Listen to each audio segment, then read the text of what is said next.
ಸ್ಥಳ ದಾಶಾರ್ಹ ಪಟ್ಟಣಕ್ಕೆ ಯಾರೆಂದು ಕೇಳಿದ್ದೀರಿ? ವಜ್ರಭಾವ ಮಹಾರಾಜ ಎಂದುಕೊಳ್ಳಬಹುದು. ನಾನೇ ಸರಿ. ಹೊರಡುವಂತಹ ಕಾರ್ಯ ಬಹಳಷ್ಟು ಇದೆ ಮಂತ್ರೀಶ.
ಸುಮಂತ್ರ ವರ್ತಮಾನ ಕಾಲದಲ್ಲಿ ದಾಶಾರ್ಹ ಪಟ್ಟಣ ಇದನ್ನು ಆಳುತ್ತಾ ಇರುವ ಪ್ರಭುಶಕ್ತಿ ಯಾರು ಅಂತ ಕೇಳಿದ್ರೆ ಪ್ರತಿಯೊಬ್ಬರು ಬೆಟ್ಟೆತ್ತಿ ತೋರಿಸುವುದು ವಜ್ರಬಾಹು ಮಹಾರಾಜ. ಕೆಲವರಿಗೆ ಹೆಸರಿರುತ್ತದೆ, ಆದರೆ ಅಂತಹ ಸಾಮರ್ಥ್ಯ ಇರುವುದಿಲ್ಲ. ಕೆಲವರು ಹೆಸರಿನಲ್ಲಿಯೇ ಮೇಲೆ ಬೀಳುವುದು, ಕೆಲವರು ಎಷ್ಟು ದುಡಿದ್ರೂ ಪ್ರಚಾರಕ್ಕೆ ಬರುವುದಿಲ್ಲ. ಆದ್ದರಿಂದ ಯಾಕಿದನ್ನು ಉಲ್ಲೇಖಿಸಿದೆ ಬಲ್ಲೆಯ? ಸಾಮರ್ಥ್ಯ ಇದ್ರೆ ಸಾಲದು, ಯೋಗ ಬೇಕು. ಯೋಗ ಇದ್ರೆ ಸಾಲದು, ಯೋಗ್ಯತೆ ಬೇಕು. ಯೋಗ ಯೋಗ್ಯತೆ ಎರಡೂ ಇದ್ದರೆ ಸಾಲದು, ಹಣೆ ಬರಹ ಸರಿಬೇಕು. ಹಣೆ ಬರಹವೇ ಇಲ್ಲ ಅಂತಾದ್ರೆ ಏನು ಮಾಡಿದ್ರು ಏನು ಪ್ರಯೋಜನ ಇಲ್ಲ. ಈ ವರ್ತಮಾನ ಸ್ಥಿತಿಯಲ್ಲಿ ನನ್ನ ಬದುಕಿನಲ್ಲಿ ಇಂತಹ ಒಂದು ಶ್ರೇಷ್ಠವಾದ ಸ್ಥಾನ ಸಿಗುತ್ತದೆ ಎನ್ನುವುದನ್ನು ನಾನು ಊಹಿಸುವುದಕ್ಕುಂಟೆ. ತಿಳಿದವರನ್ನು ಮಾತು ಹೇಳಿದರು. ಪದವಿ ಪೂರ್ವ ಪುಣ್ಯಾನಾಂ, ಪದವಿ ಎನ್ನುವುದು ಪೂರ್ವದಲ್ಲಿ ಅರ್ಚಿಸಿದ ಪುಣ್ಯದ ಫಲದಿಂದ ಸಿಗುತ್ತದೆ. ಆದ್ದರಿಂದ ಅಧಿಕಾರ ಎನ್ನುವುದು ಸಿಗುವುದು ಸುಲಭದಿಂದಲ್ಲ, ಅವನವನು ಮಾಡಿದ ಪೂರ್ವಾಕೃತ ಪುಣ್ಯಶೇಷದ ಫಲ. ಒಬ್ಬ ಅಧಿಕಾರದ ಪೀಠದಲ್ಲಿ ಕುಳಿತವನಲ್ಲಿ ಯಾರನ್ನು ನಾವು ಕಾಣುತ್ತೇವೆ? ಮೂರು ಮೂರ್ತಿಗಳನ್ನು. ನ ವಿಷ್ಣು ಪೃಥ್ವೀಪತೆ, ಒಬ್ಬ ಪೃಥ್ವಿಪತಿಯಲ್ಲಿ ವಿಷ್ಣುವನ್ನು ಕಾಣುತ್ತೇವೆ. ರಾಜ ಪ್ರತ್ಯಕ್ಷ ದೇವತಾ, ರಾಜನು ಪ್ರತ್ಯಕ್ಷ ದೇವರು, ಹೀಗೆ ಕರೆಸಿಕೊಳ್ಳುತ್ತೇವೆ. ಇಷ್ಟಾಗಬೇಕಿದ್ರೆ ಏನಾಗಬೇಕು? ಅಷ್ಟನ್ನು ಉಳಿಸಬೇಕು. ಅರಸನೊಬ್ಬನ ಮಗ ಅರಸ ಆದ್ರೆ ಆಗುವುದಿಲ್ಲ, ವೇದಮೂರ್ತಿಯ ಮಗ ವೇದಮೂರ್ತಿ ಆಗುವುದಿಲ್ಲ. ಹಾಕಬಹುದು ವೇದಮೂರ್ತಿ ಅಂತ, ಆದ್ರೆ ಕಲಿತೇ ವೇದಮೂರ್ತಿ ಆಗಬೇಕು. ಅರಸನೊಬ್ಬನ ಮಗನಾದರೂ ಅರ್ಚನೆಯಿಂದ ಅರಸೊತ್ತಿಗೆಯ ಬೇಕಾದದ್ದನ್ನು ಸ್ಥಾಪಿಸಿ ಅದನ್ನು ಸ್ಥಾಯೀಭೂತಗೊಳಿಸಬೇಕು. ಪಟ್ಟದಲ್ಲಿ ಕುಳಿತಲ್ಲಿಗೆ ಯಾರೂ ವಿಷ್ಣು ಆಗುವುದಿಲ್ಲ.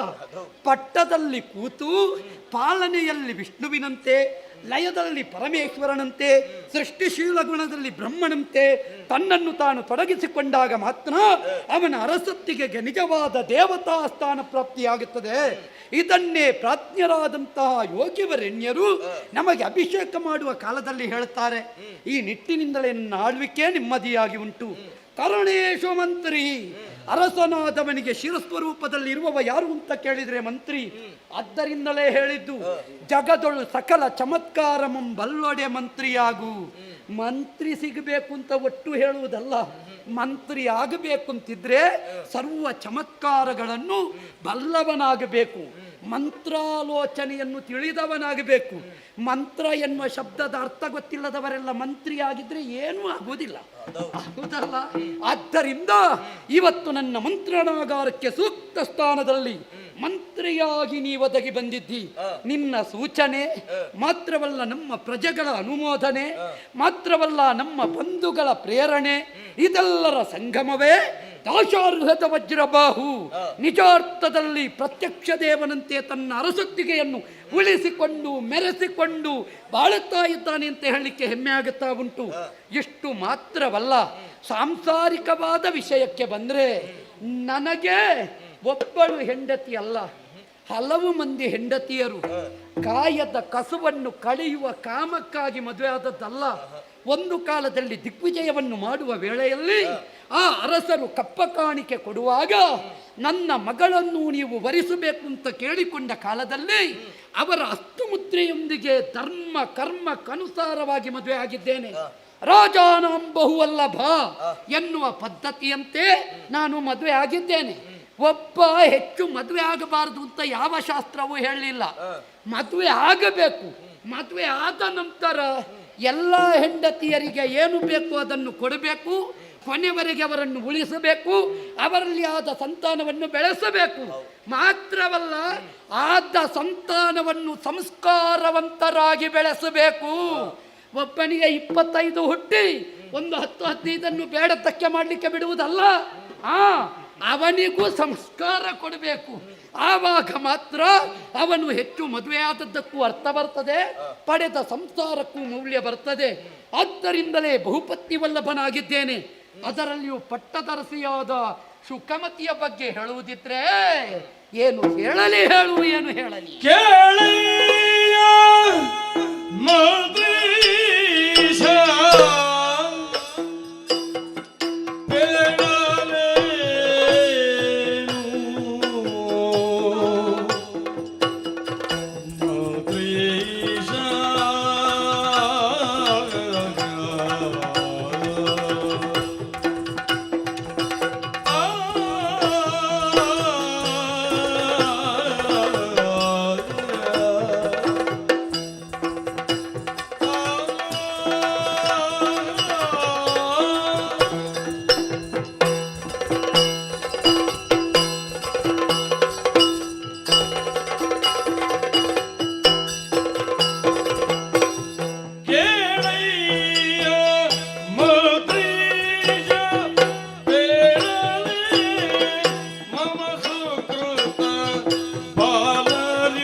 ರಾಜಕೀಯದಲ್ಲಿ ರಾಜಧರ್ಮವನ್ನು ಅನುಸರಿಸಿಕೊಂಡು ಧರ್ಮ ಕರ್ಮಯುಕ್ತವಾದಂತಹ ಆಳ್ವಿಕೆಯನ್ನೇ ನಡೆಸುತ್ತಾ ಇದ್ದೇನೆ.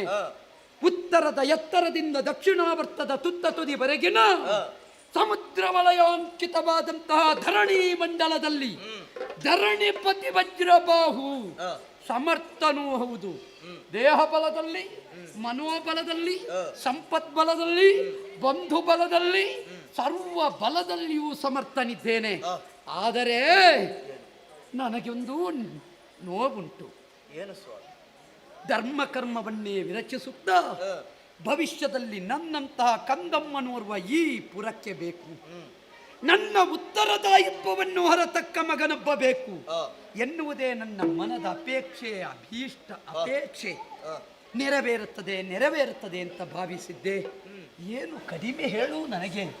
ಚಂದ್ರನ ಭೋಗ, ಚಂದ್ರನ ತಂಪು, ದೇವೇಂದ್ರನ ಭೋಗ, ವರುಣನ ಗಾಂಭೀರ್ಯ, ಅಗ್ನಿಯ ಪ್ರಖರತೆ, ಸೂರ್ಯನ ತೇಜಸ್ಸು, ಚಂದ್ರನ ಶಾಂತತೆ ಎಲ್ಲವೂ ಉಂಟು. ಯಮನ ಶಾಸನ, ನಿರತಿಯ ನೈಷ್ಠುರ್ಯ ಎಲ್ಲವನ್ನು ಒಡಗೂಡಿಕೊಂಡ ದಿಕ್ಪತಿಗಳ ಪ್ರತೀಕವಾದ ಏಕಾಂಶವಾಗಿ ಆಳ್ವಿಕೆ ಮಾಡ್ತಾ ಇದ್ದೇನೆ. ಆದರೆ ಸಾಂಸಾರಿಕವಾಗಿ ಒಂದು ನೋವು ಉಂಟಲ್ಲ ಮಂತ್ರೀಶ. ಸತಿಯಾದ ಶುಕಮತಿಯಲ್ಲಿ ಸತ್ಸಂತಾನವನ್ನು ಪಡೆಯುತ್ತೇನೆ ಅಂತ ನಿರೀಕ್ಷೆಯಲ್ಲಿದ್ದೆ. ಕೆಲವು ವರುಷ ಸಂದರೂ ಸಂತಾನ ಪ್ರಾಪ್ತಿಯಾಗಲಿಲ್ಲ.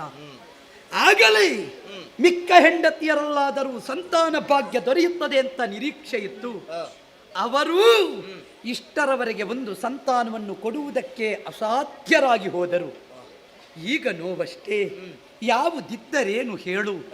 ಜೀವನದಲ್ಲಿ ಒಬ್ಬ ಗೃಹಸ್ಥನ ಗೃಹಿಣಿಯೋ ತಾನು ಸಂತೋಷದಿಂದ ಇರಬೇಕಿದ್ರೆ ಆ ಮನೆಯಲ್ಲಿ ಮಕ್ಕಳ ಆಟ ಪಾಠವನ್ನು ನೋಡಬೇಕು. ಸಂತಾನ ವೃದ್ಧಿಯೇ ಅರಸನಾದನ ಪ್ರಾಜಾಪತ್ಯ ಋಣದ ಒಂದು ಭಾಗ ಅಲ್ವೇ? ಆ ನಿಟ್ಟಿನಿಂದ ಯೋಚಿಸುತ್ತಾ ಇದ್ದೇನೆ. ಕಂದಮ್ಮನನ್ನು ಪಡೆಯುವ ಯೋಗ ನನಗಿಲ್ಲ. ತಿಳಿದವರನ್ನು ಮಾತು ಹೇಳಿದ್ರು.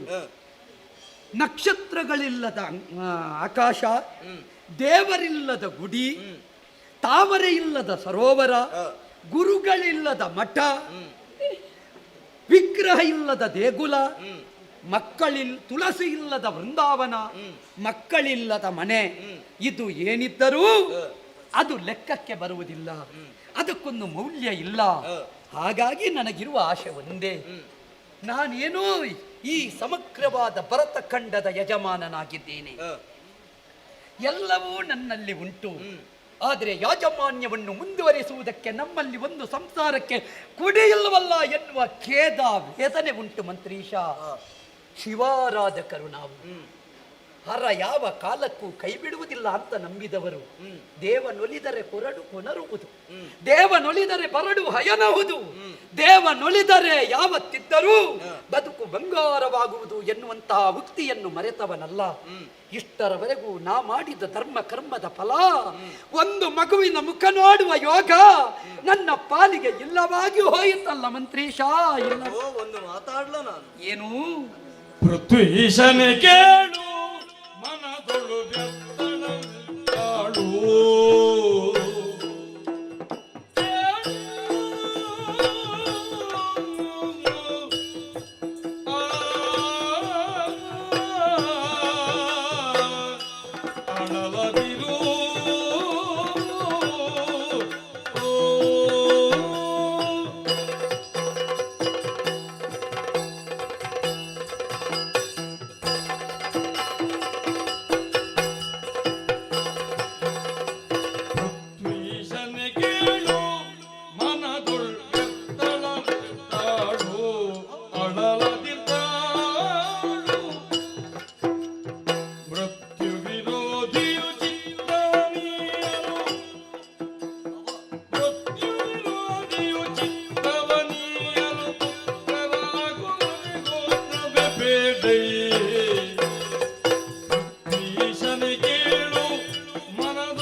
ನಮಗೆ ನೀವು ದೇವರಿಗೆ ಸಮಾನರಾಗಿದ್ದೀರಿ. ಆ, ಆ ದೇವತ್ವವನ್ನು ನಾವು ನಿಮ್ಮಲ್ಲಿ ಕಂಡವರಿದ್ದೇವೆ. ಸರಿ. ಆ ಕಾರಣದಿಂದಲೇ ದೇವತ್ವಕ್ಕೆ ಒದಗಿ ಬಂದಂತಹ ಸಂಕಷ್ಟವನ್ನು ನಿವಾರಿಸುವಲ್ಲಿ ಆ, ಭಕ್ತರಾದವರು ಹೇಗೆ ತೊಡಗಿಕೊಳ್ಳಬಹುದು ಆ, ಅದರ ಕುರಿತಾಗಿ ನಾವು ಚೆನ್ನಾಗಿ ಮನನಗಂಡವರಿದ್ದೇವೆ. ಆ, ಮಂತ್ರಿಯಾದವನು ಸರಿಯಾದ ತಂತ್ರವನ್ನು ಬಲ್ಲವನಂತಾದ್ರೆ ಆ. ಅವ ಮಂತ್ರಿ ಆಗುತ್ತಾನೆ, ಸತ್ಯ. ಇಲ್ಲದೆ ಹೋದ್ರೆ ಕುತಂತ್ರಿ ಆಗುತ್ತಾನೆ. ನಿಜ.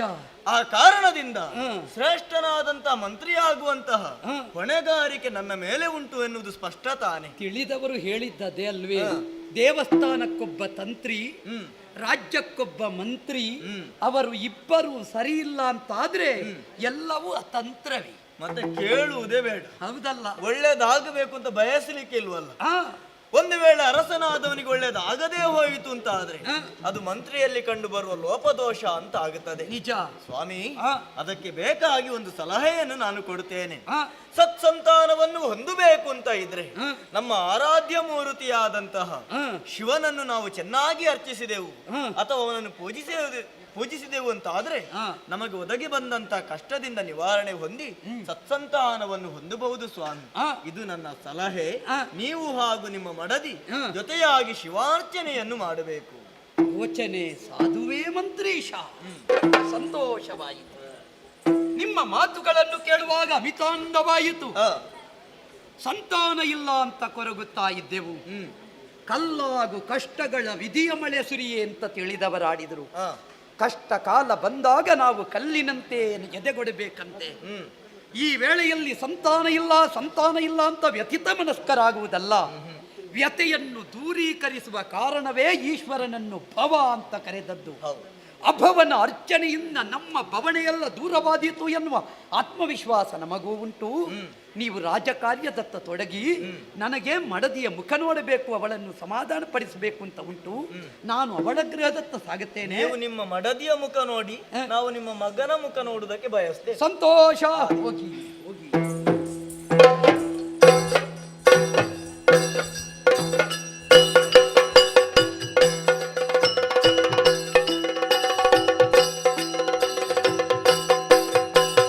ಇಂದು ಶೇಖರ ನಡಿಯ ನಿನದಿರಲದವನ ಹಿರಿಯರ ಸೇಗಿ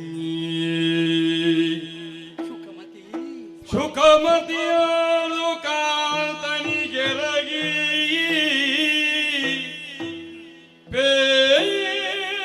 ಪೇಳಿದಳವಳ ಮನದಿನವ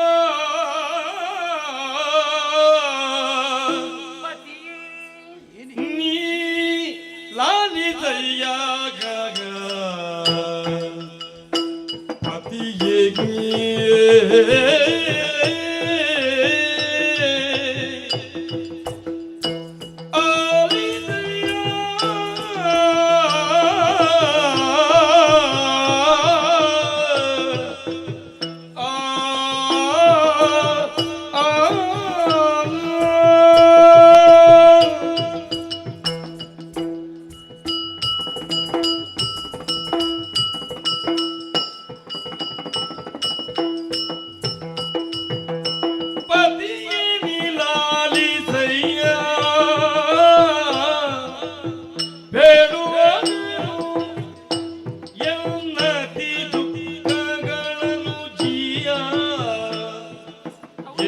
ದುಃಖಗಳನ್ನು ಜೀಯಾಗ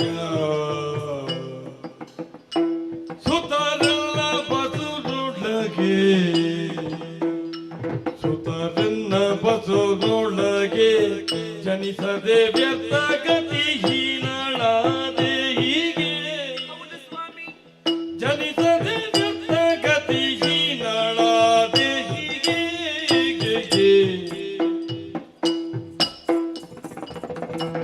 ಪತಿಯೇ ನೀಲಾಲಿದಯ್ಯ ಬೇಡುವುದೇನು ದುಃಖಗಳನ್ನು ಜೀಯ ಪತಿಯೇ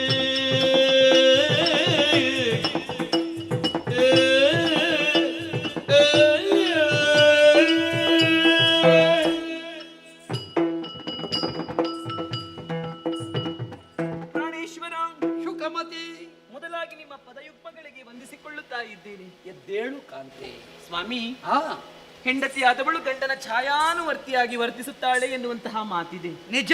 ಗಂಡನ ನೆರಳನ್ನೇ ಆಶ್ರಯಿಸಿಕೊಂಡು ಬದುಕುವವಳವಳು. ಆ, ಹಾಗಂತ ಹೇಳಿ ಆ, ಹೆಣ್ಣಿನ ಜೀವನ ಸಾರ್ಥಕ್ಯಗೊಳ್ಳುವುದು ಕೇವಲ ಗಂಡಿನ ಆಶ್ರಯವನ್ನು ಪಡೆದಾಗಲು ಆ, ಅಥವಾ ಒಂದು ಗಂಡನ್ನು ಮದುವೆಯಾದಾಗಲೋ ಅಲ್ಲವಲ್ಲ. ಖಂಡಿತ ಅಲ್ಲ.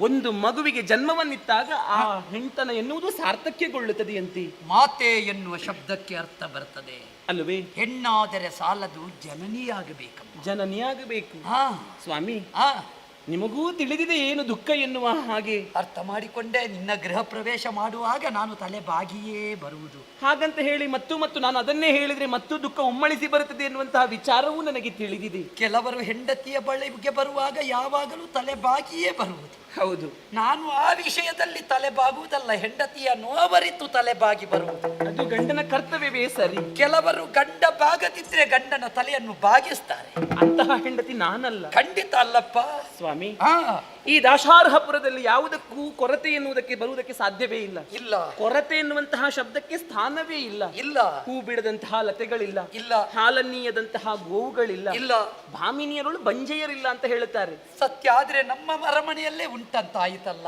ಅದೇ ನನ್ನ ಕೊರಗು. ಆ, ಸ್ವಾಮಿ, ಆ, ಸುತನು ನನ್ನ ಉದರದಲ್ಲಿ ಜನಿಸದೆ ಆ ಕೊರಗು ನನಗೆ ಪ್ರತಿನಿತ್ಯವೂ ಬಾಧಿಸುತ್ತಾ ಇದೆ. ಸತ್ಯ. ಲೋಕದ ಅಪವಾದಕ್ಕೆ ನಾನು ಒಳಗಾಗುತ್ತಾ ಇದ್ದೇನೆ. ಮದುವೆಯಾದ ನಂತರ ಯಾವ ಹೆಣ್ಣೆ ಆಗಲಿ ತಾನು ಮದುವೆ ಆಗಿ ಕೆಲವು ಸಮಯ ಸಂದ ನಂತರ ಅವಳ ಕೈ ಹೊಟ್ಟೆಯ ಮೇಲೆ ಇರುವುದು. ಹೌದು. ಇಲ್ಲಿಲ್ಲಲ್ಲ ಅಂತ. ಹೌದು. ಅಂದ್ರೆ ಹೊಟ್ಟೆಗಿಲ್ಲ ಅಂತಲ್ಲ. ಅಲ್ಲ. ಇದು ಪಾವನಗೊಳ್ಳುವುದು ಇಲ್ಲೊಂದು ನಿಜವಾದ ಶಿಶುವಿನ ಉದಯ ಆದಾಗ ಆವಾಗ ಅವಳ ಉದರ ಎನ್ನುವ ಪಾಣಿಪೀಠದಲ್ಲಿ ಶಿಶು ಎನ್ನುವ ಲಿಂಗದ ಆವಿರ್ಭಾವವಾಗುತ್ತದೆ. ಹೌದು ಸ್ವಾಮಿ. ಆ, ಅಂತಹ ಭಾಗ್ಯದಿಂದ ನಾವು ವಂಚಿತರಾಗಿದ್ದೇವೆ ಅಂತ ಹೇಳುವುದಕ್ಕೆ ನನಗೆ ದುಃಖವಾಗುತ್ತಾ ಇದೆ ಸ್ವಾಮಿ. ಸತ್ಯ. ಹಾಗಾಗಿ ನಿಮ್ಮಲ್ಲಿ ಬೇಡಿಕೊಳ್ಳುವುದು, ಆ, ಸ್ವಾಮಿ, ಆ, ನಮಗೆ ಯಾವಾಗ ಪುತ್ರ ಸಂತತಿ ಒದಗಿ ಬರುತ್ತದೆ, ಆ, ಯಾವಾಗ ನಾನು ಒಂದು ಮಗುವಿಗೆ ತಾಯಿ ಆಗುತ್ತೇನೆ, ಯಾವಾಗ ನಾನು ಗರ್ಭವತಿ ಆಗುತ್ತೇನೆ, ಆ, ಇದಕ್ಕೆ ಕೊನೆ ಎಂಬುದು ಇಲ್ಲವೇ ಸ್ವಾಮಿ ನಮ್ಮ ಈ ದುಃಖಕ್ಕೆ? ಕಮತಿ ಕಾಂತೆಗೆ ಸುಖಮತಿ ಗೋಳಿಟ್ಟು ಬರಿದೆ ನೀ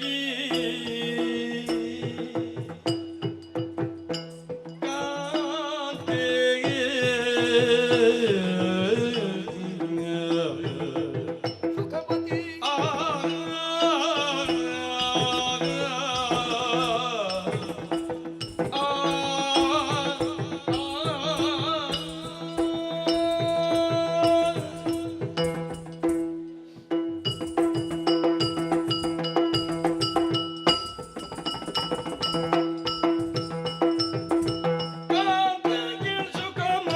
ಗೋಳಿಟ್ಟು ಬರಿದೆ ನೀ, ಗೋಳಿಟ್ಟು ಬರಿದೆ ನೀ, ಇಂತು ಶೋಕಿಪುದೆ ತಗೆ ನೀ, ಇಂತು ಶೋಕಿಪುದೆ ತಗೆ.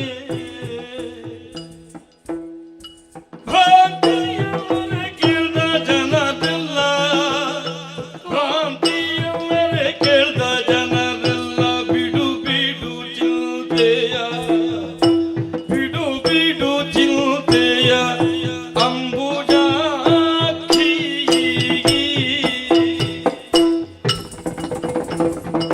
ಕಾಂತೆ ಕೆಲಸ ಕಾಮತಿ ಗೋಳಿಟ್ಟು ಬರಿದೆ ನೀ, ಇಂತು ಶೋಕಿಪುದೆ ತಗೆ ನೀ, ಇಂತು ಶೋಕಿಪುದೆ ತಗೆ.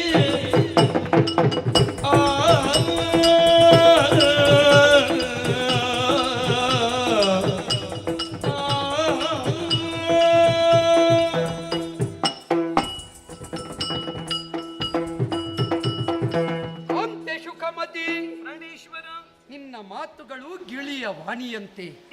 ಮತಿ ಎನ್ನುವುದು ಸುಖದಂತೆಯೋ ಅಥವಾ ಒಂದು ರೀತಿಯಿಂದ ಮಾನಸಿಕ ವ್ಯವಸ್ಥೆಗೆ ಒಳಪಡಬಹುದಾದಂತಹ ಸ್ಥಿಮಿತದ ವ್ಯಾಪ್ತಿಯೊಳಗೋ ಇರಬೇಕಾಗುತ್ತದೆ. ನೀನು ಯಾವತ್ತು ನನ್ನ ಪಟ್ಟದರಸಿಯಾಗಿ ಈ ಪುರವನ್ನು ಪ್ರವೇಶ ಮಾಡಿದೆಯೋ ಆವತ್ತಿನಿಂದ ಈ ಪುರ ಎನ್ನುವುದು ನಳನಳಿಸುತ್ತಾ ಉಂಟು. ಹೆಣ್ಣಾದವಳ ಹೆಣ್ತನದ ಸಾರ್ಥಕ್ಯ ಭಾವ ಯಾವಾಗ ಅಂತ ಕೇಳಿದ್ರೆ ಒಂದು ಸಂತಾನವನ್ನು ಪಡೆದಾಗ ಎನ್ನುವುದನ್ನು ನಾನು ಬಲ್ಲೆ ಕಾಂತೆ.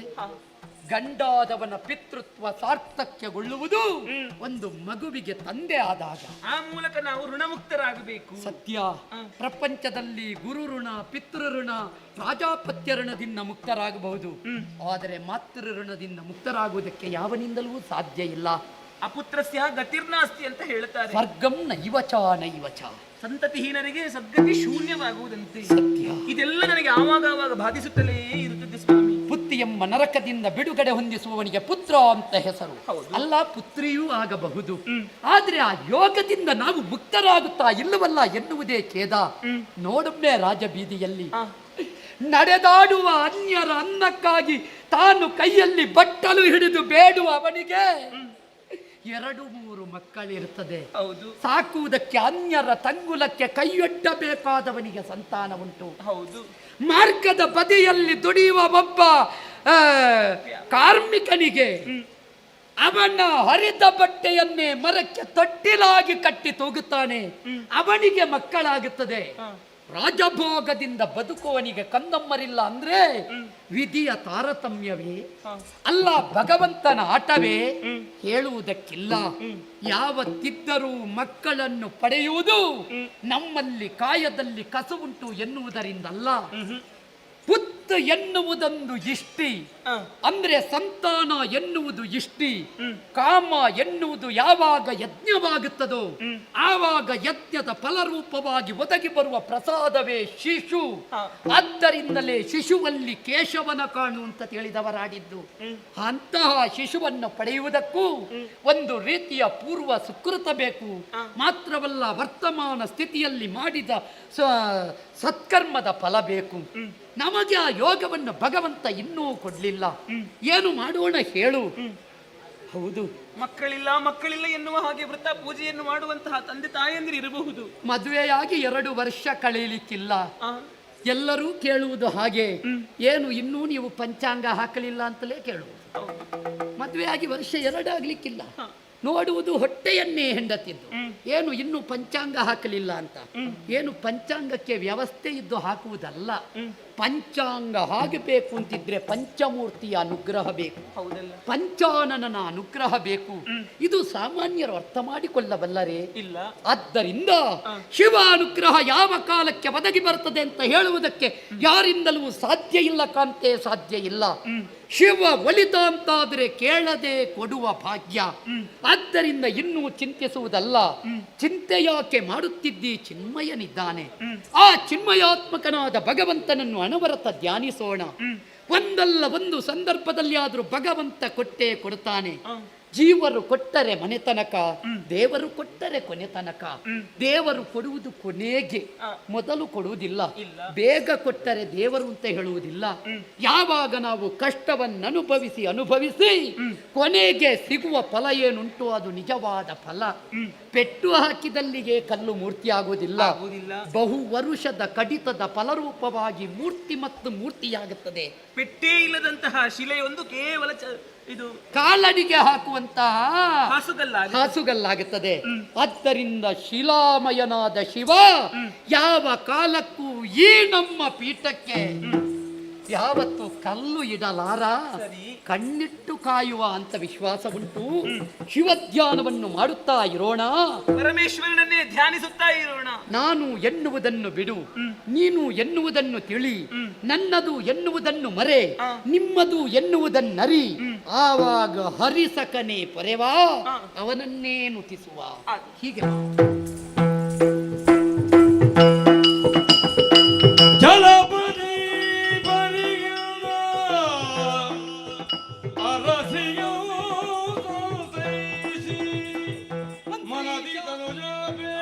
ಇಂದಿರಲು ವನಿತೆ ಶುಕಮತಿ ಗರ್ಭಮಂತಾದಿರಲು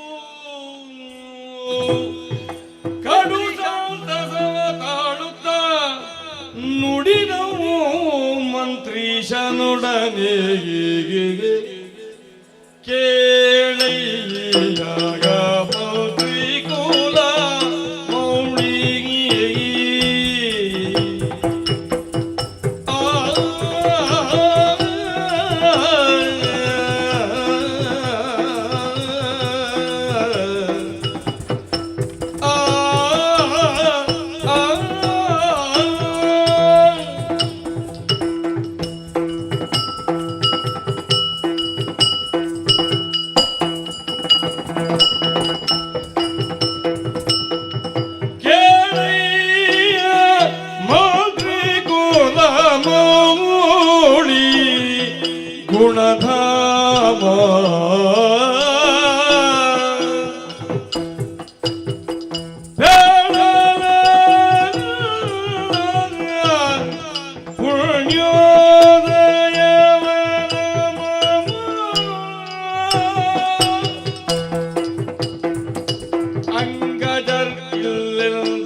ಮಂತ್ರಿ ಕುಲ ಮೌಡಿ ಗುಣಧಾಮ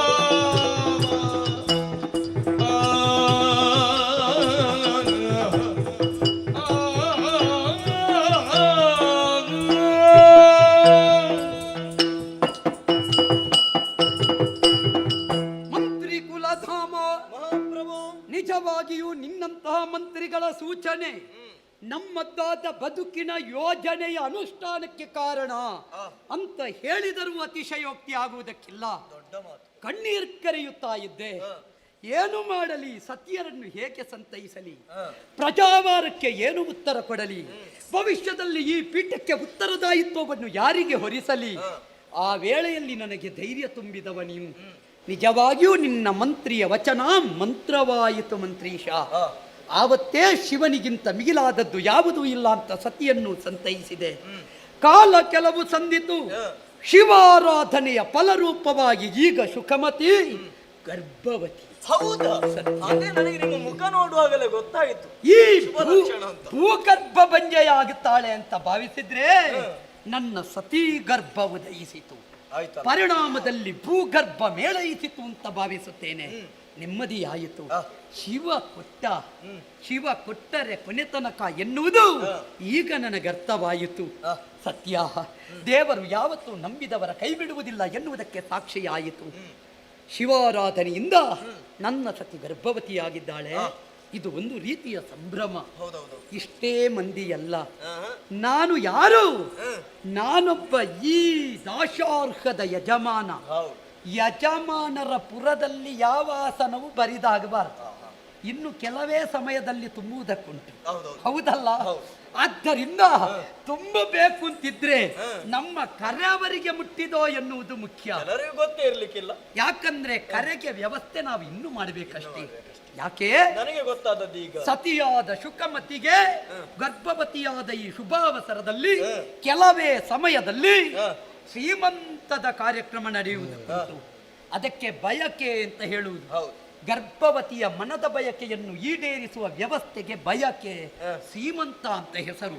ಷೋಡಶ ಸಂಸ್ಕಾರದಲ್ಲಿ ಅದೂ ಒಂದು ಭಾಗ. ಅದನ್ನು ಯಥೋಚಿತವಾಗಿ ಮಾಡಬೇಕಾದದ್ದು ನಮ್ಮ ಕರ್ತವ್ಯ. ಹಾಗಾಗಿ ಬರೆಸು ಲೇಖನಗಳ ಸಕಲ ಭೂಪರಿಗೆ ಮಾತ್ರವಲ್ಲ, ಮಿತ್ರ ಬಾಂಧವರಿಗೆ, ಊರಿನ ಸರ್ವರಿಗೆ ಈ ವೈಭವದಿಂದಲೇ ಪಡೆಯತಕ್ಕ ಮಗ ಭವಿಷ್ಯದಲ್ಲಿ ವೈಭವಯುತವಾಗಿ ಈ ರಾಜ್ಯವನ್ನು ಆಳಬೇಕೆನ್ನುವ ಆಶಯದೊಂದಿಗೆ ಆ ವ್ಯವಸ್ಥೆಯನ್ನು ಮಾಡೋಣ. ಹೇಗೆ ವ್ಯವಸ್ಥೆ ಮಾಡ್ತೀಯಲ್ಲ? ಅದಕ್ಕೆಲ್ಲ ನಾನಿದ್ದೇನೆ. ಮತ್ತೆ ನಿಮ್ಮ ಹೆಂಡತಿಗೆ ಮಾವು ತಿನ್ನಬೇಕು ಅಂತ ಆಗುತ್ತದೆ, ಹುಳಿ ತಿನ್ನಬೇಕು ಅಂತ ಆಗುತ್ತದೆ. ಅದರ ವ್ಯವಸ್ಥೆ ನೀವು ಮಾಡಬೇಕು, ಇದರ ವ್ಯವಸ್ಥೆ ನಾನು ಮಾಡ್ತೇನೆ. ನಿನ್ನ ಅನುಭವ ದೊಡ್ಡದು. ಏನು ಮಾಡೋಣ ಸ್ವಾಮಿ, ನಮಗೆಲ್ಲ ಉಂಟಲ್ಲ. ನಿನಗೆ ಒಂದು ಮದುವೆ ಆಗಿ ಮಕ್ಕಳಾಗಿದೆ, ಹೌದು. ನನಗೆ ಕೆಲವು ಮದುವೆ ಆಗಿ ಮಕ್ಕಳಾಗ್ಲಿಲ್ಲ. ವ್ಯತ್ಯಾಸ ಅಷ್ಟೇ. ಅದು ಯೋಗ. ಹೌದಲ್ಲ?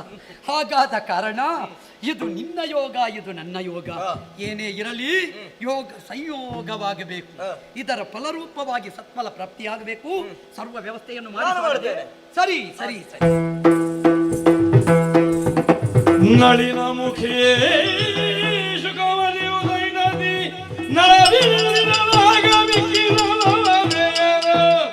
ಮಥರದಿ ತಮ್ಮಳು ಮಾತನಾಡಿದರು.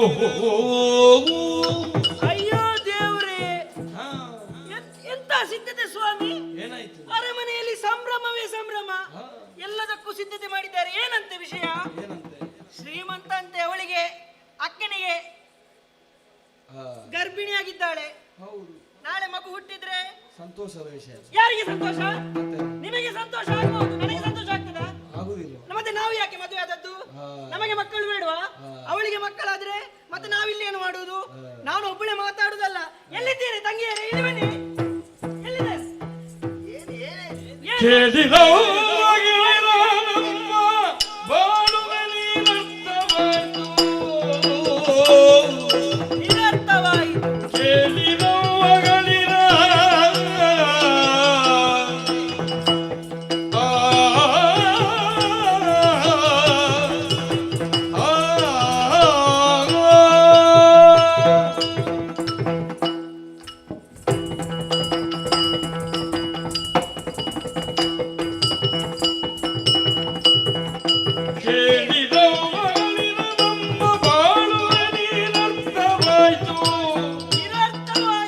ನಮ್ಮ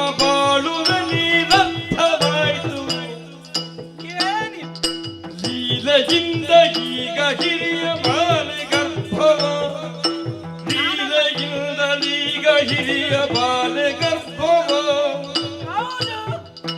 ತಾಳಿಕೊಂಡ ಮಗನ ಮೂಲೆ ಬಾಲಕನನ್ನು ಪಡೆವನಲ್ಲೋ ಗೊತ್ತಾಗ್ಲಿಲ್ವ ನಿಮಗೆ? ಮುಂದೆ ಬಾಲಕನನ್ನು ಪಡೆವನಲ್ಲೋ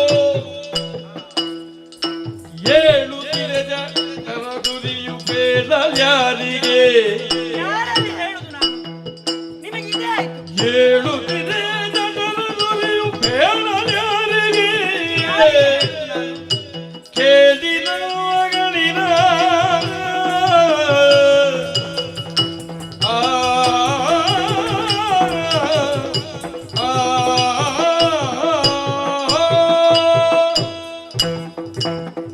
ಇಲ್ಲಿ ಬನ್ನಿ.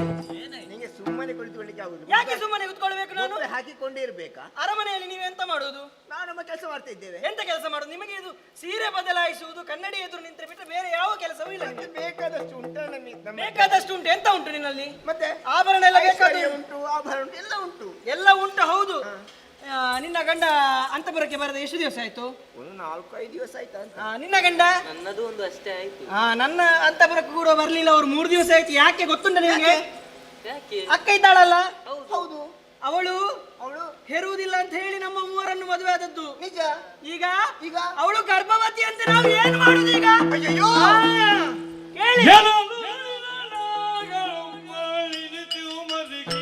ಫಲಗಳೇನು ಏನ್ ಮಾಡೋಣ ಈಗ? ಫಲಗಳೇನು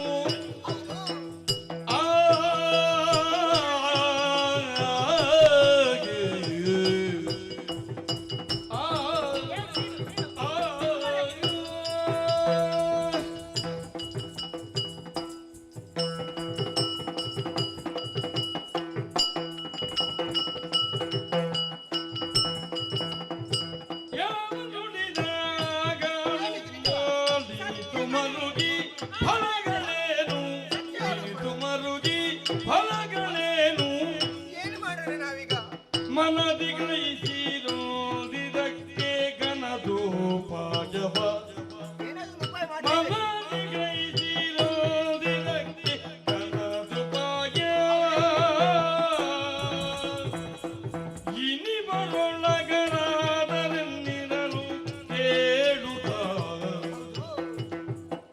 ಮತ್ತೋರ್ವರನು ನುಡಿದಳಾಗ ಮನದಿ ಬೈರದಿ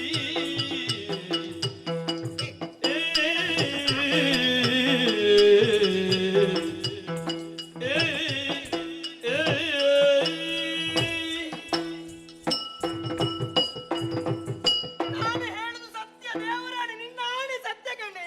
ಸರಿ ನೋಡಿದ್ಯಲ್ವಾ? ಸಾರಿ ನೋಡಿದ್ದೇನೆ. ನೋಡಲ್ಲಿ ನಿನ್ನೆಲ್ಲ ಪೂರ್ತಿ ನಂಬಲಿಕ್ಕೆ ನನಗೆಂತ ಅರಮನೆಯಲ್ಲಿ ಸಕಲ ಸಿದ್ಧತೆ ಎಲ್ಲ ಆಗ್ತಾ ಉಂಟು. ನಿನ್ನೆ ಕಣ್ಣು ಕಾಣುದಿಲ್ವಾ? ಹೌದಾ? ಅದಕ್ಕೆ ಹೇಳಿದ್ದು ಮನೆ ಒಳಗೆ ನೀನು ಕೂಡ ನಂಬ್ತಲ್ವಾ? ಒಮ್ಮೊಮ್ಮೆ ನಂಬಲಿಕ್ಕೆ ಆಗುದಿಲ್ಲ, ಯಾಕೆ ಆಗುದಿಲ್ಲ? ಆದ್ರೆ ಈಗ ನಂಬಲೇಬೇಕಾಗ್ತದೆ. ನಮ್ಮ ಬದುಕಿನ ವಿಷಯ ಕಣೆ. ನಾವು ಮತ್ತೆ ಅದೆಷ್ಟೋ ಸಮಯದಿಂದ ಕಾಯ್ತಾ ಇದ್ದೇವೆ. ನಮಗೆ ಮಕ್ಕಳಾಗ್ಲಿಲ್ಲ ಎಂಬುದಾಗಿ. ಏನು ಬರುವುದಿಲ್ಲ. ಒಂದು 4 ಸೀರೆ ತಂದ್ರು ಅವಳಿಗೆ ಎಲ್ಲ ಸೀರೆ. ನಮ್ಮ ಗಂಡೆ ನಮಗೆ ಒಂದು ಸೀರೆ ಆದ್ರೂ ಬರ್ತದಿಲ್ಲ. ನಮ್ಮ ಗಂಡ ಏನು ಮಾಡಿದ್ದಾರೆ? ಏನು ಮಾಡಿದ್ದಾರೆ? ಪ್ರಥಮವಾಗಿ ಅವರನ್ನು ಮದುವೆ ಆಗಿದ್ದಾರೆ. ಹೌದು. ತದನಂತರ ಅವರಿಗೆ ಮಕ್ಕಳಾಗ್ಲಿಲ್ಲ ಅಂತ ನಮ್ಮನ್ನು ಕೂಡ ಮದುವೆ ಆಗಿದ್ದಾರೆ. ಹೌದು. ನಮ್ಮ ಹೊಟ್ಟೆಯಲ್ಲಿ ಕೂಡ ಏನಾಗ್ಲಿಲ್ಲ. ನಾವು ಕಾದದ್ದೇ ನಮ್ಮ ಅಂತಪುರಕ್ಕೆ ಬಂದ್ರೆ ಅಲ್ವಾ ಯಾವತ್ತು ನೋಡಿದ್ರು ಅವಳ ಹಿಂದೆ ಆ ಬಣ್ಣದ ಬಿಸಗಿದ್ದಾಳಲ್ಲ. ಇರ್ತಾರೆ. ಹೌದು. ಇದಕ್ಕೇನಾದ್ರೂ ಒಂದು ಮದ್ದು ಕೊಡ್ಲೇಬೇಕು. ಏನು ಮದ್ದು ಕೊಡುದು? ಅದು ಮಾತ್ರವಲ್ಲ, ನಾನೇ ಗೊಬ್ಬಿಟ್ರೆ ಆಗ್ತದ? ನೀವು ಕೂಡ ಹೇಳ್ಬೇಕು. ನೀನು ಸ್ವಲ್ಪ ಸೈರಿಸು. ಯಾಕೆ ಸೈರಿಸ್ಬೇಕು? ಎಲ್ಲಾದ್ರೂ ಅವಳು ಹೆತ್ಲೆ ಒಂದು ಗಂಡು ಮಗು ಪಡೆದಂತೆ ಇಟ್ಕೋ. ಹಾ. ನಾಳೆ ಉತ್ತರಾಧಿಕಾರಿ ಯಾರಾಗ್ತಾರೆ? ಅವ ಅವಳ ಆಗ್ತಾನೆ. ಮಗ ಆಗ್ತಾನೆ. ಮತ್ತೆ ನಾವೇನು? ನಾವೆಲ್ಲಿಗೆ ಹೋಗುದು? ಏನೋ ನಾವು ಉಪಾಯ ಬೀದಿಗೆ ಹೋಗ್ಬೇಕು. ಇದಕ್ಕೇನಾದ್ರೂ ಉಪಾಯ ನೀನು ಮಾಡಿ. ಮಾತಾಡಿ. ಹರಡಲೋಚನೆಯನು ಯಾಕೆ ನೀನು?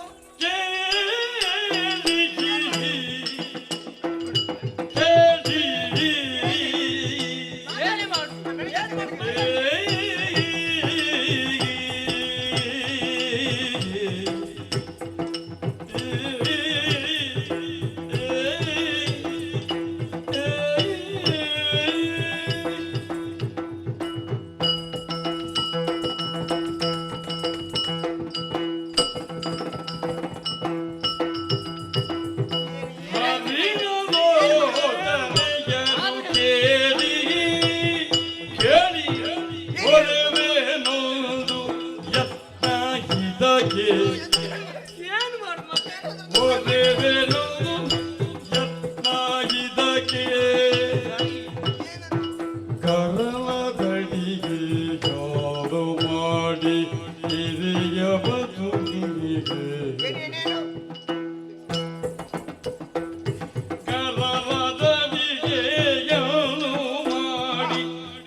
ಮಾಡುವುದು ಬೇಡ. ಯಾಕೆ? ಒಂದು ನಿಮಗೆ ನಾನು ನಿನಗೆ ತಲೆ ಬಿಸಿ ಆಗದಿದ್ರೆ ನನಗೆ ತಲೆ ಬಿಸಿ ಆಗ್ತದೆ.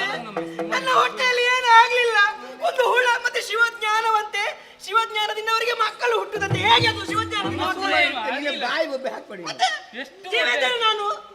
ಆಯ್ತಾ ನಿನ್ನ ಮುಗೀತಾ? ಮತ್ತೆ ಒಮ್ಮೆ ಮಾತಾಡುದನ್ನು ಸ್ವಲ್ಪ ಮಾತಾಡ್ಲಿ, ಕೇಳು. ಮಾತಾಡ್ಲಿ ಕಡಿಮೆ ಈಗ ನೋಡು, ಏನು? ಅವಳಿಗೆ ಗರ್ಭ ಬರ್ತದೆ ಅಂತ ಹೇಳ್ತೀವಿ. ಹೌದು. ಬರದಾಗೆ ನಾವು ಮಾಡುವ ಹೇಗೆ? ಹೇಗಂತ ನಾನು ಇವತ್ತು ಶ್ರೀಮಂತ ಆಗ್ತದೆ. ಇವತ್ತು ಶ್ರೀಮಂತವಾ? ಮತ್ತೆ ಇನ್ನು 2 ತಿಂಗಳಾದ ಮೇಲೆ ಅವಳು ಹೇರ್ತಾಳೆ. ಹೇರ್ತಾಳೆ ಅವಳು. ಹೌದಾ? ಮತ್ತೆ ಆಕೆ ಹೇಗೆ ಆಗುದು? ಹಾಗಾದ್ರೆ ಇದು ಒಳ್ಳೆಯ ಸಮಯ ಏನು ನಮಗೆ. ಏನು ಒಳ್ಳೆ ಸಮಯ? ಹ? ಏನು ತಲೆ ಬಿಸಿ ನಮ್ಮಿಂದ ಮಾಡ್ಬೇಡಿ. ಏನಾಗುದಿಲ್ಲ, ನಮ್ಮಿಂದ ಏನಾಗುದಿಲ್ಲ. ಆಗ್ತದೆ. ಏನಾಗ್ತದೆ? ನಾವು ಏನಾದ್ರೂ ಉಪಾಯ ಮಾಡ್ಲೇಬೇಕು. ಉಪಾಯ ಇವತ್ತು ಮಾಡಿದ್ದು ಏನು? ಶ್ರೀಮಂತ ಹೌದಲ್ಲ, ಅವಳು ತಿಂತಾಳೆ ಹೌದಲ್ಲ, ಬಡಿಸಕ್ಕೆ ನಾವೇ ಹೋಗ್ಬೇಕು ತಂಗಿ ಅಂತ. ಹೌದಲ್ಲ. ಬೇಕಾದಂತಹ ತಿಂಡಿ ತಿನಿಸುಗಳನ್ನು ಕೊಡ್ಲಿಕ್ಕೆ ಉಂಟು ತಾನೆ ಅವಳಿಗೆ. ಹೌದು. ಅವಳ ಇಚ್ಛೆಯನ್ನು ಈಡೇರಿಸುವುದು ತಾನೆ. ಹೌದು. ಏನಾದ್ರೂ ಕೊಡ್ಬೇಕಲ್ಲ. ಕೊಡ್ಲೇಬೇಕು. ಅದಕ್ಕೆ ನಾವು ಎಂದು ಉಪಾಯ ಮಾಡ್ಬೇಕು ಈ ಹೊತ್ತಿಗೆ. ಸ್ವಲ್ಪ ಬೆರೆಸಿ ಕೊಡುವ. ಯಾವುದನ್ನು? ಸಿಹಿ ಅಲ್ಲ. ಹೇಗೆ ವಿಷ? ವಿಷ. ಹಾ, ಅವಳು ಹೋಗ್ತಾಳೆ, ಹೊಟ್ಟೆಯಲ್ಲಿದ್ದದ್ದು ಹೋಗ್ತದೆ. ಮಗು ಕೂಡ ಸಾಯ್ತದೆ. ಇಲ್ಲಿಯ ಸಾಮ್ರಾಜ್ಯ ಎಲ್ಲ ನಮಗೆ. ನಮ್ಮ ಕೈಯಲ್ಲಿ. ಮತ್ತೆ ತಡ ಮಾಡುದು ಯಾಕೆ? ಹಾ, ಹ? ಎಲ್ಲ ಉಪಾಯ ಮಾಡಿ ಸಿದ್ಧತೆ ಮಾಡಿ ಹಾ. ನಾವೇ ಬಡಿಸ್ಬೇಕು, ಬೇರೆ ಯಾರಿಗೆ ಗೊತ್ತಾಗಬಾರ್ದು. ನಮ್ಮಲ್ಲಿ ಮತ್ತೊಂದು ವಿಚಾರ ಹೇಳ್ತೇನೆ, ನಿನ್ನ ಬಾಯಿ ಮೇಲೆ ಕುಂತುಳಿಲ್ಲ. ಯಾರು? ಎಲ್ಲ ವಿಚಾರ ನಾನು ದೇವರಾಣಿ ಯಾರಲ್ಲಿ ಹೇಳುವುದಿಲ್ಲ. ಹೇಳ್ತಿ, ನಾಳೆ ಇನ್ನು ಹೋಗಿ ಹೇಳ್ಬಾರ್ದು ಅವರೊಂದಿಗೆ. ಯಾರಲ್ಲಿ ನಾನು ಹೇಳುವುದಿಲ್ಲ, ನೀವು ಹೇಳಬಾರ್ದು. ನಾವು ಹೇಳುವುದಿಲ್ಲ. ನನಗೆ ಗೊತ್ತಿಲ್ಲಪ್ಪ, ನಾನು ಏನ್ ಮಾಡ್ಲಿ, ನಾನು ಪಾಪ. ಅಯ್ಯೋ, ಇನ್ನೊಂದು ಕಂಡಿದ್ದೆ, ಬಾರೆ ಹೋಗುವ ಇನ್ನು. ತಡ ಗೊತ್ತಾಯ್ತಲ್ಲ? ಮಾಡುವುದು ಎಲ್ಲ ಯಾಕೆ? ಸಿದ್ಧತೆ ನೀವು ಏನು ಮಾತಾಡುದು ಬೇಡ.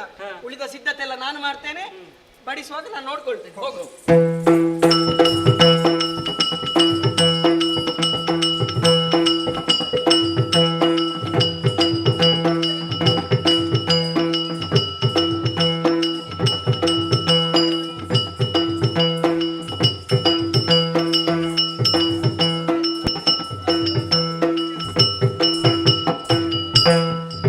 ಮಂತ್ರೀಶ, ಹೇಳಿಕೆಯೆಲ್ಲ ಕೊಟ್ಟಿದ್ದೇವೆ. ಬಂದವರೆಲ್ಲ ಬಂದಿದ್ದಾರೆ. ನೋಡಿ ಎಷ್ಟು ಜನ ಆಗಿದೆ. ಹೌದಲ್ಲ, ಬರುವವರು ಇನ್ನು ಬರುತ್ತಾ ಇರ್ಲಿ. ನಮ್ಮ ಸೀಮಂತದ ಕಾರ್ಯಕ್ರಮದ ಊಟ ಎಲ್ಲ ಬೇಗ ಆಗುವುದಿಲ್ಲ. ಯಾವ ಊಟದ ವ್ಯವಸ್ಥೆ ಆದ್ರೂ ಬೇಗ ಆಗುತ್ತದೆ, ಸೀಮಂತದ್ದು ತಡವೇ. ಆದ್ದರಿಂದ ಸೀಮಂತಕ್ಕೆ ಬರುವವರು ತಡಾಗಿಯೇ ಬರುವರು. ಮತ್ತೆ ನಿಮಗೆ ಇದೊಂದು ವರ್ಷತ್ತು ಅಲ್ವಾ? ಹಾಗಾದ ಕಾರಣ ಎಲ್ಲ ವ್ಯವಸ್ಥೆ ಆಗಿದೆಯಲ್ಲ. ಎಲ್ಲ ವ್ಯವಸ್ಥೆ ಉಂಟು. ಇದು ಬಡಿಸಲಿಕ್ಕೆ ಮತ್ತೆ ನಾವು ಯಾಕೆ? ಕರ್ಕೊಂಡು ಬರ್ರಿ. ಎಲ್ಲಿದೆ? ಪ್ರಭು, ನಾನು ಬೇಕಾದಷ್ಟು ವ್ಯವಸ್ಥೆ ಮಾಡಿದ್ದು.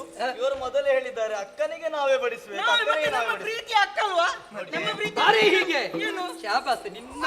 ನಿನ್ನ ಮನಸ್ಸು ಅಂದ್ರೆ ಉಂಟಲ್ಲ, ಮತ್ತೆ? ಅದು ಗೆಣಸು. ಏನು?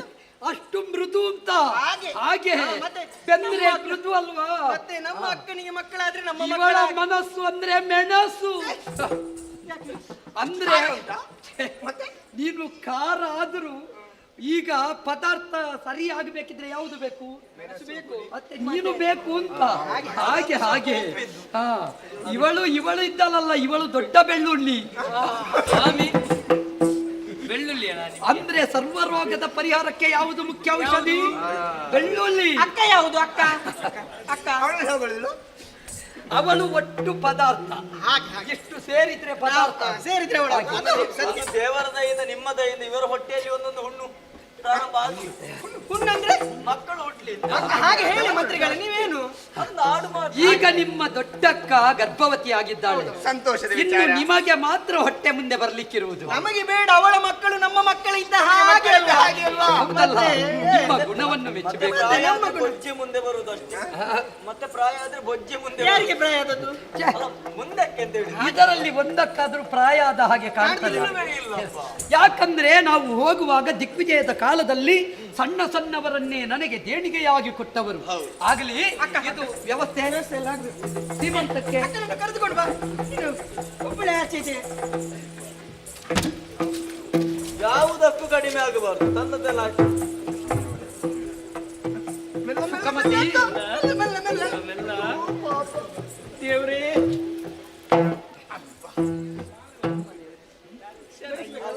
ತುಂಬಾ ಚಂದ ಕಾಣ್ತಿದ್ದಾರೆ ಇವತ್ತು. ನೀರು. ಎಲ್ಲ ಹೊಸ ಹೊಸ ಸೀರೆಯೇ ಹುಟ್ಟಿತು. ಮತ್ತೆ ನೋಡು, ನಿನ್ನ ಹೊಟ್ಟೆಯಲ್ಲೊಂದು ಮಗು ಹುಟ್ಟುತ್ತದೆ ಅಂತ ಆದ್ರೆ ಎಲ್ಲರ ಹೊಟ್ಟೆಯಲ್ಲಿಯೂ ಶಿಶು ಹುಟ್ಟಿದ ಸ್ವಾಮಿ, ಹಾಗೆ. ಇದು ಯಾವಾಗ ತೆಗೆದುಕೊಟ್ಟದ್ದು ಸೀರೆ? ನಿನಗೆ ಗೊತ್ತಿಲ್ವಾ? ಗೊತ್ತಿಲ್ಲಪ್ಪ, ನಾವು ನೋಡ್ಲೇ ಇಲ್ಲ. ಅದು ನಾನು ಮತ್ತು ಮಂತ್ರಿಗಳು ಇಂತಹದ್ದೇ ಬಣ್ಣದಾಗಬೇಕು ಅಂತ ತಂದದ್ದು. ಅವಳ ಬಯಕೆ ಹೇಗೆ? ಹೌದು, ಅವಳ ಬಯಕೆ. ಇದರಲ್ಲಿ ಮಂತ್ರಿಗಳ ಕೈವಾಡ ಉಂಟು. ಅವಳಿಗೆ ಸೀರೆಯನ್ನು ತುಂಬಾ ಸೀರೆ ಪ್ರೀತಿ. ವಿಷಯದಲ್ಲಿ. ಶ್ರೀಮಂತಕ್ಕೆ ಹಸಿರು ಸೀರೆ ಆಗ್ಬೇಕಲ್ಲ. ನೀನೇನು ಇವತ್ತು ಬಿಳಿ ಸೀರೆ ಉಟ್ಟದ್ದು? ಬಿಳಿ ಅಂದ್ರೆ ಶಾಂತಿಯ ಸಂಕೇತ ಅಲ್ವಾ? ಹಾಗೆ. ಹಾಗೆ.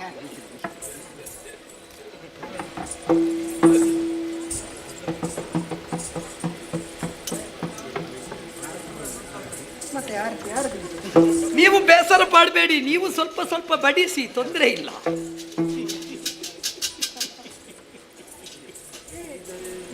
ಇದು ಯಾರು? ನಮ್ಮ ಅಡುಗೆ ಭಟ್ರೆ ಅಲ್ವಾ ಮಾಡಿದ್ದು? ಯಾರು? ಸೂರ್ಯ ಭಟ್ರು.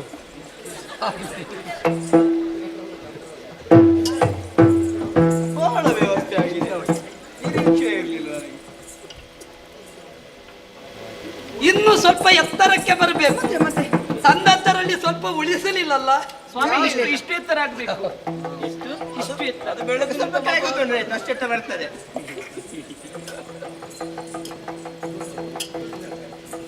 ಇದರ ಬಣ್ಣ ಏನು ಬದಲಾಗಿದೆ? ಅದು ಹಾಗೆ. ಅದು ಹಾಗೆ ಈಗ ಬಣ್ಣ ಬಣ್ಣದ ಬರ್ತದಲ್ವಾ?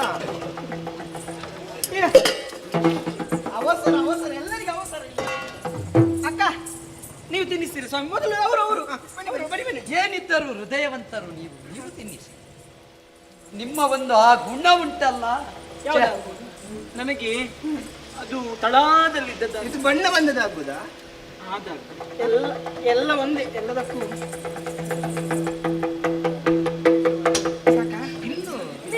ನೀನೊಂದು ಕೊಡಿ. ಇಲ್ಲಿ ತಿಂದು ಹಾಕಿ ಏನು ತಿಂದಾಡುದು? ಆಯ್ತಂತ ಇನ್ನೊಂದು ಕೊಡು. ನೀನ್ ತಿನ್ಬೇಡ. ಅದೇನು ಅವಳು ತಿನ್ನಬಾರದು? ಹಾಗಲ್ಲ, ಅದು ಅವರಿಗೆ ನಮಗೆ ಬೇಕಾದಷ್ಟು ಉಂಟು. ಅದು ಮತ್ತೆ ಕೊಡುವುದು. ಅದ ಮತ್ತೆ ಕೊಡುವುದು. ಅವಳು ಮತ್ತೆ ನೀವು ತಕ್ಕೊಳ್ತೀರಲ್ಲ. ಅದು ನಾವು ತಗೊಳ್ತೇವೆ, ಮತ್ತೆ ಎಲ್ಲರಿಗೆ ಹಂಚ್ತೇವೆ ನಾವು. ಅಮ್ಮ ನೀವು ತಿನ್ನಿ, ನೀವು ತಿನ್ನಿ. ನೀವು- ನಿಮಗೆ ನೀವು- ಪ್ರಿಯ ಅಂತ ನೀವು- ನಮಗೆ ನೀವು- ಗೊತ್ತು. ಕೊಡೆ, ನೀನ್ ಕೊಡೆ. ಆರತಿ ಆಗ್ಬೇಕಲ್ಲ ಇನ್ನು. ಆರತಿ. ಸ್ವಾಮಿ ನೀವು ಈ ಯೋಗ ಇವಳಿಗೆ ಬರ್ತದೆ ಅಂತ ನಾನು ಊಹಿಸಿಯೂ ಇರಲಿಲ್ಲ. ನಮ್ಮ ಅಕ್ಕ ಅಲ್ವಾ, ಪ್ರೀತಿ ಅಕ್ಕ. ಆ ಬಾಳೆಹಣ್ಣೊಂದು ಕೊಡಿ. ತಿನ್ಬೇಕು. ಬಾಳೆಹಣ್ಣು ತೆಗಿರಿ. ಬಾಳೆಹಣ್ಣಿಗೆ ಏನು ಹಾಕಿಲ್ಲ ಅಂದ್ರೆ ಮಂತ್ರಿಗಳ ಹೆಂಡತಿಗೂ ಹೀಗೆ ಮಾಡಿದ್ದೀರ ವ್ಯವಸ್ಥೆ ಅಲ್ಲ? ಏನು ಹಾಕಿಲ್ಲ ಸ್ವಲ್ಪ ಅಂತ. ಇತ್ತು ನಮ್ಮ ಮಟ್ಟಿಗೆ. ನಮ್ಮ ಅರಮನೆಯಲ್ಲಿ ಆಗ್ತದಲ್ವ ಅದು, ಹಾಗೆ. ನಾ ಸ್ವಲ್ಪ ಕೊಡಲೆ. ನೀವು ಯಾಕೆ ತಿನ್ಬೇಕು? ಎಲ್ಲ ಎಲ್ಲ ಎಲ್ಲ ನೋಡಿ, ಇದು ನಿನಗೆ ಇಷ್ಟ ಅಲ್ವಾ? ಆಯ್ತಾ? ಇದು ಬೇಡವಾ? ಒಮ್ಮೆಲೆ ಹೋಗ್ಬೇಕು. ಕುಡಿಲಿಕ್ಕೆ ಎಲ್ಲ ಒಮ್ಮೆಲೆ ಹೋಗ್ಬೇಕು. ಸ್ವಲ್ಪ ಎಂತದ್ದೇ? ಅದಲ್ಲ, ಎಲ್ಲ ತಿಂದ ಮುಗಿಬೇಕು ಅಂತ ಒಮ್ಮೆಲೆ ಹೋಗ್ಬೇಕು ಹೊಟ್ಟೆಗೆ ಅಂತ. ಹಾಗೆ. ನೀನು ಮಾತಾಡುವಾಗ ನನಗೆ ಸಂಶಯ. ನೀರು ಬೇಕಾ? ನೀರು ಸ್ವಲ್ಪ ತಿನ್ನು ನೀರು ತಿನ್ನು. ಸ್ವಲ್ಪ. ಇದು ತಿನ್ನಮ್ಮ. ಇದು ಏನಿದು? ಏನಾಯ್ತು?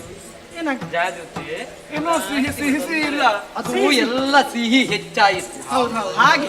ಈಗಂತೂ ಸಿದ್ಧಪಡಿಸುವವರು ಎಲ್ಲ ಸಿಹಿಯೇ ಹಾಕು. ಮತ್ತೆ ಈಗ ನಾಲಿಗೆಗೆಲ್ಲ ಇದು ಆಗುದಿಲ್ಲ ಸ್ವಾಮಿ. ಹೌದು ಹೌದು. ನೀರು ಕುಡ್ದೆಯಾ? ನೋಡು, ಅದಕ್ಕೆ ಅವಳು ಸಿಹಿ ತಿನ್ನುವುದಿಲ್ಲ. ಕೊನೆಗೊಂದು ಆರತಿ ಮಾಡ್ಬೇಕಲ್ವಾ? ಕೊನೆಯ ಆರತಿ ಅಂದ್ರೆ ಕೊನೆಗೆ ಆರತಿ ಮಾಡ್ಬೇಕಲ್ವಾ? ಹಾಗೆ ಕ್ರಮ. ಕ್ರಮ. ಬಾರೆ. ಇವರಿಗೆ ಆಗಿ ಗೊತ್ತಿಲ್ಲದಿದ್ರು ನೋಡಿ ಗೊತ್ತುಂಟು ಇವರಿಗೆ. ಗೊತ್ತುಂಟು. ಅದು ನಮಗೆ ಅದಕ್ಕೆ ಹೆಣ್ಣು ಮಕ್ಕಳನ್ನು ಇಂತಹ ಕಾರ್ಯಕ್ರಮಕ್ಕೆ ಕರ್ಕೊಂಡು ಹೋಗಬೇಕು ಅಂತ ಹೇಳುವುದು. ಯಾವತ್ತು ಇಂತಹ ಕಾರ್ಯಕ್ರಮಕ್ಕೆ ಊಟಕ್ಕಾಗುವಾಗ ಹೋಗುವುದಲ್ಲ, ಆರಂಭ ಆಗುವಾಗ ಹೋಗಬೇಕು. ಇಲ್ಲದಿದ್ರೆ ಅವರ ಮನೆಯಲ್ಲಿ ಆಗುವಾಗ ಯಾರ್ಯಾರನ್ನು ಕರೆಯುವುದು? ನಮ್ಮನ್ನು ನೋಡಿ ಕಲಿಬೇಕು. ಮತ್ತೆ ಇದು ಬೇಡವಾ? ಸಾಕಾ? ಸುಖಮತಿ ಸಾಕೇನೆ. ಇದರ ರುಚಿಯೇ ಬೇರೆ ಉಂಟು ಸ್ವಾಮಿ. ಬಹುಶಃ ನಮ್ಮ ಕಾರ್ಯಕ್ರಮದಲ್ಲಿ ನಮಗೆ ತಿನ್ಲಿಕ್ಕೆ ಆಗುವುದಿಲ್ಲ.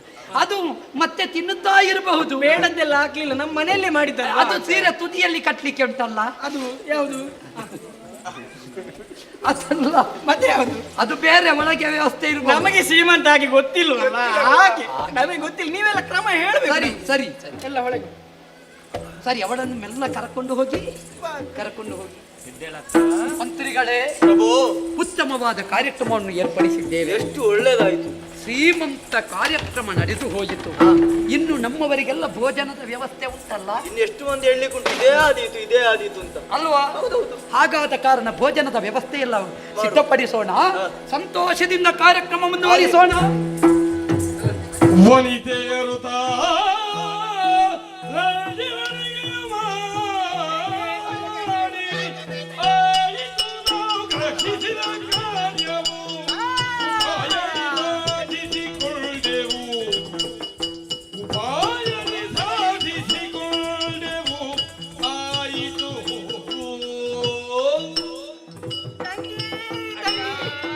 ಸಂತೋಷ.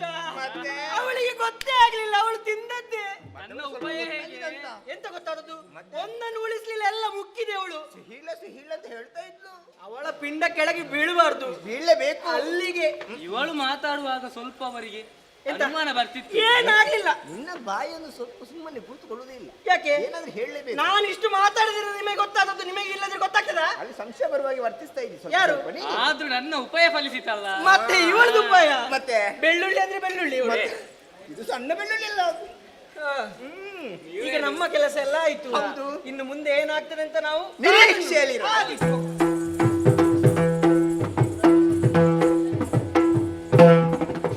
ಮನದಲ್ಲಿ ಭಯ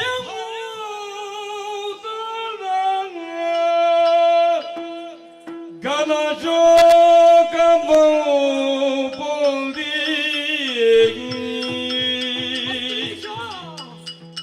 ಶುಕಮತಿ ಗೋಳಿಡುತ್ತೀರೆ ತಿಳಿದ ಭೂಪಾಲ ಹಿಡಿದ ಭೂಪಾಲ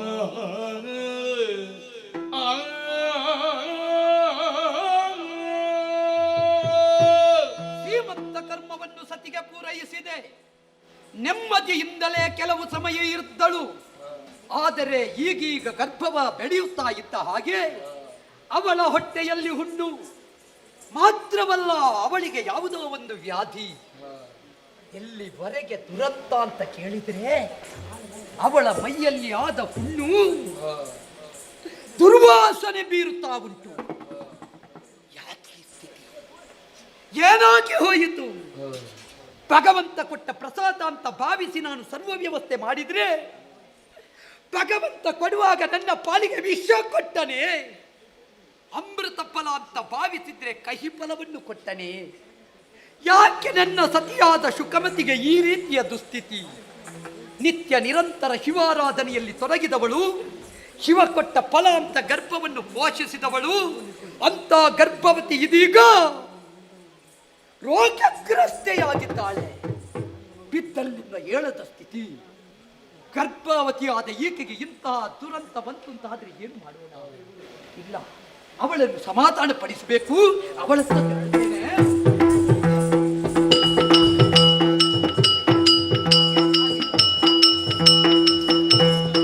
ಅಯ್ಯೋ, ಹನುಮ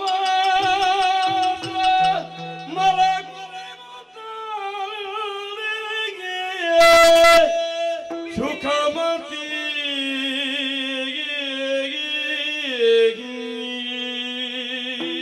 ಇಲ್ಲ ಇಲ್ಲ, ದುಃಖದಿ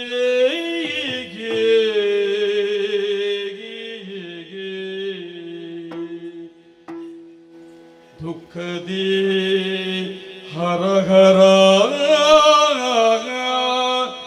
ಏನಿದು ಎನ್ನ ಮೈಯೊಳು ಗುಳ್ಳು ಮೈಯೆಲ್ಲ ಹುಣ್ಣು. ಹರ ಹರೇ ನೀನು ಎಲ್ಲ ಮೈಯೊಳು ಗುಳ್ಳು ಈ ಪರಿಯಲಿ ಕೆದರಿದಯ್ಯೋ ಯಾಕೆ ಹೀಗಾಯಿತು? ಯಾಕೆ ಹೀಗಾಯಿತು? ಈ ಪರಿಯಲಿ ಕೆದರಿದಯ್ಯೋ ನೆರಹಿದ ಪೂರ್ವಾದ ಕೃತ್ಯ ಬಲ್ಲದ ಯತ್ರ ದೊರಕುವ ದತಿ ಚಿತ್ರ ಬೈದೆ ಹರ ಹರ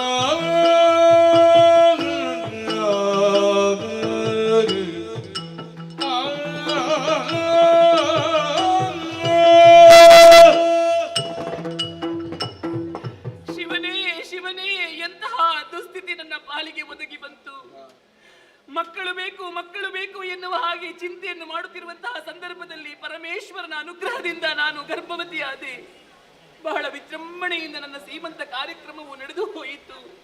ಆದರೆ ದಿನಕ್ಕೆ ನನ್ನ ಮೈಯಲ್ಲಿ ಹುಣ್ಣೆಲ್ಲ ಆವರಿಸಿಕೊಂಡಿತ್ತು. ಪರಿಣಾಮವಾಗಿ ನನ್ನ ಮಗುವಿಗೊಂದು ಜನ್ಮವನ್ನಿತ್ತೆ. ಆ ಮಗುವನ್ನು ನೋಡಿದರೆ ಆ ಮಗುವಿನ ಮೈಯೆಲ್ಲ ಹುಣ್ಣಾಗಿದೆ, ನನ್ನ ಮೈಯೆಲ್ಲ ಹುಣ್ಣಾಗಿದೆ, ದುರ್ಗಂಧವನ್ನು ಬೀರುತ್ತಾ ಇದೆ. ಯಾಕೆ? ದಿನ ಹೋಗುತ್ತಾ ಇದ್ದ ಹಾಗಿದು ಹೆಚ್ಚಾಗುತ್ತಲೇ ಇದೆ. ಈ ಪರಿಸ್ಥಿತಿಯಿಂದ ನನಗೆ ಬದುಕುವುದಕ್ಕೆ ಅಸಾಧ್ಯವಾಗಿ ಹೋಗಿದೆ. ಯಾರು ನನ್ನ ಕಷ್ಟವನ್ನು ಅರ್ಥ ಮಾಡಿಕೊಳ್ಳುವವರು? ಏನು ಮಾಡಲಿ ನಾನಿಂತಹ ಸ್ಥಿತಿಯಲ್ಲಿ? ಶಿವನೇ ಶಿವನೇ. ರಮಣ ವಜ್ರಭುಜ ಬೆಸನದ ವಾರತೆಯ ಕೇಳುತ್ತಗ ಸುಖಮತಿ ಹರೋಷದ ವಾರಿಧಿಯೊಳೈದಂದು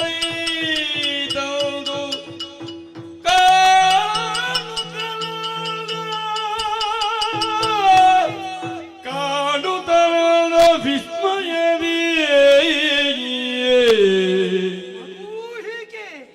ಏನಿದದ್ಭುತ ಬಿಂದು ತನಯ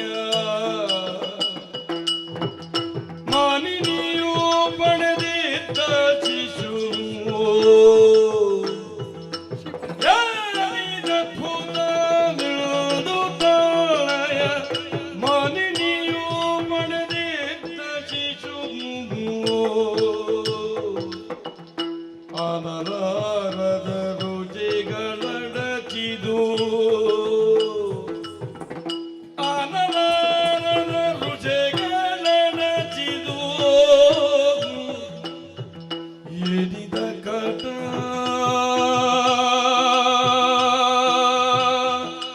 ಅಕಟ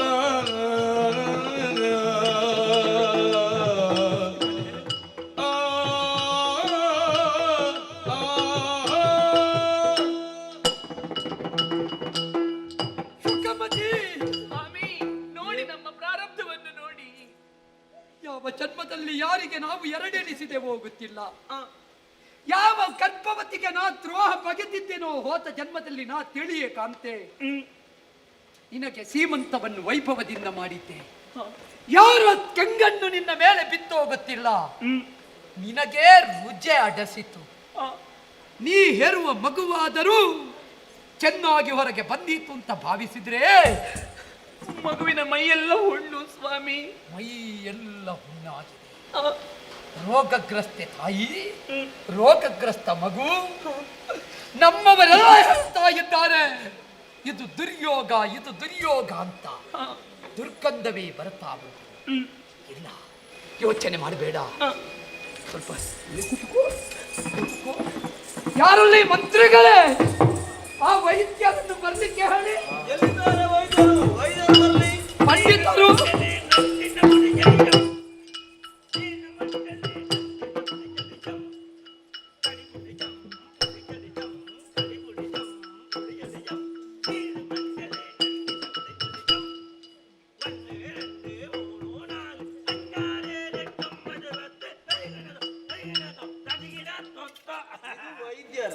വൈദ്യർ സ്വാമി ആര് എന്നെ വിളിച്ചത്? എല്ലാവർക്കും നമസ്കാരമുണ്ട്. ಪ್ರತಿ ನಮಸ್ಕಾರ. നിങ്ങളാർക്ക് നമസ്കാരമുണ്ട്. അവരാര്? ಮಹಾರಾಜರು. ನಾನು ಮಂತ್ರಿ. ಮಹಾರಾಜ ವಜ್ರಬಾಹು. ഉജ്രബാഹു. ഉജ്ജർബാഹു ಅಲ್ಲ ವಜ್ರಬಾಹು. ഉജ്രബാഹു എന്തായാലും പേരല്ല. നിങ്ങൾ എന്നെ ഭാഷ വരുന്നില്ല. നിങ്ങൾക്ക് ನಿಮ್ಮ ಭಾಷೆ ಅರ್ಥ ಆಗುತ್ತದೆ, ಬರುವುದಿಲ್ಲ. ನಿಮ್ಮಳದ್ದು ನಮ್ಮಳಿಕೆ ಬರ್ತದೆ. ಆ ಸ್ವಲ್ಪ ಸ್ವಲ್ಪ ಬರ್ತದೆ. ಸ್ವಲ್ಪ ಬರ್ತಾರೆ. ಅದು ಕಡಲೆ ಒಳಕ್ಕೆ ಬೆಳಕೆ ಮಾಡಿದ ಹಾಗೆ ಆಗುತ್ತಾರೆ. ಆ ಕಡಲೆ ಅವಲಕ್ಕಿ ಬೆಳಕೆ ಆದ ಹಾಗೆ ಆಗುತ್ತದೆ.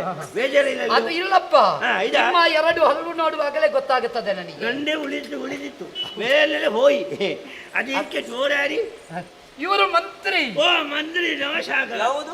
ಮಂತ್ರಿ ಅಲ್ಲ ಮಂತ್ರಿ ಅಲ್ಲ ಮಂತ್ರಿ. ಅದೇ ಮಂತ್ರಿಯರು ನಮಸ್ಕಾರ. ಇರಿಕಟ್ಟಿ. ಇದು ನಿಮ್ಮ ಊರು? ಕೋಯ್ಕೋಡು. ಕೋಯಿಕ್ಕೋಡು. ಅದು ಎಲ್ಲಿ? ಅದು ಆ ಕಡೆ ಕೇರಳ ಉಂಟല്ലോ. ಕೇರಳ. ಕೇರಳದವರು. ನಿಮ್ಮ ಬಟ್ಟೆ ನೋಡುವಾಗ ಗೊತ್ತಾಗುತ್ತದೆ. ನಮಳೆ ನೋಡುವಾಗ ಒಳ್ಳೇದಿಲ್ಲ. ನಮ್ಮಳಿದು ಇದು ಒಳ್ಳೇದು. ಹೃದಯ ಒಳ್ಳೇದು. ಅದೇ ಸರಿ. ಇರಿಕಟ್ಟಿ ಅರಮನೆಗೆ ಹುಷಾರಿಲ್ಲ ಅನ್ನೋ ಆಡೆ ಬರ್ನಿ. ನನ್ನ ಹೆಂಡತಿ. ನಿಮ್ಮ ಹೆಂಡತಿ ಎಲ್ಲಿ? ಹೆಂಡತಿ ಹೆಂಡತಿ ಭಾರ್ಯೆ. ആ, ഭാര്യ ഓടിയുണ്ട് നിങ്ങളെ ഭാര്യ ಇವಳು എന്താ ഈ നിങ്ങളെ ഭാര്യ ಶುಕಮತಿ ಅಂತ ಹೆಸರು. ನಿങ്ങളെ ಭಾರ್ಯ ಗರ್ಭವತಿ ಆಗಿ ಆಗ್ಲಿಪ್ಪ ಒಳ್ಳೇದು ಗರ್ಭವತಿ ಆದ್ರೆ ಬಹಳ ಒಳ್ಳೇದು ಸ್ವಲ್ಪ ಸಮಯದ ಮೇಲೆ ಇರ್ತದೆ ಆಮೇಲೆ ಮಗು ಆಗುತ್ತದೆ ನಲ್ಲೆದಾನಲ್ಲೂ ನೀವು ಪಾಠ ಮಾಡುದಾ ನಮಗೆ? ಅಲ್ಲ ಗರ್ಭವತಿ ಅಂತ ಬರ್ಜಲ್ಲ ನೀವು ಗರ್ಭವತಿ ಆಗಿದ್ದಾಳೆ. ಶ್ರೀಮಂತ ಕರ್ಮ ಆದ ನಂತರ ಅವಳ ಮೈಯೆಲ್ಲ ಹುಣ್ಣಾಗಿದೆ, ರುಚೆ ರೋಗ ಮಾತ್ರವಲ್ಲ, ಹೆತ್ತು ಆಯಿತು, ಪ್ರಸವ ಆಯಿತು, ಮಗುವಿಗೂ ರೋಗ. ಇದಕ್ಕೊಂದು ಏನಾದ್ರೂ ಔಷಧಿ ಮಾಡಿ ಗುಣಪಡಿಸಬೇಕು ಅಂತ ನಿಮ್ಮನ್ನು ಬರಿಸಿದ್ದೇನೆ. ಹೊರಜರೆ ಮೊರಜರೆ ಅಲ್ಲ ಹೊರಜರೆ ಮಹಾರಾಜರೇ, ಈಗ ಬೇಡಿಕೊಂಡೆ ನಾನು ಬಂತಲ್ಲೋ ಹಾ ನಾನು ಬಂತಲ್ಲೋ ನಾನೇನು ಅಂದಿಂದ ಪಂಡಿತನು ಅಂತಿದ್ದ ಪಂಡಿತನು ಅಂತಿಂತ ಪಂಡಿತರು ಭಯಂಕರ ಪಂಡಿತ ಭಯಂಕರ. ನಮ್ಮ ನಿಮ್ಮ ಹೆಸರು? ನನ್ನ ಹೆಸರು ಕೇಳು ಪಂಡಿತ ಅಂದ ಆ ಕೇಳು ಪಂಡಿತ ಇದು ನಾರಾಯಣ ಪಂಡಿತರಲ್ಲ? ಅಲ್ಲ ಅಲ್ಲ ಅಲ್ಲ. ಅದು ನಮ್ಮಳೆ ಹಿರಿಯವರು ಹಿರಿಯವರು. ಇದು ಆ, ಎಂತೆಂತ ರೋಗಕ್ಕೆ ನಾನು ಮருந்து ಕೊಡ್ತೀನಿ. ಮತ್ತು ಕೊಡ್ತೀರಿ? ಅಯ್ಯೋ ಏನು ಕೊಟ್ಟಿದ್ದೀರಿ? ಗಂಟು ನೋವು, ಸೊಂಟ ನೋವು, ಆಮೇಲೆ ಬೆನ್ನು ನೋವು, ಕಣ್ಣು ನೋವು, ಆಮೇಲೆ ಇದು ಉಬ್ಬಸ ಉಂಡಲ್ಲೇ ಅದರಲ್ಲಿ ಕೆಲವೊಂದು ಉಬ್ಬಸ ಉಂಟು, ಅದಕ್ಕೆಲ್ಲ ನಮ್ಮದು ಒಂದೇ ಮರ್ತು ಇನ್ನೊಂದು ಒಂದು ಮಾತ್ರೆ. ಅದು ದಿಂದರೆ ವೈಕುಂಠ ಯಾತ್ರೆ ಮಾಡುವವರು. ಹಾಗಿದ್ರೆ ನಿಮ್ಮ ಮಾತ್ರೆಯಲ್ಲಿ ವೈಕುಂಠ ಯಾತ್ರೆ ಮಾಡುವವರು ಹಿಂದೆ ಬಂದವರು 1000 ಮಂದಿ. ಸಾವನ್ನು ಗೆದ್ದಿದ್ದಾರೆ. ಅಚ್ಚಾ. ನೀವು ಸಂಜೀವಿನಿ. ಸಂಜೀವನ್ನೇ ನಾನೇ ಸಂಜೀವನ್ನೇ ನಾನು ಪರೀಕ್ಷೆ ಆಗ್ತದೆ. ಸರಿ ಸರಿ ಸರಿ, ನಿಮ್ಮಲ್ಲಿ ಹೆಣ್ಣು ಪರೀಕ್ಷೆ ಅಮ್ಮೆ ಕೈ ಕೊಡಿ ಅಮ್ಮೆ ಅಮ್ಮೆ ಕೈ ಅಂಗನೆಯಲ್ಲ ಅಮ್ಮೆ. ಹಾ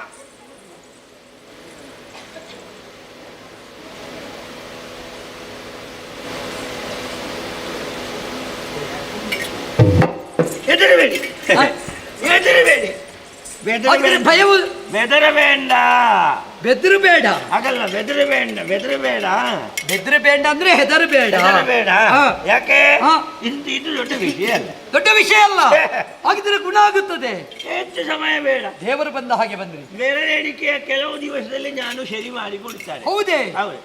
ಇಪ್ಪ ಮೊದಲು ಈ ರೋಗ ಉಂಡಲ್ಲ ಉಲ್ಬನಾಯಿ ಮೀಟೆ ಹೋಯ್ ಅಂದ್ರೆ ಮೇಲೆ ಹೋಗಿದೆ. ಮೇಲೆ ಹೋಗಿದೆ. ಮೇಲೆ ಹೋಗಿ ಕೆಳಗೆ ಇಳಿಸ್ಬೇಕಲ್ಲ, ಅದಕ್ಕೆ ಸೋಪ್ ಇಡೋಣ. ಸೋಪ್ ಇಡೋಣ. ಸೋಪು ಸೋಪು ಅಂದ್ರೆ ಸೊಪ್ಪು. ಸೊಪ್ಪು ಹಾಗೆ ಬರುತ್ತದೆ. ನಿಮ್ಮ ಸೋಪು ಅಂದ್ರೆ ನಮಗೆ ಅರ್ಥ ಆಗಬೇಕಲ್ಲ. ಬೇರೆ ಉಂಟಾ ಸೊಪ್ಪು? ಅದೇ ನಾ ಪರಿಚಯ ನೀವು ನೀವು ಅರ್ಥ ಮಾಡಿಕೊಳ್ಳಬೇಕು. ನಿಮ್ಮ ಪರ್ಣ್ಯದು ನೀವು ಅರ್ಥ ಮಾಡಿಕೊಳ್ಳಬೇಕು. ಸರಿ ಸರಿ. ಸೋಪು ಬನ್ನು ಸೋಪು ಬನ್ನು ನೋಡಿ ಸೊಪ್ಪಿನ ವ್ಯವಸ್ಥೆ. ಹರಿನಾರಾಯಣ ಹರಿನಾರಾಯಣ. ಯಾವ ಹರಿ? ಹರಿನಾರಾಯಣ ಹರಿನಾರಾಯಣ. ಅದನ್ನೇ ನಾ ಬರ್ತೀನಿ. ಹರಿನಾರಾಯಣ ಗೋವಿಂದ ಮುಕುಂದ ಮಾಧವ. ಗೋವಿಂದ ಈಗಲೂ ಇದ್ದಾನ? ಗೋವಿಂದ ಇದ್ದಾನೆ, ಇಲ್ಲಿಲ್ಲ ಅವ ಅಲ್ಲಿ. ಅವಳದ್ದು ನರಸೆಳೆತ ಹೇಗುಂಟು? ಈಗ ಈಗ ಇಪ್ಪ ನಲ್ಲೇದಿಲ್ಲ, ತೊಂದರೆ ಇಲ್ಲ. ನಿಮ್ಮತ್ತೆ ಔಷಧಿಯ? ಓಂ ನಾರಾಯಣ ನಾರಾಯಣ ನಾರಾಯಣ. ಹಂಗನೆ ಅದು ಅಷ್ಟು ಸಾಕಾಗುತ್ತದ? ಅಷ್ಟು ಸಾಕಾಗುತ್ತದ? ಇದು ಬೆನ್ನೂರಲ್ಲೇ ಅದಕ್ಕೆ ಕೊರ್ಚ ಅದು ಎಂದು ಮೈಲಿಂದ ಹಿಂದೆ ಉಂಟಾದ್ರೆ ಅದು ಹೋಗಲಿಕ್ಕೆ ಅಷ್ಟೇ. ನೀವು ಹೋಗುವಾಗ ಸ್ವಲ್ಪ ಸ್ವಲ್ಪವೇ ತಕೊಂಡು ಹೋಗುದಾ? ಕ್ರಮವೇ ಹಾಗೆ. ಯಾಕಂದ್ರೆ ತುಂಬಾ ತೆಕ್ಕೊಂಡು ಹೋದ್ರೆ ಅಲ್ಲಿ ಖರ್ಚಾಗಿದ್ರೆ ಪುರ ಹಿಂದೆ ಬರಬೇಕಲ್ಲ. ಹೌದು ಹಾಗೆ. ಓಂ ಅಡಿಗಟ್ಟು ಮುಡಿಗಟ್ಟು ಕಂಡುತ್ತ ಕಡಿಗಟ್ಟು ಜಾಗದವರು ಇಲ್ಲೇ ಕಟ್ಟು ಕೊಟ್ಪಣ್ಣೆ ತಕ್ಕಟ್ಟು ಎಂಕೊಟ್ಟೆ ಈ ಕಟ್ಟು ಮೇಲು ನಾಮುಡಿ. ಅಡಿಕಟ್ಟು ಮುಡಿಕಟ್ಟು ನಮ್ಮಳೆ ಮಂತ್ರ ಕಟ್ಟುವುದು ಪುಡಿಕಟ್ಟು ಎಂತದದು? ಹಂಗನೆಲ್ಲ ನಮ್ಮಳೆ ಮಂಗವಾದ ವಿಷಯವನ್ನು ನೀವು ವಿಮರ್ಶೆ ಮಾಡಕೂಡದು. ಅದು ನಮ್ಮಳೆ ವಿಷಯ. ಕೊಂಚ ಆಚೆ ಹೋಗಿ. ಓಂ ಕಾಳಿ ಕರಾಳಿ ಮಾಂಕಾಳಿ ರೌದ್ರಕಾಳಿ ಭದ್ರಕಾಳಿ ಕೈಕಾಳಿ ಕಿಸಕಾಳಿ ಕುಪ್ಪಿಕಾಳಿ ಇಲ್ಲಕಾಳಿ ಒಟ್ಟಾರೆ ದಿವಾಳಿ ಆಮಡಿ. ಸದ್ಯಲ್ಲ ಉಂಟು ಯಾರಿಗಿದು ಹೇಳಿದ? ಅದು ಎಂತದ್ದು ಒಂದು ಕಾಳಿ ಹೇಳಿದಿರಲ್ಲ, ಎಂತದ್ದು? ಅದು ಕಾಳಿ ನಮ್ಮಳಿದ ಕಾಳಿ ಕಾಳಿಕಾಂಬ. ಅದೇ. ಓಂ ಒಂದಿಲಂ ಚಂದ್ರವಾಯನ ನಂದು ಸೂರ್ಯವಾಯನ ಮೂರು ತ್ರಿಮೂರ್ತಿಕವಾಯನ ನಾಲ್ಕು ಚತುರ್ಮುಖ ಬ್ರಹ್ಮವಾಯನ ಅಂಜಲಿ ಪಂಚಮುಖ ರುದ್ರವಾಯನ ಆರು ಷಣ್ಮುಖವಾಯನ 7 ಸಪ್ತ ಋಷಿಕವಾಯ ಅಷ್ಟ ದಿಕ್ಪಾಲಕವಾಯ 9 ನವ ಬ್ರಹ್ಮವಾಯನ 10 ಪರಬ್ರಹ್ಮವಾಯನ ವಾಯನ ವಾಯನ ವಾಯನ.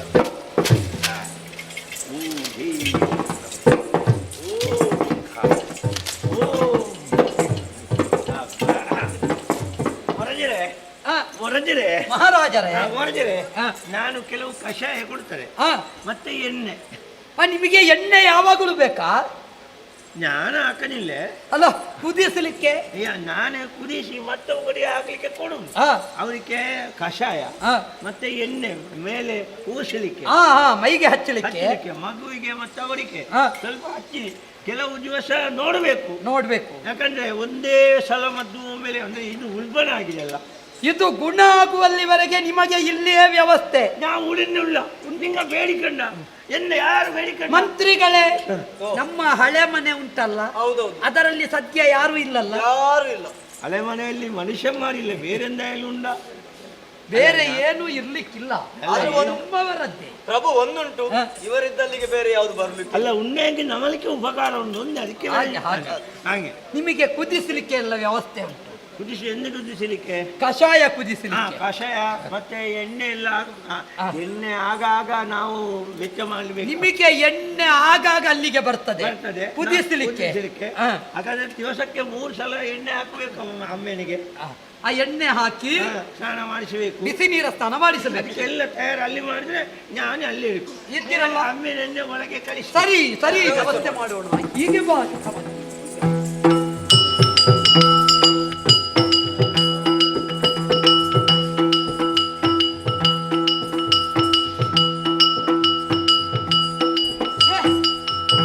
ಸಮಯ ಎಷ್ಟಾಯಿತು?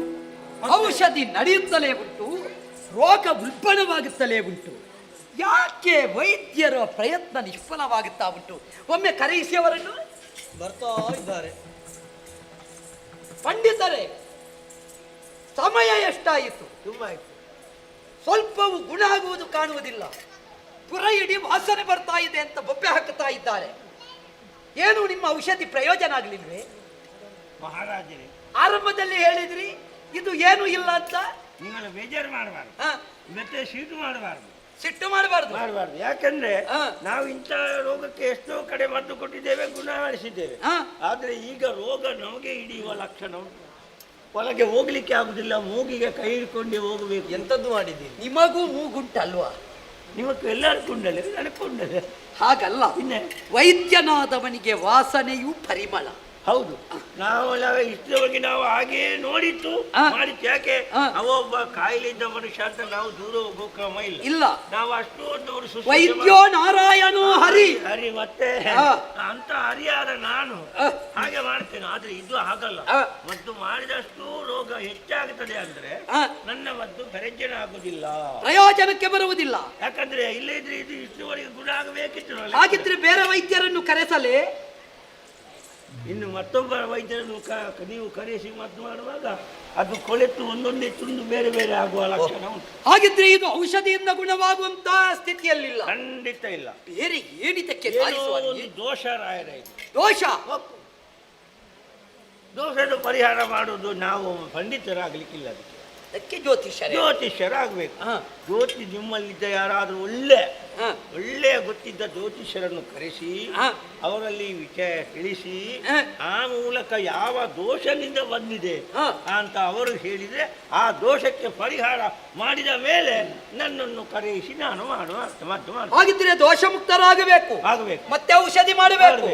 ಆ ರೋಗ ಮತ್ತೆ ಕೈ ಗುಣ ನಿಮ್ಮದಾದಿತ್ತು ಅಂತ ಕೇಳಬೇಕು. ಕೇಳಿ ಅದು ಕೇಳಿ ಅದು ಕೇಳಿ ಅಲ್ವಾ? ಯಾಕಂದ್ರೆ ಅದು ಹೌದು. ಹಾ. ಅದನ್ನು ಕೇಳಬೇಕು. ಹಾ. ಮತ್ತೆ ನಾವು ದೋಷ ಇಟ್ಟುಕೊಂಡು ಮುಳ್ಳನ್ನು ಒಳಗೆ ಇಟ್ಟುಕೊಂಡು ಮೇಲೆ ಮದ್ದು ಬೂಸಿದ್ರೆ ಅದು ಹಸಿಯಾಗುವುದಿಲ್ಲ. ದೋಸೆ ಇಟ್ಟುಕೊಂಡಲ್ಲ, ದೋಷ ದೋಷ ಇಟ್ಟುಕೊಂಡು ಅದೇ ಅಂದ್ರೆ ಒಳಗೆ ದೋಷ ಉಂಟು, ಹಾ. ಮೇಲೆ ಮದ್ದು ನಡೆಯುವುದಿಲ್ಲ. ಇಲ್ಲ. ಆದ್ದರಿಂದ ನೀವು ಅದೊಂದು ಕೆಲಸ ಮಾಡಿ പിന്നെ ನನ್ನನ್ನು ಬಿಳಿಸಿ ನಾನು ಬರ್ತೇನೆ. ಇಷ್ಟರವರೆಗಿನದ್ದು ಎಲ್ಲ ತಕ್ಕೊಂಡು ಹೋಗಿ. ತೊಂದರೆ ಇಲ್ಲ. ನಾನು ಹಣ ಕೇಳಿದ್ರೆ ಕೊಡುದಿಲ್ಲ, ಹಾ. ಕೊಟ್ರೆ ಬಿಟ್ಟು ಹೋಗೋ ಕ್ರಮ ಇಲ್ಲ. ಆಯ್ತು. ಆಯ್ತು ಬೇಜಾರು ನಾವು ಮಾಡಿ ಕೊಡದೆ ಕಳಿಸುವವರು. ಆಗಲಿ. ಅದೊಂದು ಕೆಲಸ ಮಾಡಿ ಹಾ. ಮತ್ತೆ ನನಗೆ ಜ್ವರ ಬರಲಿ. ಇಲ್ಲಿಗೆ ಬಂದ ನಂತರ ನೀವು ಬರಿಗೈಯಲ್ಲಿ ಹೋಗ್ಲಿಕ್ಕಿಲ್ಲ. ಅದು ನನಗೆ ಗೊತ್ತುಂಟು, ಧರ್ಮಕ್ಕೆ ನೀವು ಕಳಿಸಿದಿಲ್ಲ ಅಂತ. ಹಾ. ಮತ್ತೆ ನೀವು ಜ್ವರ ಕಳಿಸಿ. ಸರಿ, ನಾನು ಆಮೇಲೆ ಬರ್ತೇನೆ. ನಿಮಗೆ ಜನ ಕಳಿಸ್ತಾ. ಆಯ್ತು. ಮಂತ್ರಿಗಳೇ, ಪ್ರಭು. ವಿಷಯ ಸತ್ಯವೇ. ಯಾಕೆಂತ ಹೇಳಿದ್ರೆ ಅಂತಿಂತಹ ವೈದ್ಯರಲ್ಲ ಇವರು. ಕೇರಳದಿಂದ ಬರಿಸಿದ್ದೇವೆ. ಮಹಾಪಂಡಿತರು. ಇಂತಹವರ ಮಧ್ಯೆ ಗುಣಪಡಿಸುವುದಿಲ್ಲ ಅಂತಾದ್ರೆ ಇದೇನೋ ದೋಷ. ಹೌದು, ದೋಷ ಪರಿಹಾರ ಆಗಬೇಕಿದ್ರೆ ಒಬ್ಬ ಸಮರ್ಥ ಜ್ಯೋತಿಷಿ ಆಗಬೇಕು. ಅದು ನಮ್ಮ ಹತ್ತಿರದಲ್ಲಿದ್ದಾರೆ. ಯಾರು? ಗುರುಪುರದಲ್ಲಿದ್ದಾರೆ. ಯಾವ ಗುರುಪುರದಲ್ಲಿ? ನಮ್ಮ ಗುರುಮಠ. ಆ ಗುರುವಿನ ಪುರ. ಹೌದು. ಯಾವ ಪಂಡಿತರು? ಒಳ್ಳೆ ಪಂಡಿತರಿದ್ದಾರೆ. ಅಂದ್ರೆ ಜ್ಯೋತಿಷ್ಯರು. ಹೌದು. ಅವರನ್ನೊಮ್ಮೆ ಭರಿಸ್ತೀರಾ? ಅದಕ್ಕೆ ವ್ಯವಸ್ಥೆ ನಾನು ಸರಿ, ಮಾಡಿಸಿ ಮಾಡಿಸಿ ಮಾಡಿಸಿ.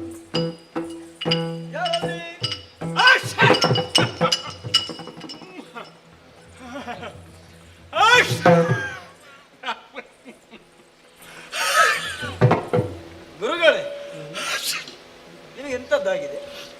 ನಮಗೆ ರೋಗ ನೋಡಿ ನೋಡಿ ತಲೆ ಬಿಸಿ ಆಗಿದೆ. ರೋಗ ಅಲ್ಲಪ್ಪ, ಮತ್ತೆಂತದ್ದು?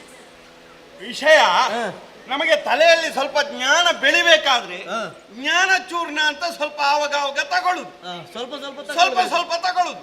ಕೆಲವೊಮ್ಮೆ ಸ್ವಲ್ಪ ಅಲ್ಲಿಗೆ ಮೇಲೆ ಹೋದಾಗ ಸ್ವಲ್ಪ ನೆತ್ತಿಗೆ ಏರಿದಾಗ ಸೀನು ಸೀನು ಬೇಸರ ಮಾಡಬೇಡಿ, ತೊಂದ್ರೆ ಇಲ್ಲ. ಶುಭವಾಗ್ಲಿ. ಇದು ಎಂತದ್ದು ಬರುವುದು ಮಹಾರಾಜರಿದ್ದಾರೆ. ಮಹಾರಾಜರು. ಪರಮ ಜ್ಯೋತಿಷ್ಯರು, ನಮೋ ನಮಃ. ಶುಭವಾಗ್ಲಿ ಶುಭವಾಗ್ಲಿ, ಕಲ್ಯಾಣವಾಗ್ಲಿ. ಭರಿಸಿದ್ದೇವೆ. ಗೊತ್ತಾಯ್ತು ಗೊತ್ತಾಯ್ತು. ಈಗ ನಾವು ಈ ಸೀನು ಇದ್ದವರ ಮುಂದೆ ನಿಲ್ಲುವಾಗಲೇ ಬಟ್ಟೆ ಅಡ್ಡ ಇಡುವುದು. ಆ ಸೀನೇ ಇಲ್ಲ. ಒಮ್ಮೆ 2 ಬಾರಿಗೆ ಮತ್ತೆ ಆ ಸೀನೆ ಇರುವುದಿಲ್ಲ. ಅಂದ್ರೆ ಸೀನುವಿಕೆ ಇರುವುದಿಲ್ಲ. 1 2 ಸ್ವಲ್ಪ ತೊಟ್ಟು ಎಳೆಯುವಾಗ ಸ್ವಲ್ಪ ಬರುವುದಷ್ಟೇ. ಬೇಸರಿ ಹಾಗಿದ್ರೆ ನೀವು ಎಳೆಯುತ್ತೀರಿ. ಚೂರ್ಣ ಚೂರ್ಣ, ಅದೇ, ಜ್ಞಾನ ಅದೇ, ಚೂರ್ಣ, ಅದೇ, ಅದೇ. ಸದಾನಂದ ಚೂರ್ಣ. ಹೌದೌದು ಆಗ್ಲಿ ಆಗ್ಲಿ. ಹೌದು. ಇದು ನಿಮ್ಮನ್ನು ಭರಿಸುವಲ್ಲಿ ಕಾರಣ ಉಂಟು. ಹೌದಪ್ಪ, ಜನ ಬಂದ್ರು, ಪ್ರಶ್ನೆ ಹೇಳಿ ಆಗಬೇಕು. ಕಳಿಸಿದ್ರು. ಪ್ರಶ್ನೆ ಪ್ರಶ್ನೆ. ಇವತ್ತು ನಿಮ್ಮ ಕುಂಡಲಿ ಬಿಡಿಸಬೇಕು. ನಮ್ಮ ಸತಿಯಾದ ಶುಕಮತಿ ಗರ್ಭವತಿಯಾಗಿ ಸೀಮಂತ ಆಗುವಲ್ಲಿವರೆಗೆ ಸುಖವಾಗಿದ್ದಳು. ಈಗ ಅವಳ ಗರ್ಭವತಿಯಾದ ತದನಂತರ ರೋಗ, ಹುಟ್ಟಿದ ಮಗುವಿಗೂ ರೋಗ, ಯಾವ ಔಷಧಿಯೂ ಪಥ್ಯವಾಗುವುದಿಲ್ಲ. ಇದು ದೋಷ ಅಂತ ವೈದ್ಯರು ಹೇಳುತ್ತಾರೆ. ದೋಷವನ್ನು ಕಂಡುಹಿಡಿಯಬಲ್ಲವರು ಜ್ಯೋತಿಷ್ಯರು ಅಲ್ವೇ? ಹಾಗಾದ ಕಾರಣ ನಿಮ್ಮ ಕುಂಡಲಿನಿ ಶಕ್ತಿಯಲ್ಲಿ ಏನು ದೋಷ ಉಂಟು ಅಂತ ಹುಡುಕಿ ಹೇಳಬೇಕು. ಆರೋಗ್ಯಕ್ಕೆ ಬಂದಂತಹ ಸಮಸ್ಯೆಗೆ ಕಾರಣ ಏನು? ಏನು ಒಮ್ಮೆ ಬಿಡಿಸುವ ನಿಲ್ಲಿ. ವ್ಯವಸ್ಥೆ ಮಾಡಿ.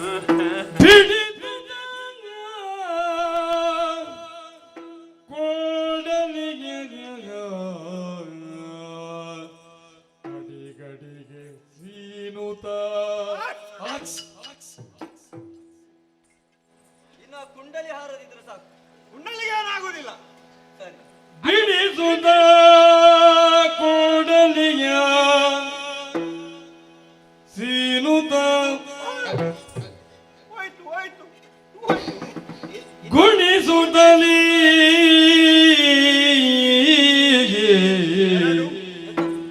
ಗುಣಿಸುತ್ತಲಿ ಭಾಗಿಸುತ್ತಲಿ ಕಳೆಯುತ್ತಲಿ ಬಿಡುತ್ತಲಿ ಕೂಡಿಸುತ್ತಲಿ ಗುಣಿಸುತ್ತಲಿ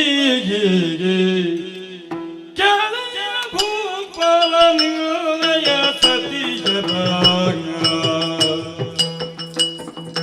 ಕೆಳಯ್ಯ ಭೂಪಾಲ ನಿರ್ಣಯ ಸತಿಯರ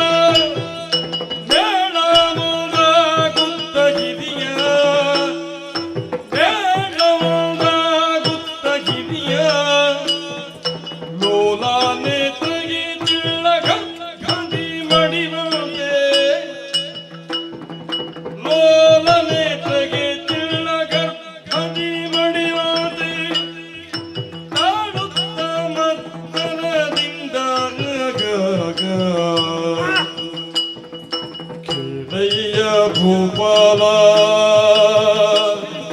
ಗುಣಿಸುತ್ತ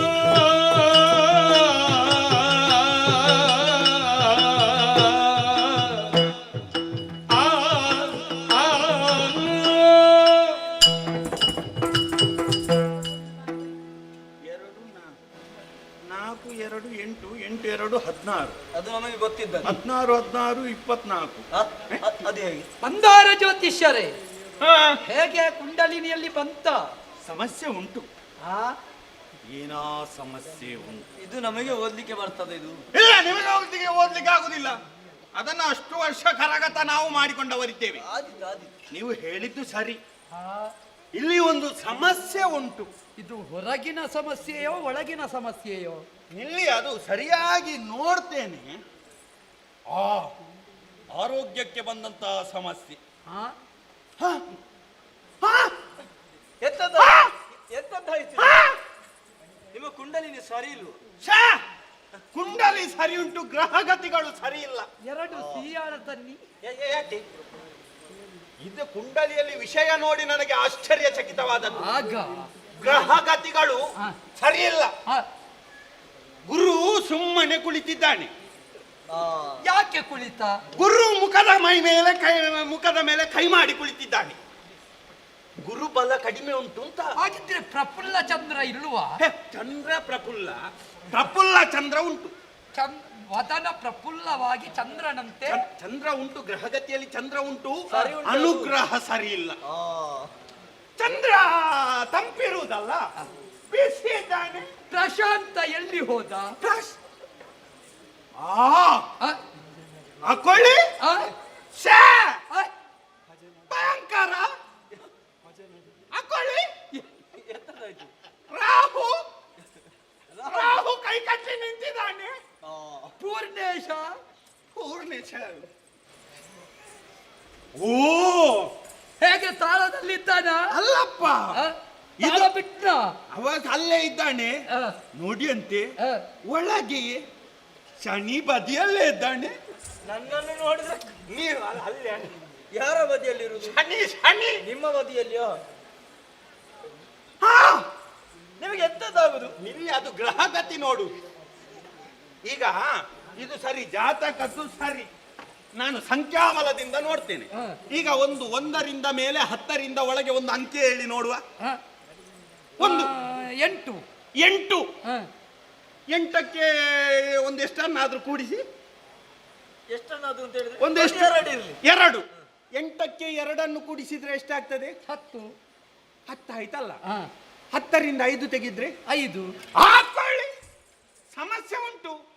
5 ಬರಬಾರ್ದು. ಪಂಚಮಂ ಕಾರ್ಯಸಿದ್ಧಿ ಅಲ್ವೇ? ಇಲ್ಲಿ ಕಾರ್ಯಸಿದ್ಧಿ ಆಗುವುದಿಲ್ಲ. ಇದರಲ್ಲಿ ಅಲ್ಲ, ಈ ಜಾತಕದಲ್ಲಿ ಅಲ್ಲ. ಅದು ಬೇರೆ ಜಾತಕದಲ್ಲಿ. ಇನ್ನೊಮ್ಮೆ ಆ, ಇನ್ನೊಂದು ಸಂಖ್ಯೆ ಹೇಳಿ. 7. 7. ಆ, 7ರಿಂದ ಒಂದು 2 ತೆಗೀರಿ. ಎರಡನ್ನೇ ತೆಗೆಯುವ. 5. 5 ಬಂತ? ಆ, ಮತ್ತೊಮ್ಮೆ 5 ಬಂತ? ಆ, ಸಮಸ್ಯೆ ಉಂಟು. ಸಮಗ್ರಿಲ್ವಾ?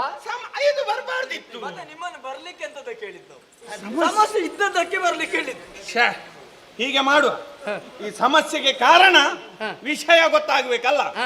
ಆರೋಗ್ಯಕ್ಕೆ ಬಂದಂತ ಸಮಸ್ಯೆ ಮೀನ, ಮೇಷ, ಮಕರ. ವೃಷಭ ಬಿಟ್ರ ಛೆ, ಕೇಳಿದ್ರು.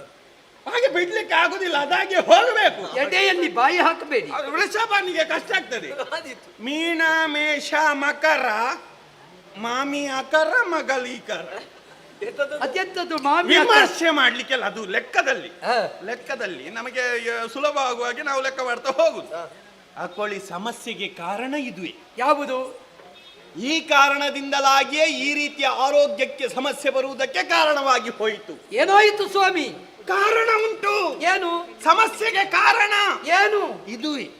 ಯಾವುದಂತ ಏನು ಬೇಡವಾ? ನೀವು ಅದುವೇ. ಈಗ ಒಂದು ದಿನದ ಜ್ಯೋತಿಷ್ಯವನ್ನು ಒಂದು ಅಷ್ಟಮಂಗಲ ಮಾಡ್ತೀರಾ? ಶ್ರೀ ಅಲ್ಲಪ್ಪ, ಆ?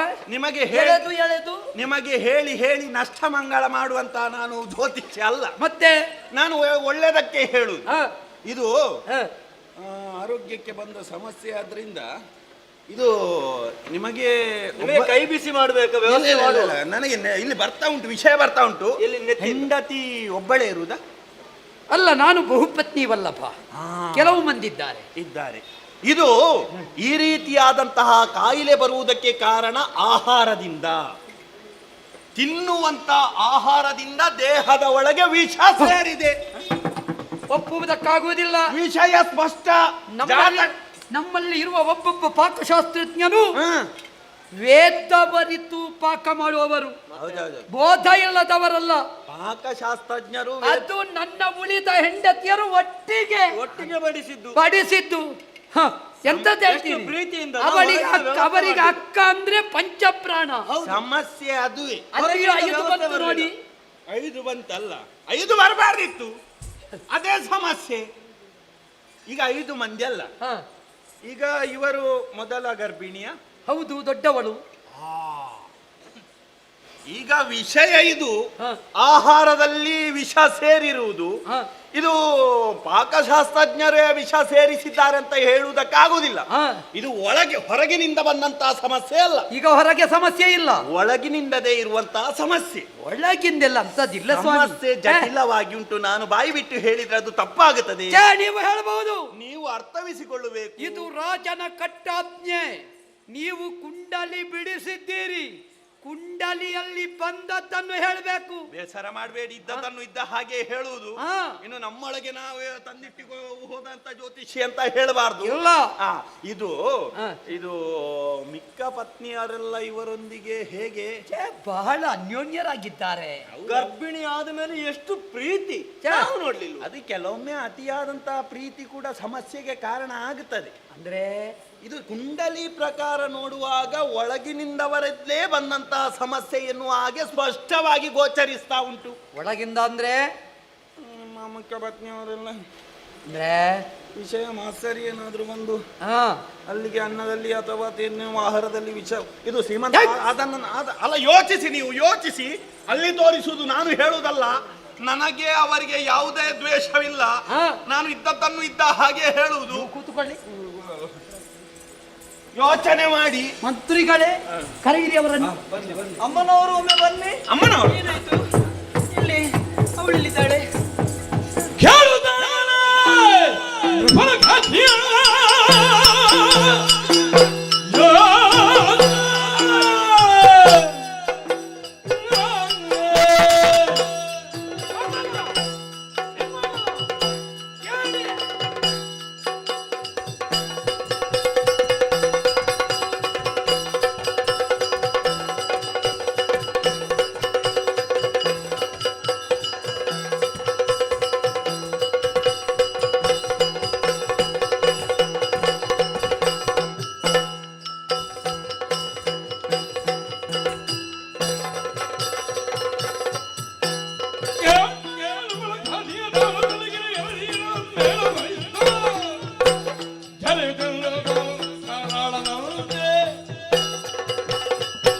ಕಮಲಾಕ್ಷಿ.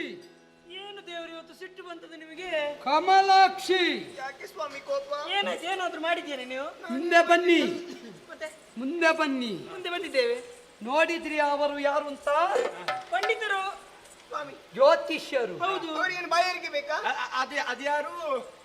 ಇವಳು ಎರಡನೇ ಹೆಂಡತಿ, ಹೆಸರು ಅವಳು ಲೋಲಾಕ್ಷಿ. ಉಂಟು ಅದರಲ್ಲಿ ಉಂಟಾ? ಇದು ಯಾರು?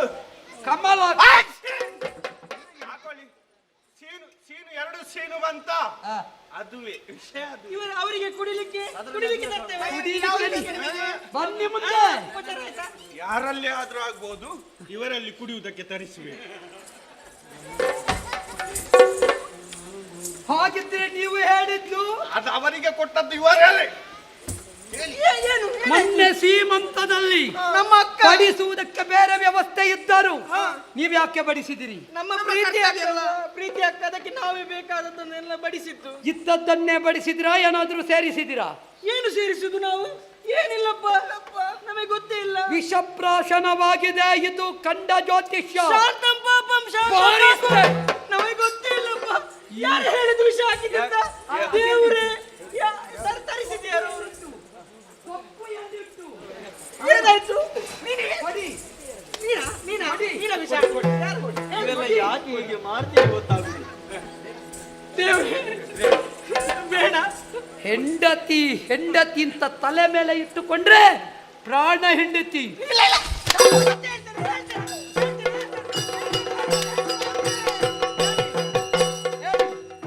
ದೇವ್ರ ನಾಶ ಹಾಕಿದ್ಯಾರು? ಇವಳೆ ಅದು ಹೇಳೆ.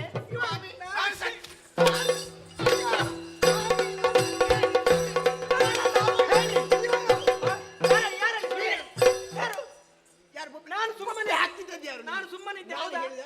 ನಾನು ವಿಷ ಹಾಕ್ಲಿಕ್ಕೆ ಹೇಳಿದ್ಯಾರು?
ಅನರ್ಥ ದೇವ್ರೆ. ನಿನ್ನ ಮೇಲೆ ವಿಶ್ವಾಸ ಇರಿಸಿದ್ದೆ. ಸಣ್ಣ ಮೆಣಸು ಖಾರ ಈ ಈ ಊರನ್ನು ಕಾಯುವವನು ಕಾವವಳು ಅಂತ ಭಾವಿಸಿದ್ದೆ.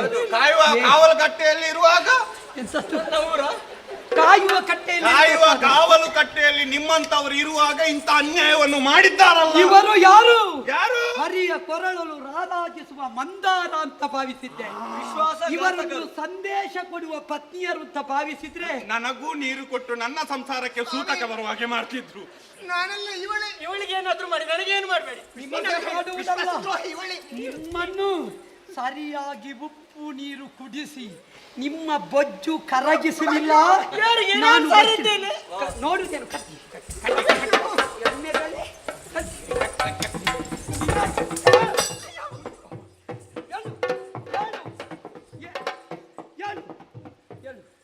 ಯಾವಾಗಲೂ ಎತ್ತನ್ನು ಕಟ್ಟುವುದು, ಈ ಸಲ ಎಮ್ಮೆಗಳನ್ನು ಕಟ್ಟುವುದು. ನಾವು ನಿಮ್ಮ ಹೆಂಡತಿ ಅಲ್ವಾ?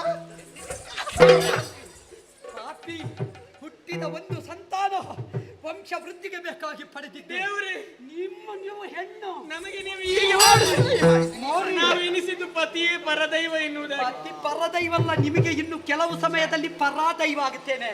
ಪಾಪಿಗಳೇ, ಮಂತ್ರಿಗಳೇ, ಇವರನ್ನು ಹೋಗಿ ಕತ್ತಲೆಯ ಕೋಣಿಗೆ ಹಾಕಿಸಿ ಇವರಿಗೆ ಅನ್ನಕ್ಕಿಂತ ಹೆಚ್ಚು ಉಪ್ಪು ಕೊಡಬೇಕು. ಗೊತ್ತಾಯ್ತಲ್ಲ? ನೀವು ಇವರ ಮಾತಿಗೆ ಬಲಿ ಬೀಳ್ಬೇಡಿ. ನಾನು ಬೀಳುದಿಲ್ಲ. ಕೆಲವು ಸಲ ನೀವು ಇದ್ದವರ ಮಾತಿಗೆ ಸೋಲ್ತೀರಿ. ಹೌದೌದು ಹಾ. ಗೊತ್ತಾಗುತ್ತದೆ ನಮಗೆ. ಒಂದು ಅವಕಾಶ ಇನ್ನು ವಿಷಯ ಆಗ್ಲಿಕ್ಕೆ ನಾನೇನು ಮಾಡಲಿಲ್ಲ. ಇವಳು ಇವಳೇ ಮಾಡಿದ್ದು, ನಾನು ನೀವು ಮಾಡಲಿಲ್ಲ. ಯಾರು ಏನು ಮಾಡಿದ್ದೀರಿ ಅಂತ ಒಂದು ತಿಂಗಳು ಕಳೆಯಿ ಹೇಳ್ತೇನೆ. ಕೊಂಡು ಅಮ್ಮನಿಗೆ ಬೇಕಾದ ವ್ಯವಸ್ಥೆ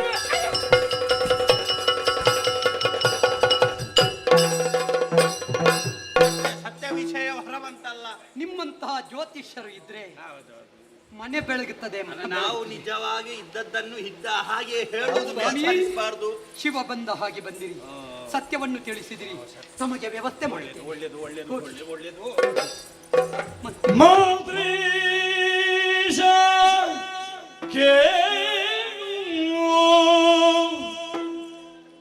ಎಲ್ಲ ಪುಣ್ಯಗಳಿಲಿದಾಯಿತು ಮೇಲ್ ಕನ್ನೆ ನಂದನ ರಾತೆ ಹೋಯಿತು.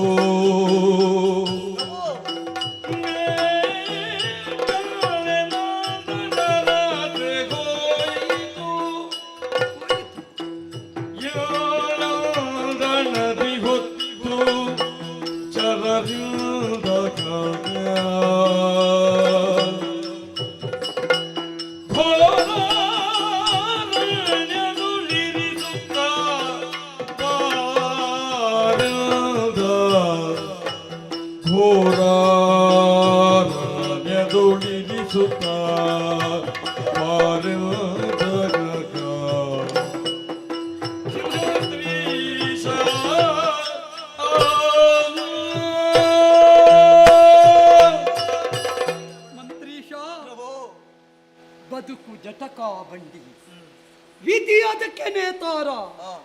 ಜೀವರಾದ ನಾವೆಲ್ಲ ಕುದುರೆಗಳು ಇದ್ದ ಹಾಗೆ, ಮದುವೆಗೂ ಮಸಣಕ್ಕೂ ಓಡಿಸುವ ಅವನಲ್ಲದೆ ನಾವಲ್ಲ. ಅವ ಎಲ್ಲಿಗೆ ಓಡಿಸ್ತಾನೋ ಅಲ್ಲಿಗೆ ನಾವು ಓಡಬೇಕು. ತಿಳಿದವರು ಸುಮ್ಮನೆ ಹೇಳಿದ್ದಲ್ಲ. ವಿಧಿಯಾಟದ ಮುಂದೆ ಜೀವರಾಟವೇ ನಡೆಯುವುದಿಲ್ಲ ಸ್ವಾಮಿ. ಶಿವನ ಅನುಗ್ರಹದಿಂದ ಸತ್ಸಂತಾನವನ್ನು ಪಡೆಯುತ್ತೇನೆ. ಭವಿಷ್ಯದಲ್ಲಿ ಒಬ್ಬ ಸತ್ಕುಲ ಸಂಜಾತನನ್ನು ಇಲ್ಲಿಯ ಉತ್ತರಾಧಿಕಾರಿಯಾಗಿ ನಿಯೋಜಿಸ್ತೇನೆ ಎನ್ನುವಂತಹ ಆಶಾಭಾವನೆಯನ್ನಿರಿಸಿದ್ದೆ. ಆದರೆ ಅಭವ ಮುನಿತ ಸ್ವಾಮಿ ಮುನಿತ. ನನ್ನ ವೈಭವ ಶಿವನಿಗೆ ಪಥ್ಯವಾಗಲಿಲ್ಲ. ಸತಿಯಾದ ಶುಕಮತಿ ಹಾಗೂ ಹುಟ್ಟಿದ ಕಂದಮ್ಮ ಅವರನ್ನು ಕೈಯಲ್ಲಿ ಹಿಡಿದುಕೊಂಡು ದುಃಖಿಸುವುದನ್ನು ಈ ಕಂಗಳಲ್ಲಿ ಎಂತು ಕಾಣಲಿ ಸ್ವಾಮಿ, ಎಂತು ಕಾಣಲಿ. ಈಗಾಗಲೇ ಪುರವಿಡಿ ದುರ್ವಾಸನೆ ಹಬ್ಬಿಕೊಂಡಿದೆ. ಅರಸನಾದ ನನ್ನ ಬಳಿ ರಾಜಕಾರ್ಯಕ್ಕೆ ಒಬ್ಬನೇ ಒಬ್ಬ ಬರ್ತಾ ಇಲ್ಲ. ಪ್ರತಿಯೊಬ್ಬರ ಕಣ್ಣಿಗೆ ಕಣ್ಣಾಗಬೇಕಾದವ, ಮೂಗಿಗೆ ಮೂಗಾಗಬೇಕಾದವ. ಈಗ ಮೂಗಿಲ್ಲದವನಂತೆ ನನ್ನನ್ನು ಪ್ರಜಾಪರಿವಾರ ನೋಡುವ ಸ್ಥಿತಿ ನಿರ್ಮಾಣವಾದದ್ದು ಕೇವಲ ಒಂದು ಸಂತಾನವನ್ನು ಪಡೆದದ್ದರಿಂದ. ಕುಲವರ್ಧನೆಗಾಗಿ ಪಡೆವ ಸಂತಾನ ಕುಲಕ್ಷಯಕ್ಕೆ ಕಾರಣವಾಗುವ ಸ್ಥಿತಿ ಸ್ವಾಮಿ ಸ್ಥಿತಿ. ಮಂತ್ರಿ ಶೇಖರ, ಇನ್ನು ಸತಿಸುತರನ್ನು ನಾ ಇರಿಸಿಕೊಂಡೆ ಅಂತಾದ್ರೆ ನಾಳೆ ಊರಿನ ಪ್ರಜೆಗಳು ಹೇಳ್ತಾರೆ, ಅರಸನಿಗೆ ಪ್ರಜೆಗಳಿಗಿಂತ ಹೆಂಡತಿ ಮಗನೇ ಹೆಚ್ಚಾದ. ಅವರು ಬರುವುದಿಲ್ಲ. ನಾನು ಯಾರಿಗೆ ರಾಜ? ನಾನು ಯಾಕೆ ರಾಜ? ನನಗೆ ಯಾಕೆ ಈ ಪಟ್ಟ? ನಿತ್ಯ ನಿರಂತರವರ ಮುಖವನ್ನು ನೋಡುತ್ತಾ ಇದ್ರೆ ಇದು ನನ್ನ ಪಾಲಿಗೆ ಪಟ್ಟ ಅಲ್ಲ ಸ್ವಾಮಿ, ನನ್ನ ಬದುಕಿನ ಚಟ್ಟ ಚಟ್ಟ.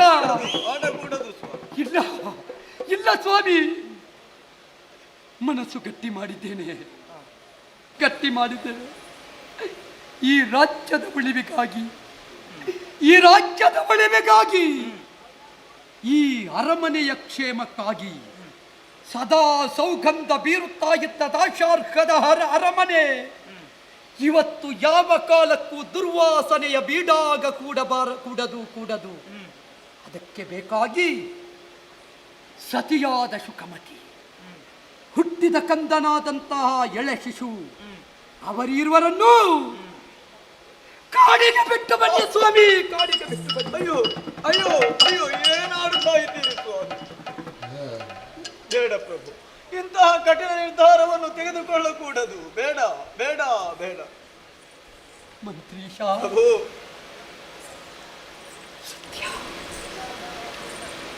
ಅರಸನಾದವನಿಗೆ ಪ್ರಜೆಗಳೇ ಬಂಧುಗಳು, ಭೂಮಿಯೇ ಮಡದಿ, ಆಚರಿಸಬೇಕಾದ ಧರ್ಮವೇ ದೇವರು. ಈ ಪ್ರಪಂಚದಲ್ಲಿ ದೇಶ, ಧರ್ಮ, ಸಮಾಜ, ಈ ಮೂರು ವ್ಯವಸ್ಥೆಯಿಂದ ಏನು ಪಡೆದ ಎನ್ನುವುದಕ್ಕಿಂತಲೂ ಅದಕ್ಕೆ ಏನು ಕೊಟ್ಟ ಎನ್ನುವುದೇ ಮುಖ್ಯ. ಧರ್ಮವನ್ನು ದೇವರೆಂದು, ಸಮಾಜವನ್ನು ಬಂಧುಗಳೆಂದು, ನೆಲವನ್ನು ತಾಯಿ ಎಂದು ಆರಾಧಿಸಿದ ರಾಜನ್ಯ ಕುಲಚರು ನಾವು. ರಾಷ್ಟ್ರಕ್ಕಾಗಿ ಬದುಕುತ್ತೇನೆ ಸ್ವಾಮಿ. ಹೆಂಡತಿ ಇಲ್ಲದೆ ಇದ್ದರೂ ಒಬ್ಬ ಮಹಾನಾಯಕನಾಗಿ ಈ ರಾಷ್ಟ್ರ ಧರ್ಮವನ್ನು ಉಳಿಸುವುದಕ್ಕೆ ಬೇಕಾಗಿ ಅಧಿಕಾರ ನಡೆಸುತ್ತೇನೆ. ಇದು ಮುಂದಿನ ಜನಾಂಗಕ್ಕೆ ಸಂದೇಶವಾಗಲಿ. ಪಡೆದರೆ ಶಿವಾನುಗ್ರಹದಿಂದ ಮತ್ತೆ ಪಡೆದೇನು. ಇದು ರಾಜಾಜ್ಞೆ. ರಾಷ್ಟ್ರದ ಹಿತಕ್ಕಾಗಿ ಸತಿ ಸುತರನ್ನು ತ್ಯಜಿಸುತ್ತಾ ಇದ್ದಾನೆ.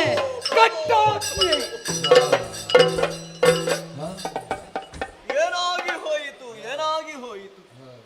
ದಾಶಾರ್ಹ ಪುರವೆಂದು ಕಂಬನಿಯ ಕಡಲಾಗಿ ಪರಿವರ್ತನೆಯಾಗುತ್ತಾ ಉಂಟಲ್ಲ. ಮಗುವೊಂದು ಜನಿಸುವ ಮೂಲಕವಾಗಿ ಭಾವಿ ದೊರೆಯನ್ನು ನಾವು ಹೊಂದುತ್ತೇವೆ ಎನ್ನುವಂತ ಆಶಾಭಾವವನ್ನು ನಾವು ತಳೆದವರು. ಆದರೆ ನಮ್ಮದಾದಂಥ ಆಶಾ ಗೋಪುರ ಎಲ್ಲವೂ ಕೂಡ ನುಚ್ಚುನೂರಾಗಿ ಬೀಳುವಂತಹ ಕಾಲಘಟ್ಟ. ನಮ್ಮ ಅರಸರ ಕಣ್ಣಿನಲ್ಲಿ ಇಷ್ಟರ ತನಕ ನಾವು ಕಂಬನಿಯನ್ನು ಕಂಡದ್ದೇ ಇಲ್ಲ. ಇಂತಹ ದುಸ್ಥಿತಿಯನ್ನು ಒದಗಿಸಿಕೊಟ್ಟಂತಹ ದುರ್ದೈವ್ಯಕ್ಕೆ ಏನಂತ ಹೇಳಿ ನಾನು. ಪರಮೇಶ್ವರನ ಅನುಗ್ರಹದಿಂದ ಸತ್ಸಂತಾನ ಒಂದು ಪ್ರಾಪ್ತಿಯಾಯಿತು.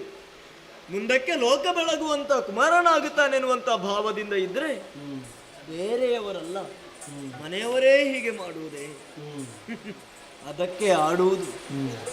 100 ಮಂದಿ ಗಂಡು ಮಕ್ಕಳಾದ್ರೂ ಆದೀತು, ಒಂದು ನಡತೆಗೆಟ್ಟಂತಹ ದುಸ್ಥಿತಿಯನ್ನು ಹೊಂದಿದಂತ ಹೆಣ್ಣಾಗ್ಲಿಕ್ಕಿಲ್ಲ ಅಂತ ಮಾಡಿ ತೋರಿಸಿದ್ರಲ್ಲ. ಹೆಣ್ಣಿನ ಅಂತರದಲ್ಲಿರುವಂತ ವಿಷವನ್ನು ಬಿತ್ತಿದ್ರಲ್ಲ, ಆದೀತು. ರಾಜನ ಆಜ್ಞೆ ಎನ್ನುವ ಹಾಗೆ ನನ್ನ ಶಿರದ ಮೇಲೆ ಹೊರಿಸಿದವರಿದ್ದಾರೆ. ಇಲ್ಲಿರುವಂತಹ ಕೀರ್ತಿ ಸೌಧವನ್ನು ಹೊರಬೇಕಾದಂತ ಕಂಬವಾಗಿ ನನ್ನನ್ನು ಮಾರ್ಪಡಿಸಿದ್ದಾರೆ. ಎಲ್ಲಿದ್ದಾರೆ ಅಮ್ಮ? ಸಾಗುತ್ತೇನೆ.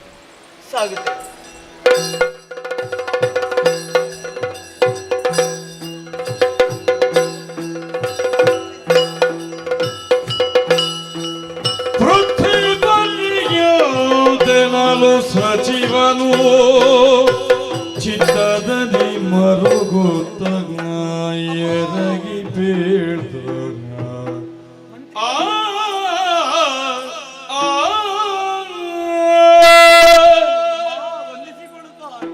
ಮಂತ್ರಿವರಿಯರು, ನಿಮಗೆ ಬೇಕಾದಂತ ವ್ಯವಸ್ಥೆಯನ್ನು ಒದಗಿಸಬಹುದಾದಂತಹ ಅನುಕೂಲೆಯರಲ್ಲ. ನಿಮ್ಮ ದೇಹದಿಂದ ಬರುವಂತ ದುರ್ಗಂಧದಿಂದ ದೂರ ಉಳಿಯುತ್ತಾ ಇದ್ದಾರೆ. ಅಮ್ಮ, ಆದ್ರೆ ನಾನು ಮಾತ್ರ ನಿಮ್ಮ ಹತ್ತಿರ ಬರ್ತಾ ಇದ್ದೇನೆ. ಯಾಕೆ? ಸೀಮಂತದ ದಿವಸದಲ್ಲಿ ಕಂಡಂತ ನಗುಮೊಗ ಇಂದು ಬಾಡಿ ಹೋಗುತ್ತಾ ಉಂಟು. ಹೌದು ಅಮ್ಮ, ರಾಣಿಯಾದಂತ ನಿಮ್ಮ ಮುಖವಲ್ವಮ್ಮ ಬಾಡಿ ಹೋದದ್ದು. ಸಮಸ್ತ ಈ ಪುರದ ಮಂದಿಗಳ ಆಶಾಭಾವ ಎನ್ನುವುದು ಬಾಡಿ ಹೋಗುತ್ತಾ ಉಂಟಮ್ಮ. ಮಂತ್ರಿಗಳೇ, ಇಂತಹ ಒಂದು ರೋಗ ನಮಗೆ ಬರುತ್ತದೆ ಎನ್ನುವ ಹಾಗೆ ನಾನು ಕನಸಿನಲ್ಲಿಯೂ ಎಣಿಸಿಕೊಂಡವಳಲ್ಲ. ನನಗೆ ಬಿಡಿ, ನಾನು ಹೆತ್ತಂತಹ ಮಗುವಿಗೆ ಇಂತಹ ಹುಣ್ಣಾಗುತ್ತದೆ ಎನ್ನುವ ಹಾಗೆ ಭಾವಿಸಿಕೊಂಡವಳು ನಾನಲ್ಲ. ಈ ಮಗು ಏನು ತಪ್ಪು ಮಾಡಿದೆ? ಯಾಕೆ ಈ ಶಿಕ್ಷೆ?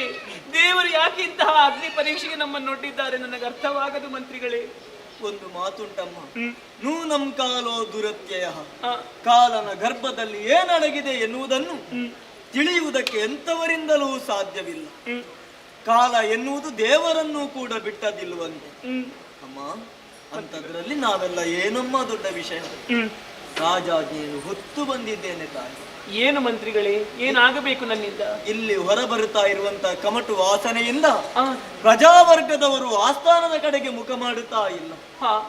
ಅರಸನಾದವನಿಗೆ ನಿಮಗೇ ಗೊತ್ತುಂಟು, ಹೆಂಡತಿ ಮಕ್ಕಳು ಸಂಸಾರ ಎನ್ನುವುದು ಮತ್ತೆ ಜಗತ್ತೇ ತನ್ನ ಸಂಸಾರ ಎನ್ನುವ ಭಾವವನ್ನು ಹೊಂದಿರಬೇಕು. ಅದಕ್ಕೆ ಹೊರತಾಗ್ಲಿಲ್ವಲ್ಲ ನಮ್ಮ ಅರಸರು. ಹಾಗಾಗಿ ಪ್ರಜೆಗಳ ಒಳಿತಿಗೆ ಬೇಕಾಗಿ, ನಾಡಿನ ಹಿತವನ್ನು ಕಾಪಾಡುವುದಕ್ಕೆ ಬೇಕಾಗಿ ನಿಮ್ಮನ್ನೂ ಮತ್ತು ನಿಮ್ಮ ಮಗನನ್ನು ಕಾಡಿಗೆ ಬಿಟ್ಟು ಬರಬೇಕು. ರಾಜಾಜ್ಞೆಯಾಗಿದೆ ಅಮ್ಮ, ರಾಜಾಜ್ಞೆಯಾಗಿದೆ. ಸತ್ಯವೇ ಇದು? ನನ್ನ ಪ್ರಭು ಇಂತಹ ಮಾತನ್ನು ಹೇಳಿಬಿಟ್ಟರೆ? ಹೌದು ತಾಯಿ. ನೀವೀಗ ಬಂದಿರುವುದು ಈ ತಾಯಿ ಮತ್ತೆ ಮಗುವನ್ನು ಕಾಡಿಗೆ ಬಿಡುವುದಕ್ಕೆ ಬೇಕಾಗಿ. ರಾಜಾಜ್ಞೆ ತಾಯಿ, ನಾನೇನು ಮಾಡಲಿ? ದುಃಖಿಸಲಾರೆ ಮಂತ್ರಿಗಳೇ, ನಾನು ದುಃಖಿಸಲಾರೆ. ಯಾಕೆ ಗೊತ್ತೇ? ನಮ್ಮ ಇಬ್ಬರಿಂದಾಗಿ ಈ ಆಸ್ಥಾನದಲ್ಲಿ ದುರ್ಗಂಧ ಬೀರುತ್ತಾ ಇದೆ ಎನ್ನುವ ಹಾಗಿದ್ದರೆ ಅದಕ್ಕೆ ಕಾರಣೀಕರ್ತರು ನಾವು ಎನ್ನುವುದೇ ಸತ್ಯವಲ್ವೇ? ಹಾಗಾಗಿ ನಮ್ಮಿಂದಾಗಿ ಯಾರಿಗೂ ಕೂಡ ಉಪದ್ರ ಆಗಬಾರದು. ಅದಕ್ಕೆ ಬೇಕಾಗಿ ಹೇಗೆ ನೀವು ರಾಜಾಜ್ಞೆಯನ್ನು ಹೊತ್ತುಕೊಂಡು ಬಂದಿದ್ದೀರೋ ಅದನ್ನು ನಾನು ಪಾಲಿಸುವುದಕ್ಕೂ ಸಿದ್ಧನಿದ್ದೇನೆ. ಹೆಚ್ಚೇಕೆ, ಈ ಹಿಂದೆ ಸೀತೆಯಲ್ಲಿ ದೋಷವನ್ನು ಕಂಡು ಶ್ರೀರಾಮಚಂದ್ರ ತನ್ನ ಮಡದಿಯಾದಂತಹ ಸೀತೆಯನ್ನು ಕಾಡಿಗೆ ಬಿಟ್ಟದಂತೆ ಯಾಕಾಗಿ? ಕೇವಲ ದೋಷವನ್ನು ಕಂಡು ಆಗಲಿ ಅಥವಾ ಅವಳು ಕಳಂಕಳು ಎನ್ನುವಂತಹ ದೃಷ್ಟಿಯಿಂದಾಗಲಿ ಬಿಟ್ಟದ್ದಲ್ಲ. ನಾಳೆಯ ದಿವಸ ಆ ಮಗುವಿನ ಮೇಲೆ ಅದು ಪರಿಣಾಮವನ್ನು ಬೀರಬಾರದು ಎನ್ನುವಂತಹ ಉದ್ದೇಶದಿಂದ ನನ್ನ ಅರಸನೂ ಕೂಡ ಹಾಗೆ ಎನ್ನುವ ಹಾಗೆ ನಾನು ಭಾವಿಸಿದ್ದೇನೆ. ಯಾವತ್ತಿದ್ದರೂ ಕೂಡ ನನ್ನ ಅರಸ ಮಡದಿಗೆ ಬೇಕಾಗಿ ಅಥವಾ ಮಡದಿಯಲ್ಲಿ ದೋಷವನ್ನು ಕಂಡು ನನ್ನನ್ನು ಕಾಡಿಗೆ ಬಿಡು ಎನ್ನುವ ಹಾಗೆ ಹೇಳುವುದಕ್ಕೆ ಸಾಧ್ಯವೇ ಇಲ್ಲ. ನಾಳೆಯ ದಿವಸ ನಮ್ಮ ಮಕ್ಕಳ ಮೇಲೆ ಅದು ಪರಿಣಾಮವನ್ನು ಬೀರಬಾರದು ಎನ್ನುವಂತಹ ಉದ್ದೇಶದಿಂದ ಏನು ನಮ್ಮನ್ನು ಕಾಡಿಗೆ ಬಿಡು ಎನ್ನುವ ಹಾಗೆ ಆಜ್ಞೆಯನ್ನು ಮಾಡಿದ್ದಾರೆ. ಆ ಆಜ್ಞೆಯನ್ನು ಪಾಲಿಸುವುದಕ್ಕೆ ನಾನು ಸಿದ್ಧನಿದ್ದೇನೆ. ಹೊರಡೋಣ. ಪಂಥಕ್ಕೆ ಸಿದ್ಧವಾಗಿದೆ, ಏರಿಕೊಳ್ಳಬೇಕಮ್ಮ. ಸಜೀವನು ಮರುಗುತ್ತ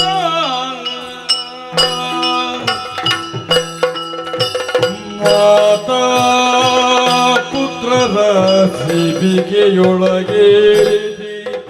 ಘೋರಾರಣ್ಯ ಮಧ್ಯದಿ ಈ ರೀತಿ ಬರುತ್ತ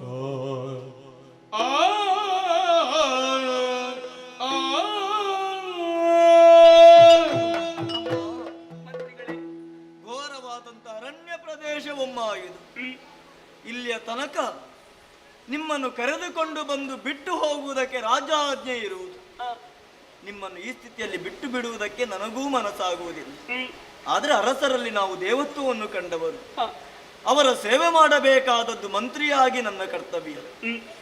ಮಂತ್ರಿಯಾದಂತ ನಾನಿರುತ್ತ ನನ್ನ ಕಣ್ಣಿಗೆ ಕಣ್ಣೆರಚಿ ಮಣ್ಣೆರಚಿ ಅವರು ಮಾಡಿದಂತ ದುಷ್ಕೃತ್ಯ ನಿಮಗೂ ತಿಳಿದೇ ಉಂಟು.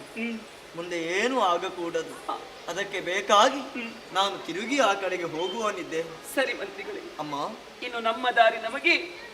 ಬಿಟ್ಟು ಹೋಗುತ್ತೇನೆ ಅಂತ ಬೇಸರ ಮಾಡಬೇಡಿ, ಖಂಡಿತವಾಗಿಯೂ ಇಲ್ಲ ಮಾಡಬೇಡಿ. ಆದ್ರೆ ಒಂದು ವಿಜ್ಞಾಪನೆ ಉಂಟು. ಏನು? ಸ್ವಲ್ಪ ಮಾಡಬೇಕಾದ ಕಾರ್ಯ ಉಂಟಮ್ಮ. ಏನದು? ವನ ದೇವತೆಗಳೇ, ದೇವಾನುದೇವತೆಗಳೇ, ತ್ರಿಮೂರ್ತಿಗಳೇ, ಇಂಥ ನೆಲವೇ, ಹರಿಯುವಂತ ನದಿ, ಕ್ರೂರವಾದಂಥ ಮೃಗಗಳು, ಪಕ್ಷಿಗಳು, ಬೀಸುವಂತಹ ಗಾಳಿ, ಎಲ್ಲದರಲ್ಲಿಯೂ ನನ್ನ ಭಿನ್ನ ಇಷ್ಟೇ. ಇವಳು ನನ್ನ ಮಾತೆಯಾಗಿದ್ದಳು. ಇಂದು ನಿನ್ನ ಮಡಿಲಿಗೆ ಹಾಕುತ್ತಾ ಇದ್ದೇನಮ್ಮ. ಇವಳನ್ನು ನಿನ್ನ ಕಂದ ಎನ್ನುವ ಹಾಗೆ ಕಾಪಾಡಿಕೊಂಡು ಬಾ. ದುಷ್ಟ ಮೃಗಗಳು ಇವಳನ್ನು ಸೋಕದ ಹಾಗೆ, ಇವಳಿಗೆ ಯಾವುದೇ ರೀತಿಯ ವಿಪತ್ತು ಒದಗದ ಹಾಗೆ ಕಾಪಾಡಿಕೊಂಡು ಬರಬೇಕಮ್ಮ. ಅಮ್ಮ, ಮಂತ್ರಿಗಳೇ, ಶಿವಾನುಗ್ರಹ ಇರಲಿ. ನಾನು ಹೋಗಿ ಬರ್ತೇನಮ್ಮ, ನಾನು ಹೋಗಿ ಬರ್ತೇನೆ. ತೆರಳಿ ಮಂತ್ರಿಗಳೇ, ಮಗನೇ, ಯಾಕಪ್ಪ ಕಣ್ಣೀರನ್ನು ಸುರಿಸುತ್ತಾ ಇದೆಯಾ? ಏನು ಹೆದರಿಕೆಯಾಗುತ್ತಾ ಉಂಟಮ್ಮ. ಕಾಡು ದಾರಿಯಲ್ಲಿ ನಾವಿನ್ನು ಇಬ್ಬರೇ ಹೇಗೆ ಜೀವನವನ್ನು ಸಾಗಿಸುವುದು ಎನ್ನುವ ಹಾಗೆ ಹೆದರಿಕೆಯೇ? ಹಿಂದೆ ಹೋಗುವ ಅಮ್ಮ, ಅರಮನೆಗೆ ಹೋಗುವ. ಇಲ್ಲ ಮಗನೇ, ನಾವು ಅರಮನೆಗೆ ಹೋಗುವ ಹಾಗಿಲ್ಲ. ಒಂದು ವೇಳೆ ನಾವು ಅರಮನೆಗೆ ಹೋಗುವುದೇ ಹೌದಾದರೆ ನಿನ್ನ ತಂದೆಯವರು ನಮ್ಮನ್ನು ಕಾಡಿನಲ್ಲಿ ಬಿಟ್ಟು ಬಿಡುತ್ತಿದ್ದರೆ ನೋಡು. ಎಂತಹ ದೌರ್ಭಾಗ್ಯ ನೋಡು, ಎಂತಹ ಅವಸ್ಥೆ ನಮ್ಮ ಪಾಲಿಗೆ ಬಂತು ನೋಡು. ಇಲ್ಲವಾದಲ್ಲಿ ಅರಮನೆಯ ಸುಖವನ್ನು ಅನುಭವಿಸಬೇಕಾದಂತಹ ನಾವಿಂದು ಕಾಡಿನಲ್ಲಿ ಜೀವನವನ್ನು ಸಾಗಿಸಬೇಕಾದಂತಹ ದುಸ್ಥಿತಿ ನಮ್ಮ ಪಾಲಿಗೆ ಬಂತಲ್ಲ. ಶಿವನೇ, ನಾನು ಎಲ್ಲವನ್ನು ನಿನ್ನ ಮಡಲಿಗೆ ಹಾಕುತ್ತಾ ಇದ್ದೇನೆ. ನನ್ನನ್ನು, ನನ್ನ ಮಗನನ್ನು ರಕ್ಷಿಸುವಂತಹ ಹೊಣೆ ನಿನ್ನ ಮೇಲಿದೆ. ಮಗನೇ, ದಾರಿ ಯಾವುದು ಅಂತ ನಮಗೆ ತಿಳಿದಿಲ್ಲ. ದಾರಿಯುದ್ದ ನಡೆದುಕೊಂಡು ಹೋಗೋಣ, ಅದೇ ದಾರಿ ಆಗಲಿ ಮಗನೇ.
ಪರಿಭವ ಸೇರಿತೆ ಹಾ ಶಿವನೇ, ಈ ರೀತಿಯ ಪರಿಭವ ಸೇರಿತೆ ಹಾ ಶಿವನೇ.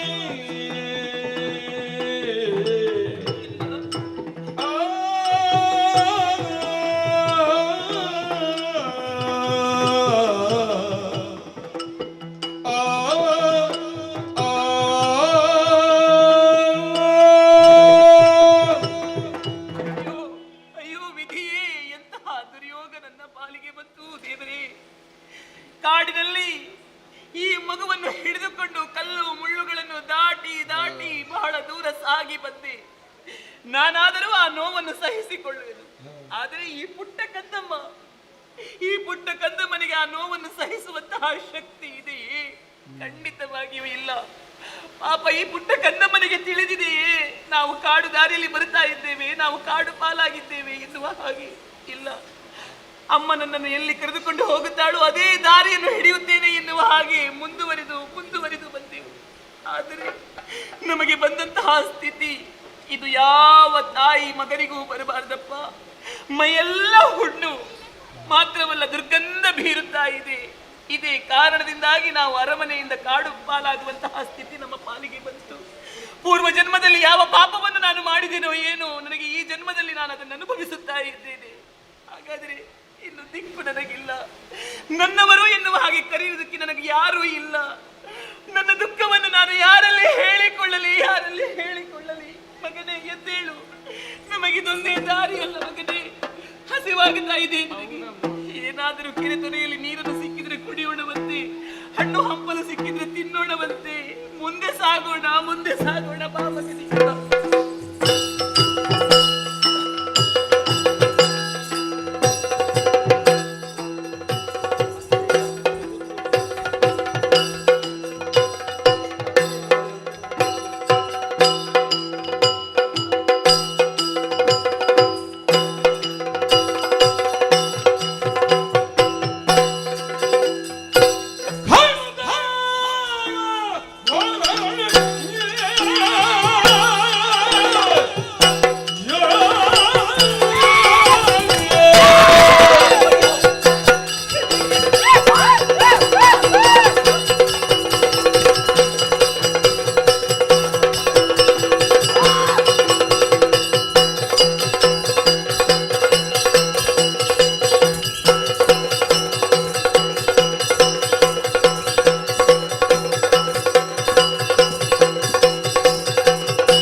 ಗಗನದಿ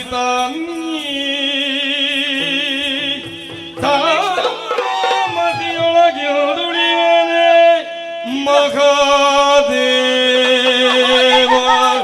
ಶಿವನೇ ರಕ್ಷಿಸೋ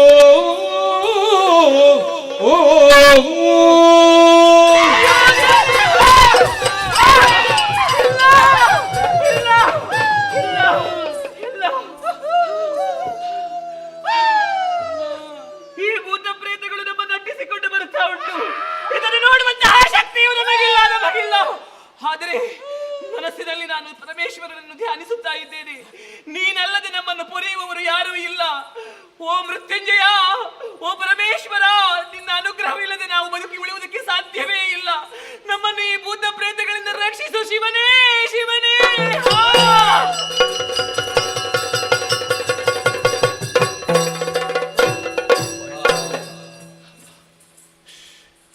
ನೂರು ಭೂತಗಳು ಒಮ್ಮೆಲೆ ಬಂದ ಹಾಗಾಯ್ತು ಮಗನೇ. ನನಗೆ ಇದ್ದದ್ದು ಎರಡೇ ಭೂತ. ಹೌದು, ಹೋಯ್ತಲ್ಲ. ಮಗನೇ, ಇನ್ನು ಹೆದರಬೇಡ. ಇನ್ನು ಪರಮೇಶ್ವರನ್ನು ಧ್ಯಾನಿಸಿದ್ರೆ ಆಯಿತು. ಎಲ್ಲ ಸಂಕಷ್ಟಗಳು ಕೂಡ ನಿವಾರಣೆ ಆಗುತ್ತದೆ. ಖಂಡಿತ ಅಲ್ಲ. ಶಿವನನ್ನು ಮನಸ್ಸಿನಲ್ಲಿಯೇ ಭಜಿಸಿಕೊಂಡು ಯಾವುದೋ ಒಂದು ಆ ದಾರಿ ಕಾಣುತ್ತಾ ಉಂಟು. ಬಹುಶಃ ಎಲ್ಲಿಗೂ ಹೋಗುವಂತಹ ದಾರಿ ಇರಬೇಕದು. ನಗರ ಪ್ರದೇಶಕ್ಕೆ ಹೋಗುವಂತಹ ದಾರಿಯೂ ಇರಬಹುದು. ತಿನ್ನುವುದಕ್ಕೆ ಸಿಗುತ್ತದ? ಖಂಡಿತವಾಗಿಯೂ ಸಿಗುತ್ತದೆ. ಆ ದಾರಿಯನ್ನೇ ಮುನ್ನಡೆಸಿಕೊಂಡು ಮುಂದೆ ಮುಂದೆ ಸಾಗೋಣ. ಹೀಗೆ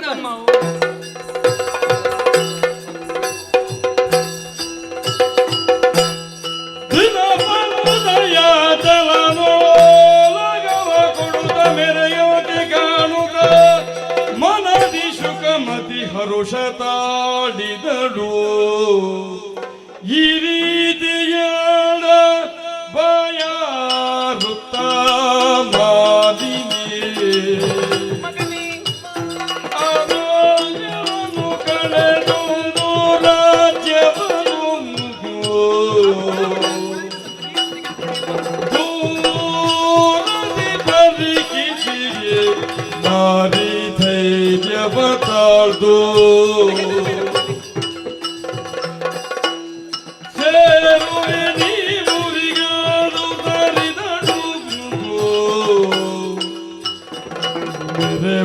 ಭವನವ ನೋಡಿ ಸೇರುವೆ.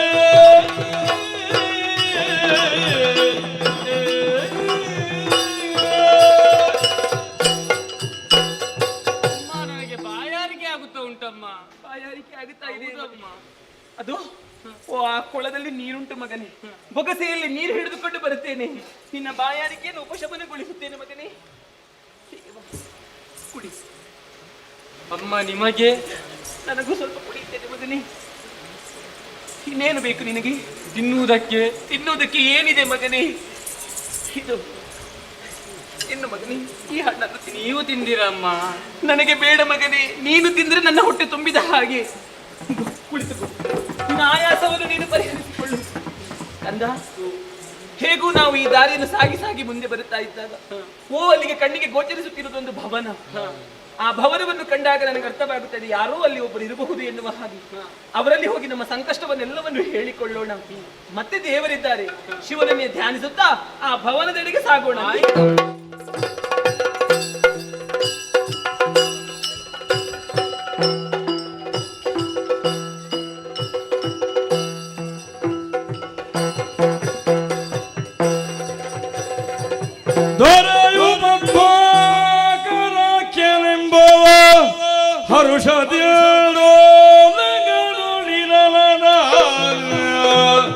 ಹರುಷದಿಂದೋ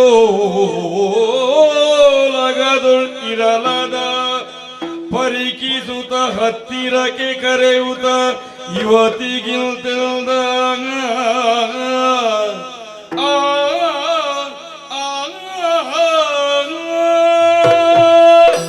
ನಮಸ್ಕಾರ. ನನ್ನ ಪರಿಚಯ ಸಿಕ್ಕಿತ ನಿಮಗೆ? ಈ ದಾಶಾರ್ಹ ದೇಶದಲ್ಲಿ ಅತಿ ದೊಡ್ಡ ವ್ಯಾಪಾರಿ ಯಾರು ಅಂತ ಕೇಳಿದ್ರೆ ಎಲ್ಲರೂ ಬೆಟ್ಟೆತ್ತಿ ತೋರಿಸುವುದು ನನ್ನನ್ನು. ಪದ್ಮಾಕರ ಶ್ರೇಷ್ಠಿ ಸ್ವಾಮಿ, ಬಹಳಷ್ಟು ಸಂಪಾದಿಸಿದ್ದೇವೆ ನಾವು. ಹಾಗೆಂದು ಸಂಪಾದಿಸಿದ್ದೆಲ್ಲವೂ ಕೂಡ ಧರ್ಮ ಮಾರ್ಗದಿಂದಲೇ. ಹೌದು, ವ್ಯಾಪಾರದಲ್ಲಿ ಮೋಸ ಮಾಡುವುದೇ ಇಲ್ಲ. ಮತ್ತೊಬ್ಬರ ಹಣವನ್ನು ಸಂಪತ್ತನ್ನು ನಾವು ಮೋಸದಿಂದ ವಶಪಡಿಸಿಕೊಂಡು ಆಗುವುದಾದ್ರೂ ಏನು? ಬದುಕಿನಲ್ಲಿ ಏನಿದ್ರು ಒಂದು ದಿವಸದ ಬದುಕು, ಅದನ್ನು ಕಳೆಯುವುದಕ್ಕೆ ನಮಗೆ ಎಷ್ಟು ಬೇಕು ಹಾಗೆಂದು ಸಂಪಾದಿಸಿದ್ದೆಲ್ಲವೂ ಕೂಡ ನಮಗೆ ವಿನಿಯೋಗಿಸುವುದಕ್ಕೆ ಬರ್ತದ? ಸಂಪಾದಿಸಿದ್ದರಲ್ಲಿ ಒಂದು ಭಾಗ ನಮಗೆ, ಮತ್ತೊಂದು ಭಾಗ ದೀನದಲಿತರಿಗೆ ಬೇಕಾಗಿ, ಸಾಧು ಸಜ್ಜನರಿಗೆ ಬೇಕಾಗಿ, ಮತ್ತೆ ಸಮಾಜ ಉದ್ಧಾರಕ್ಕಾಗಿ. ನಾವು ಯಾವತ್ತೂ ಲೋಭಿಗಳಾಗಿಯೇ ಇಲ್ಲ. ಹಾಗಾಗಿ ಇಲ್ಲಿರುವಂತಹ ಎಲ್ಲರೂ ಕೂಡ ನನ್ನನ್ನು ಹೊಗಳುತ್ತಾ ಇದ್ದಾರೆ, ವೈಶ್ಯರಾಜ ಎನ್ನುವುದಾಗಿ. ಇಲ್ಲಿರುವವರೆಲ್ಲರೂ ವಣಿಕರು. ಕೆಲವರೆಲ್ಲ ಕೆಲವು ವ್ಯಾಪಾರ ಮಾಡ್ತಾರೆ, ಕೆಲವರು ಹತ್ಯೆ ವ್ಯಾಪಾರ, ಮತ್ತೆ ಕೆಲವರು ಧಾನ್ಯದ ವ್ಯಾಪಾರ, ಹಾಗೆ ಮುತ್ತು ರತ್ನದ ವ್ಯಾಪಾರ ಎಲ್ಲವೂ ಕೂಡ ಈ ಕೇರಿಯಲ್ಲಿ ನಡೆಯುತ್ತಾ ಉಂಟು. ಹಾಗೆಂದು ಧರ್ಮ ಬುದ್ಧಿಯಿಂದ ನಾವು ಇರುವ ಕಾರಣ ಎಲ್ಲರೂ 10 ಮಂದಿ ಹೊಗಳುವ ಹಾಗೆ ಜೀವನವನ್ನು ನಡೆಸ್ತಾ ಇದ್ದೇವೆ. ಎಂದಿನಂತೆಯೇ ಮನೆಯಲ್ಲಿಯೇ ಇರುವ ಹೊತ್ತಿಗೆ ಯಾರದು ಬರ್ತಾ ಇರುವುದು ಯಾರು? ಬರ್ಲಿ ಬರ್ಲಿ ನೋಡುವ. ಪರಿಕಿಸುತ್ತ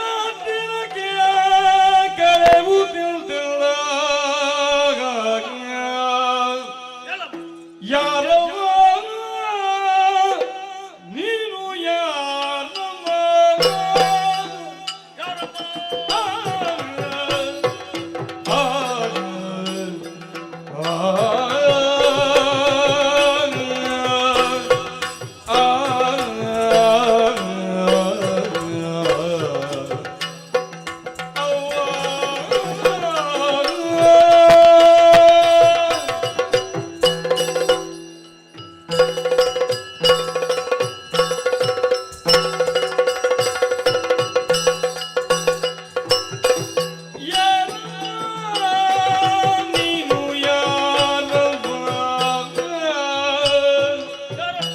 ಯಾರವ್ವ ನೀ ಹೊಸ ಪರಿಯಿಂದ ತೋರ್ತೆ ಯಾರವ್ವ ನೀ ಹೊಸ ಪರಿಯಿಂದ ತೋರ್ತೆ ದಾರುಕನನು ಪಿಡಿದೆಲ್ಲಿಗೆ ಸಾರ್ವೆ ಯಾರಮ್ಮ ವದನವು ಕೋವಿ ಬಾಯಾರಿ ದುಃಖದೋಡು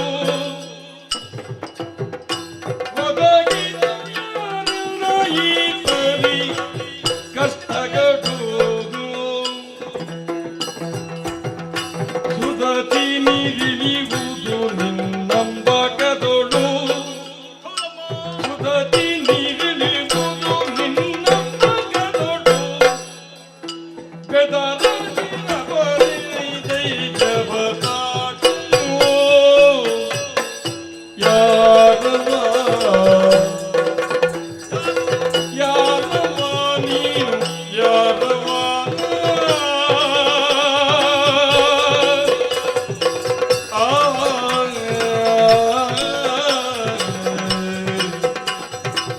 ತಾಯೇ ಯಾರವ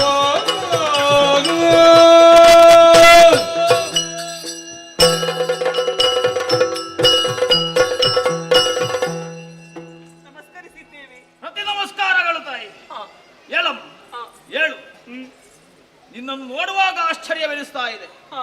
ನಿನ್ನ ಮುಖದ ವರ್ಚಸ್ಸು ಇದೆಲ್ಲವನ್ನು ಅವಲೋಕಿಸುವಾಗ ಯಾವುದೋ ಉನ್ನತ ಕುಲದಲ್ಲಿ ಹುಟ್ಟಿದವಳು ಎನ್ನುವುದು ಸ್ಪಷ್ಟವಾಗುತ್ತಾ ಉಂಟು. ಹಾಗೆಂದು ಈಗಿನ ನಿನ್ನ ಸ್ಥಿತಿಯನ್ನು ಅವಲೋಕಿಸುವಾಗ ಅಯ್ಯೋ ಪಾಪ ಅನ್ನಿಸ್ತಾ ಉಂಟು. ಸಣ್ಣ ಕಂದಮ್ಮನೊಬ್ಬನನ್ನು ಎತ್ತಿಕೊಂಡಿರುವೆ.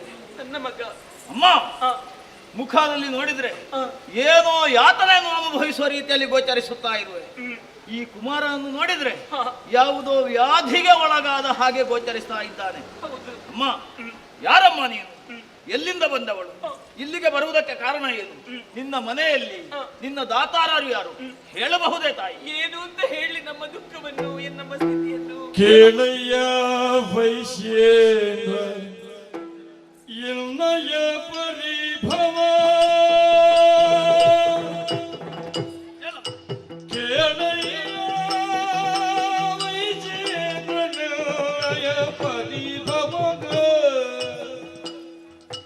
ಬೇಳಲು ಪಣಿಪಾಲಗರಿದು ಬೇಳಲು ಮಣಿಪಾಲಗರಿದು ಕೇಳಲಿಳೆಯೊಳು ದಾಶಾಗನಗರದ ಕೇಳಲಿಳೆಯೊಳು ದಾಶಾಗನಗರದ ಭೂಲಾಲ ಮನುತಂತ್ರ ರಮಣ ಭೂಲಾಲ ಮನುತಂತ್ರ ರಮಣ ಕೇಳಯ್ಯ ವೈಶೇಂದ್ರ ಜಿನ್ನಯ ಪರಿಭವ ಆ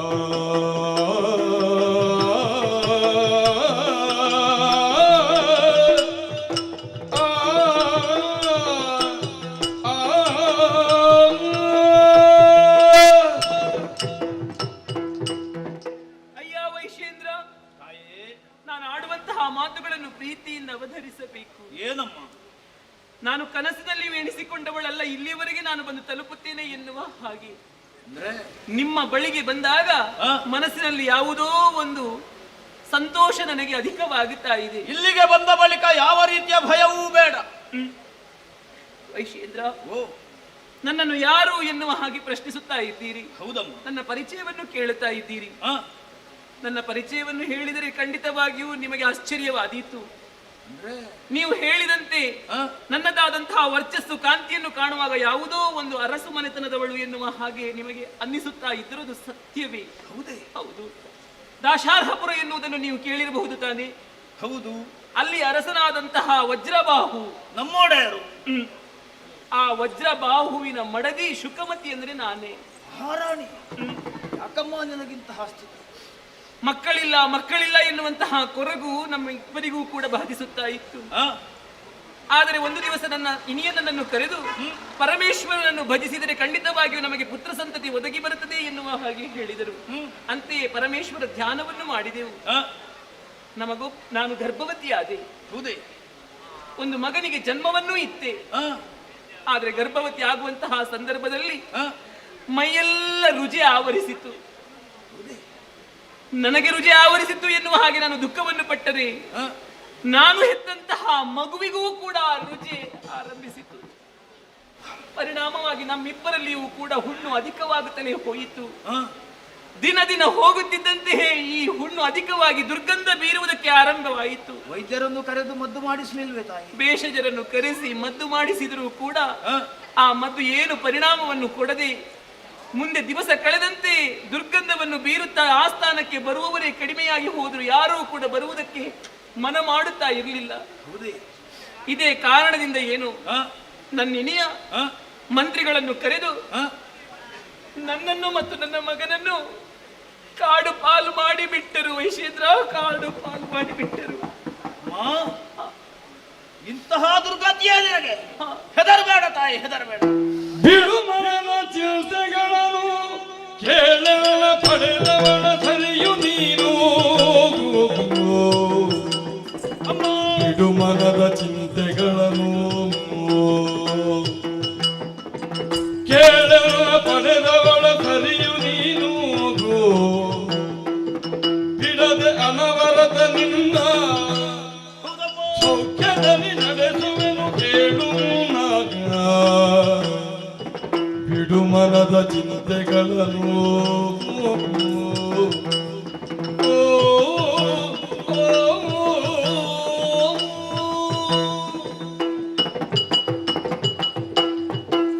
ನಮ್ಮ ನಾಡಿನ ಮಹಾರಾಣಿ ಸಕಲ ಸುಖ ಸಂಪತ್ತಿನಲ್ಲಿ ಬಾಳುವೆ ಮಾಡಿಸಬೇಕಾದಂತಹ ನಿಮಗೆ ಇಂತಹ ದುರ್ಗತಿ. ದುಃಖಿಸಬೇಡ ತಾಯಿ. ಯಾವ ಪೂರ್ವ ಜನ್ಮದಲ್ಲಿ ಏನು ಪಾಪ ಮಾಡಿದೆನೋ ಏನೋ ಅದು ನನಗೂ ನನ್ನ ಮಗನಿಗೂ ಅಂಟಿಕೊಂಡಿದೆ. ಯಾವುದೋ ನಿಮ್ಮದ್ದಾದಂತಹ ಪೂರ್ವ ಜನ್ಮದ ದುರಿತದ ಫಲವೋ ಏನು ಇಂತಹ ಒಂದು ದುರ್ಗತಿ ನಿಮಗೆ ಈ ಹೊತ್ತಿಗೆ ಪ್ರಾಪ್ತವಾಗಿದೆ. ಚಿಂತಿಸಬೇಕಾದಂತಹ ಅಗತ್ಯ ಇಲ್ಲ. ನೀವು ನನಗೆ ತಾಯಿ ಇದ್ದ ಹಾಗೆ ನಿಮಗೆ ಯಾವ ಕಷ್ಟವೂ ಒದಗದ ರೀತಿಯಲ್ಲಿ ನಿಮ್ಮಿಬ್ಬರನ್ನೂ ನಾನು ರಕ್ಷಿಸುತ್ತೇನೆ ತಾಯಿ. ನನ್ನ ಈ ಭವನದ ಬಳಿಯಲ್ಲಿಯೇ ನಿಮಗೂ ಕೂಡ ವಿಶೇಷವಾದಂತಹ ವಸತಿಯನ್ನು ಕಲ್ಪಿಸಿ ಮಾತ್ರವಲ್ಲ, ನಿಮ್ಮ ಸೇವೆಗೆ ಬೇಕಾದಂತಹ ಆಳುಗಳನ್ನಿರಿಸಿ, ಈ ಕುಮಾರನ ಆರೈಕೆಗೆ ಬೇಕಾದಂತಹ ವೈದ್ಯರನ್ನು ಕೂಡ ಏರ್ಪಾಡು ಮಾಡ್ತೇನೆ. ನಿಮಗೆ ಬೇಕಾದಂತಹ ರಕ್ಷಣೆ ಎಲ್ಲವನ್ನು ಕೊಟ್ಟು ನಿಮ್ಮನ್ನು ಸಾಕುವಂತಹ ಹೊಣೆಗಾರಿಕೆ ನನಗೆ ಸೇರಿದ್ದು. ಎಂತಹ ಭಾಗ್ಯ ನಮ್ಮ ಪಾಲಿಗೆ ಒದಗಿ ಬಂತು. ಕಾಡು ಪಾಲಾಗಿ ಯಾವುದೋ ಕ್ರೂರ ಮೃಗಗಳಿಗೆ ನಾವು ಬಲಿಯಾಗುತ್ತೇವೆ ಎನ್ನುವ ಹಾಗೆ ನಾನು ತಿಳಿದವಳು. ಆದ್ರೆ ನಿಮ್ಮಂತಹ ಸದ್ಗುಣ ಭರಿತರು ನಮಗೊಂದು ಆಶ್ರಯವನ್ನು ಕೊಟ್ಟಿದ್ದೀರಿ. ನೀವು ನಮಗೆ ದೇವರಿಗೆ ಸಮಾನ. ಅಮ್ಮ, ನಾನು ಯಾವ ದೇವರು ಹೇಳು? ಆ ಪರಮೇಶ್ವರನೇ ನಮಗೆಲ್ಲರಿಗೂ ದಾರಿ ತೋರುವ. ಆತ ನಡೆಸುವ ದಾರಿಯಲ್ಲಿ ನಾವು ನಡೆಯುತ್ತೇವೆ ಹೊರತು ನಮ್ಮ ಕೈಯಲ್ಲಿ ಏನುಂಟು ತಾಯಿ. ಹಾಗಾಗಿ ನಾನು ಸಂಪಾದಿಸಿದ್ದೆಲ್ಲವೂ ಕೂಡ ಅವನಿಗೆ ಅರ್ಪಿತ ಎನ್ನುವ ರೀತಿಯಲ್ಲಿ ಬಾಳ್ವೆಯನ್ನು ನಡೆಸುತ್ತಾ ಇರುವವನು. ಈ ಹೊತ್ತಿಗೆ ಕಷ್ಟದಲ್ಲಿ ಸಿಲುಕಿದ್ದೀರಿ, ನಿಮ್ಮನ್ನು ಸಂರಕ್ಷಿಸಬೇಕಾದ ನನ್ನ ಕರ್ತವ್ಯ. ಹೀಗೆ ಬನ್ನಿ, ಹೀಗೆ ಬನ್ನಿ, ಹೀಗೆ ಬನ್ನಿ.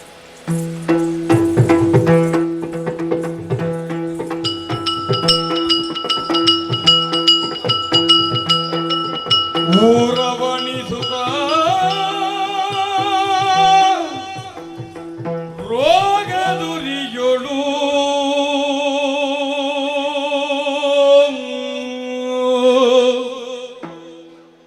ಊರವಣಿಸುತ್ತ ರೋಗದುರಿಯುಳುಗು ತಲದಿನ ಹರಣ ಬಿಡಲನ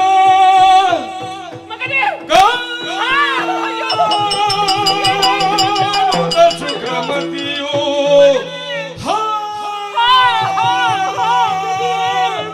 ಮಗನೇ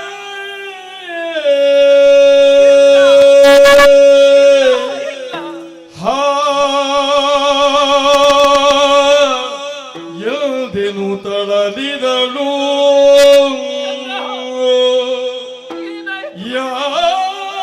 ಯಾತಕ್ಕಿಲ್ತು ಮೌನ ತಾಳ್ದೆಗಿಯೇ ಕಂದ ಕಂದ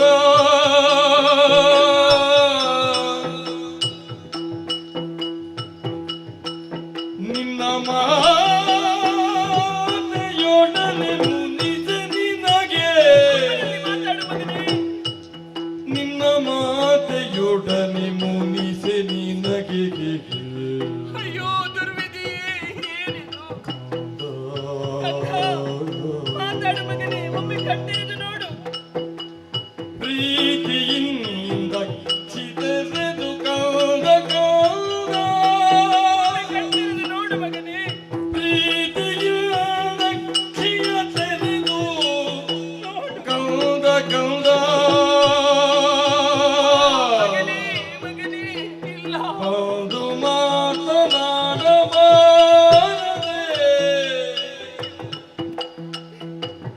ಒಂದು ಮಾತನಾಡಬಾರದೆ ಕಂದ ಯಾತಕ್ಕಿಲ್ತು ಮೌನ ತಾಳ್ದೆ ಮಗನೇ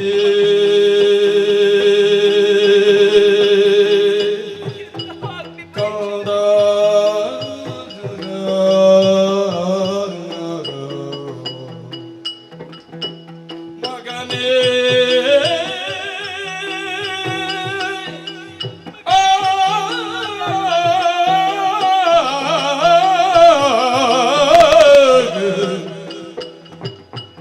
ಮಗನೇ ಮಗನೇ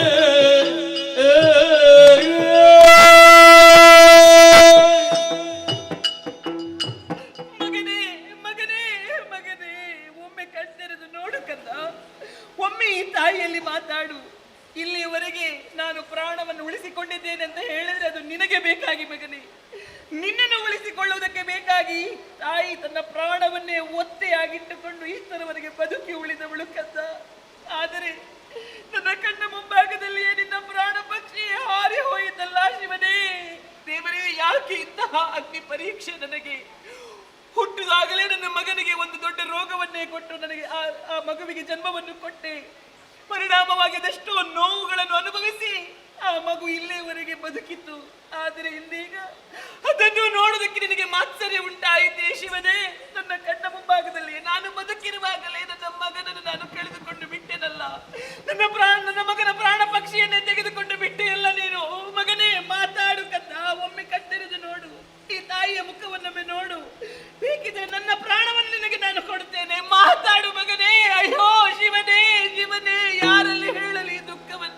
ಅಳದಿರು ಎಲೆ ತಾಯಿ ನೀ ಬಳಲದಿರು ನೃಪಜಾಯಿ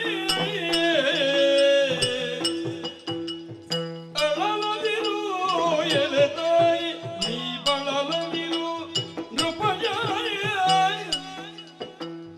ನಳಿನ ಸಂಭವ ಪಣೆಯೊಳು ವಿಧಿಸಿರುತ್ತಗ ಇಳೆಯೊಳು ನೀರು ದಯೆಯುವರೆ ಅಳದಿರು ಎಲೆ ತಾಯಿ ನೀ ಬಳಲದಿರು ನೃಪಜಾಯಿ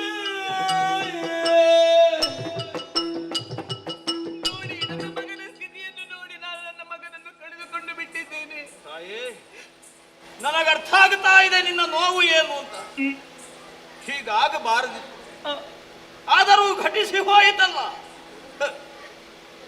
ಈ ಭೂಮಿಯಲ್ಲಿ ಜೀವಿಗಳನ್ನು ಸೃಷ್ಟಿಸುವಂತಹ ಬ್ರಹ್ಮದೇವ ಅವರ ಹಣೆ ಬರಹವನ್ನು ಬರೆದಿರ್ತಾನೆ. ಇವನಿಗೆ ಇಷ್ಟೇ ಸಮಯ ಆಯುಷ್ಯ ಎನ್ನುವುದಾಗಿ. ಅಮ್ಮ ವೈಶ್ಯೇಂದ್ರ, ನಿನ್ನ ಮಗನ ಹಣೆಯಲ್ಲಿ ಇವನ ಜೀವಿತ ಇಷ್ಟೇ ಎನ್ನುವುದಾಗಿ ಬರೆದಿದ್ರೆ ಅದನ್ನು ತಪ್ಪಿಸುವುದಕ್ಕೋ ಅಥವಾ ತಿದ್ದುವುದಕ್ಕೋ ನಮ್ಮಿಂದ ಸಾಧ್ಯವೋ ಹೇಳು? ಇಲ್ಲ. ಒಂದು ವೇಳೆ ನನ್ನ ಮಗನ ಪ್ರಾಣ ಬಿಟ್ಟದ್ದು ಹೌದೇ ಆದಲ್ಲಿ ನಾನು ನನ್ನ ಪ್ರಾಣವನ್ನು ಕಳೆದುಕೊಳ್ಳುತ್ತೇನೆ. ನನಗೆ ಬದುಕು ಬೇಡ ವೈಶ್ಯೇಂದ್ರ, ನನಗೆ ಬದುಕು ಬೇಡ. ದುಃಖಿಸಬೇಡವಮ್ಮ, ದುಃಖಿಸಬೇಡ. ನೀನು ಅತ್ತರೆಯೋ ಅಥವಾ ನೀನು ಸತ್ತರೆಯೋ ನಿನ್ನ ಮಗ ಮರಳಿ ಬದುಕುತ್ತಾನೆ ಹೇಳು? ಸತ್ತವರಿಗಾಗಿ ಅತ್ತವರು ಒಂದಿನ ಸಾಯುವುದಕ್ಕುಂಟು. ಖಂಡಿತ ಹೌದು. ಹಾಗೆಂದು ಬದುಕನ್ನು ಕರುಣಿಸಿದಂತಹ ಭಗವಂತ ಇಷ್ಟು ಸಮಯ ನಾವು ಈ ಭೂಮಿಯಲ್ಲಿ ಕಳೆಯಬೇಕು ಎನ್ನುವುದನ್ನು ಕೂಡ ವಿಧಿಸಿರ್ತಾನೆ. ಅದನ್ನು ನಾವು ಖಂಡಿತವಾಗಿಯೂ ಮೀರುವುದಕ್ಕೆ ಸಾಧ್ಯ ಇಲ್ಲ. ಹಾಗಾಗಿ ಅಳಿದಂತಹ ಮಗನ ಕುರಿತಾಗಿ ನೀನು ದುಃಖಿಸಬಾರದಮ್ಮ. ಸಮಾಧಾನವನ್ನು ಹೊತ್ತು ಹೇಗೆ ಸಮಾಧಾನವನ್ನು ಹೊಂದಲಿ? ಬಲರಲ್ಲಿಗೆ ಮುನಿಜನ ವಂದ್ಯ ಕಲುಷ ವಿರಹಿತ ವೃಷಭ ಮುನೀಂದ್ರ ಹರನಾಮವ ಸ್ಮರಿಸುತ್ತ ವೈಶ್ಯನರ ಮನೆಗೆ ಬೌದ್ಧ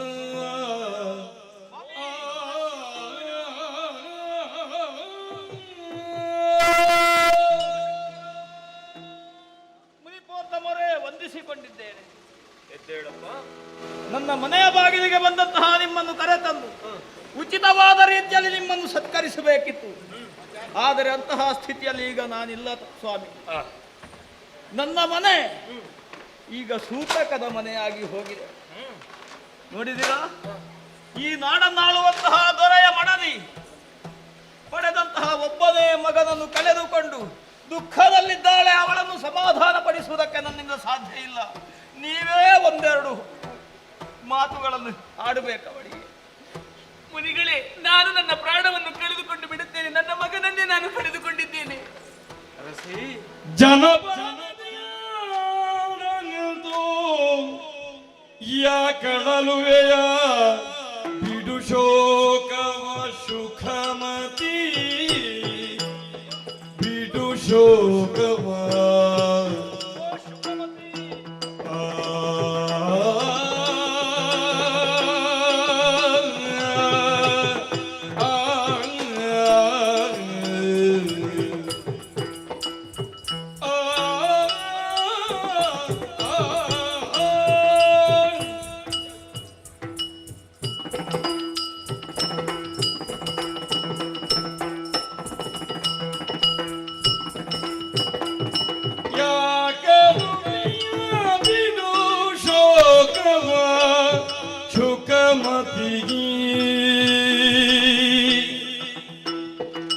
ಸಕಲದಿರು ಸುಮಂಗದೆಗೆ ಲೋಕೇಶನು ಬರೆದ ಬರಗನಿ ಲೋಕೇಶನು ಬರೆದ ಬರಗ ನಿರಾಕರಿಸುವ ವ್ಯಾಧಿಲಿತ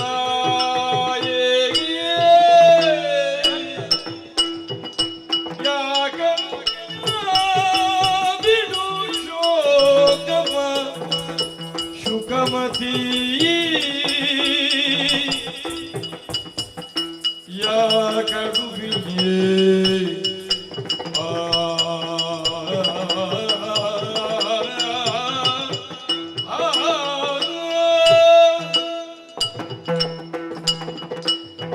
ಶುಕಮತಿಯೇ, ಮುನಿಗಳೇ, ನಿನಗೆ ಅರಿವಿಲ್ಲದೆ ಬಂದೊದಗಿದಂತಹ ದುರಂತವೊಂದು ಸಂಭವಿಸಿದಾಗ ಇನ್ನೇನು ಹಾದಿ ಎನ್ನುವ ಹಾಗೆ ದುಃಖಿಸುತ್ತಾ ಇರುವವಳು ನೀನು. ಇನ್ನೇನು ದಾರಿ ಮುನಿಗಳೇ? ಬದುಕಿನ ಹಾದಿ ತಪ್ಪಿದೆ, ಮಗನನ್ನು ಕಳೆದುಕೊಂಡೆ ಎನ್ನುವಂತಹ ವ್ಯಥೆ ನಿನಗೆ.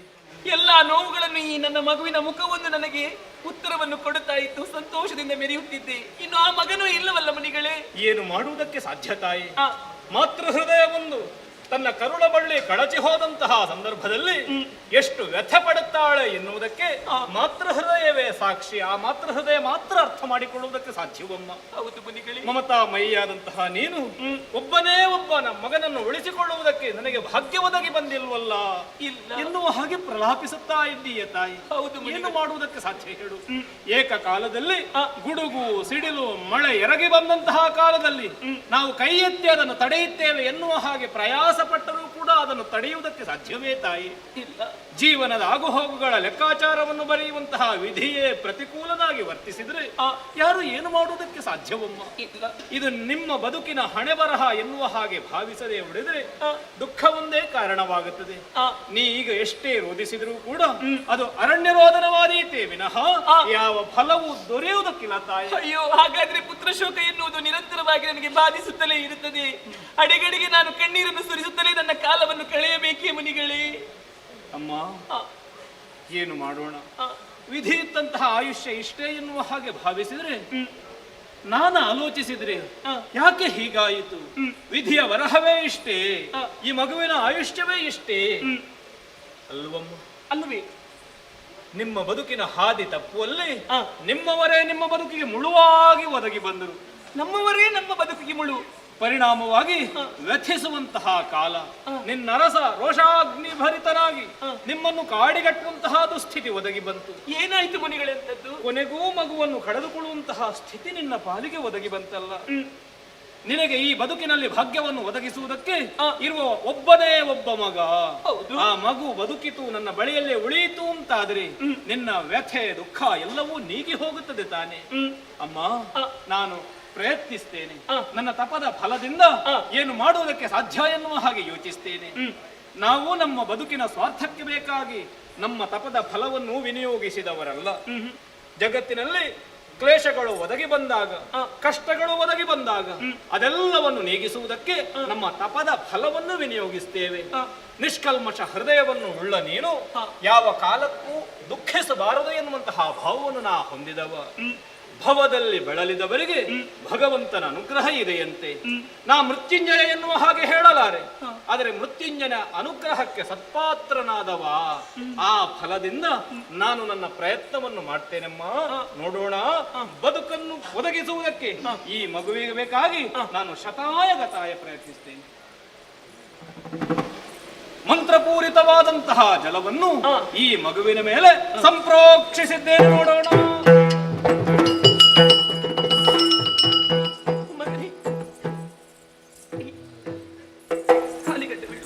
ನೋಡಿದೆಯಾ ತಾಯಿ?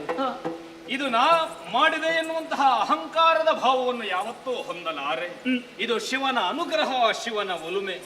ಒಂದರ್ಥದಲ್ಲಿ ಶಿವನ ಅನುಗ್ರಹದಿಂದಲೇ ಈ ಮಗು ನಿಮ್ಮ ಬದುಕಿಗೆ ಸಂಪ್ರಾಪ್ತಿಸಿದೆ ಎನ್ನುವಂತಹ ಭಾವ ನನ್ನದು. ಅಷ್ಟೇ ಅಲ್ಲ, ಈ ಮಗುವನ್ನು ನಾ ಗಮನಿಸ್ತಾ ಇದ್ದೇನೆ. ಈ ವಿಕಾರ ರೂಪ ಬಳಿಕಲ ಋಷಿ ಜಪಿಸಿ ಭಸ್ಮವಾಗ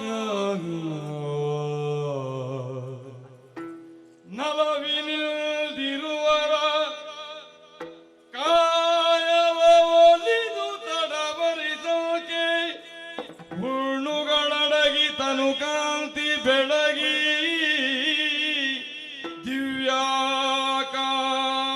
ದಿವ್ಯಾಕಾರಮಾಗಿದೆ ಲವನೆ ಹರುಷದಿ ಚರಣ ಕೆರಗಿ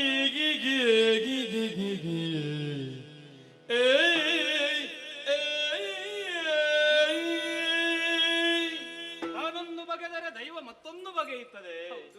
ನೀ ಗರ್ಭವತಿಯಾದೆ. ಇದನ್ನು ಕಂಡು ಸಹಿಸಲಾರದೇ ಇರುವಂತಹ ಇನ್ನು ಮೂವರು ಇವಳಿಗೆ ಮಗುವಾಗಬಾರದು, ಆದರೂ ಕೂಡ ಆ ಮಗುವಿನ ಸೌಭಾಗ್ಯವನ್ನು ಕಣ್ತುಂಬಿಸಿಕೊಳ್ಳಬಾರದು, ಇನ್ನೇನಾದರೂ ದುಷ್ಟಹಾದಿ ಹಿಡಿಯಬೇಕು ಎನ್ನುವ ಹಾಗೆ ಭಾವಿಸಿದಂತಹ ಇನ್ನು ಮೂವರು ಗೈದಂತಹ ಹೇಯ ಕೃತ್ಯದಿಂದಲಾಗಿ ಅಂದರೆ ಇಂತಹ ಸ್ಥಿತಿ ಒದಗಿ ಬಂತಮ್ಮ ನನ್ನ ನಿನಗೆ. ಸವತಿಯರು ಇಂತಹ ದುಷ್ಕೃತ್ಯವನ್ನು ಮಾಡಿದ್ದೆ. ಹೌದು ಮಗಳೇ. ಹಾಗಾದ್ರೆ ಅಂದು ಸೀಮಂತದ ಕಾರ್ಯಕ್ರಮದಲ್ಲಿ ಕೊಟ್ಟದ್ದು ವಿಷ. ವಿಷವನ್ನು ಉಳಿಸಿದರೆ ಅಯ್ಯೋ, ಪರಿಣಾಮವಾಗಿ ಇಂತಹ ಮಗುವನ್ನು ಹೆರುವಂತಹ ದೌರ್ಭಾಗ್ಯ ನಿನ್ನ ಪಾಲಿಗೆ ಒದಗಿ ಬಂತು. ಇನ್ನಾದರೂ ಅರಮನೆಯಲ್ಲಾದರೂ ಇರಬಹುದು ಎನ್ನುವಂತಹ ಭಾವವನ್ನು ನೀ ಹೊಂದಿದ್ರು ಕುಪಿತನಾದಂತಹ ಅರಸ ನಿಮ್ಮನ್ನು ಕಾಡಿಗಟ್ಟುವಂತಹ ವ್ಯವಸ್ಥೆ ಮಾಡಿದ. ಅವಗುಣನಿಧಿ ಪುಣ್ಯಾತ್ಮ ಒಬ್ಬ ವ್ಯಾಪಾರಸ್ಥ ವ್ಯಾಪಾರದ ಬುದ್ಧಿಯನ್ನು ತೋರಿಸಿಲ್ಲ, ನಿಮಗೆ ಬದುಕನ್ನು ಕಟ್ಟಿಕೊಟ್ಟ, ನಿನ್ನ ದುಃಖವನ್ನು ಕಂಡು ಸಹಿಸಿಕೊಂಡ, ನಿನ್ನನ್ನು ಈ ಇಲ್ಲಿ ಇರುವುದಕ್ಕೆ ಅವಕಾಶವನ್ನು ಮಾಡಿಕೊಟ್ಟ. ಈ ಮಗುವಿಗೆ ನಾನು ಹೊಸತನವಾದಂತಹ ಬದುಕನ್ನು ಒದಗಿಸಿದರೂ ಕೂಡ ಇದನ್ನು ನಾನು ಆವಾಗದಿಂದ ಗಮನಿಸ್ತಾ ಇದ್ದೇನೆ. ಮೈಯೆಲ್ಲ ಹುಣ್ಣು. ನಿನಗೂ ಇಂತಹ ಸ್ಥಿತಿ ಒದಗಿ ಬಂದಿದೆ. ಹಾಗಾದರೆ ನನ್ನಲ್ಲಿರುವಂತಹ ಭಸ್ಮವು ನೀವು ನವೋನ್ಮೇಷಶಾಲಿಗಳಾಗಿ ನೀವು ಬದುಕುವುದಕ್ಕೆ ಅವಕಾಶವನ್ನು ಮಾಡಿಕೊಡ್ತದೆ. ಹಾಗಾಗಿ ನೋಡಿ, ಈ ಭಸ್ಮವನ್ನು ಮೈ ತುಂಬ ಲೇಪಿಸ್ತೇನೆ. ಈ ಮಗು ಮತ್ತೊಮ್ಮೆ ಭವಿತವ್ಯದಲ್ಲಿ ಬೆಳಗುವಂತಹ ಮಗುವಾಗುವ ಹಾಗೆ ಅನುಗ್ರಹಿಸ್ತೇನೆ.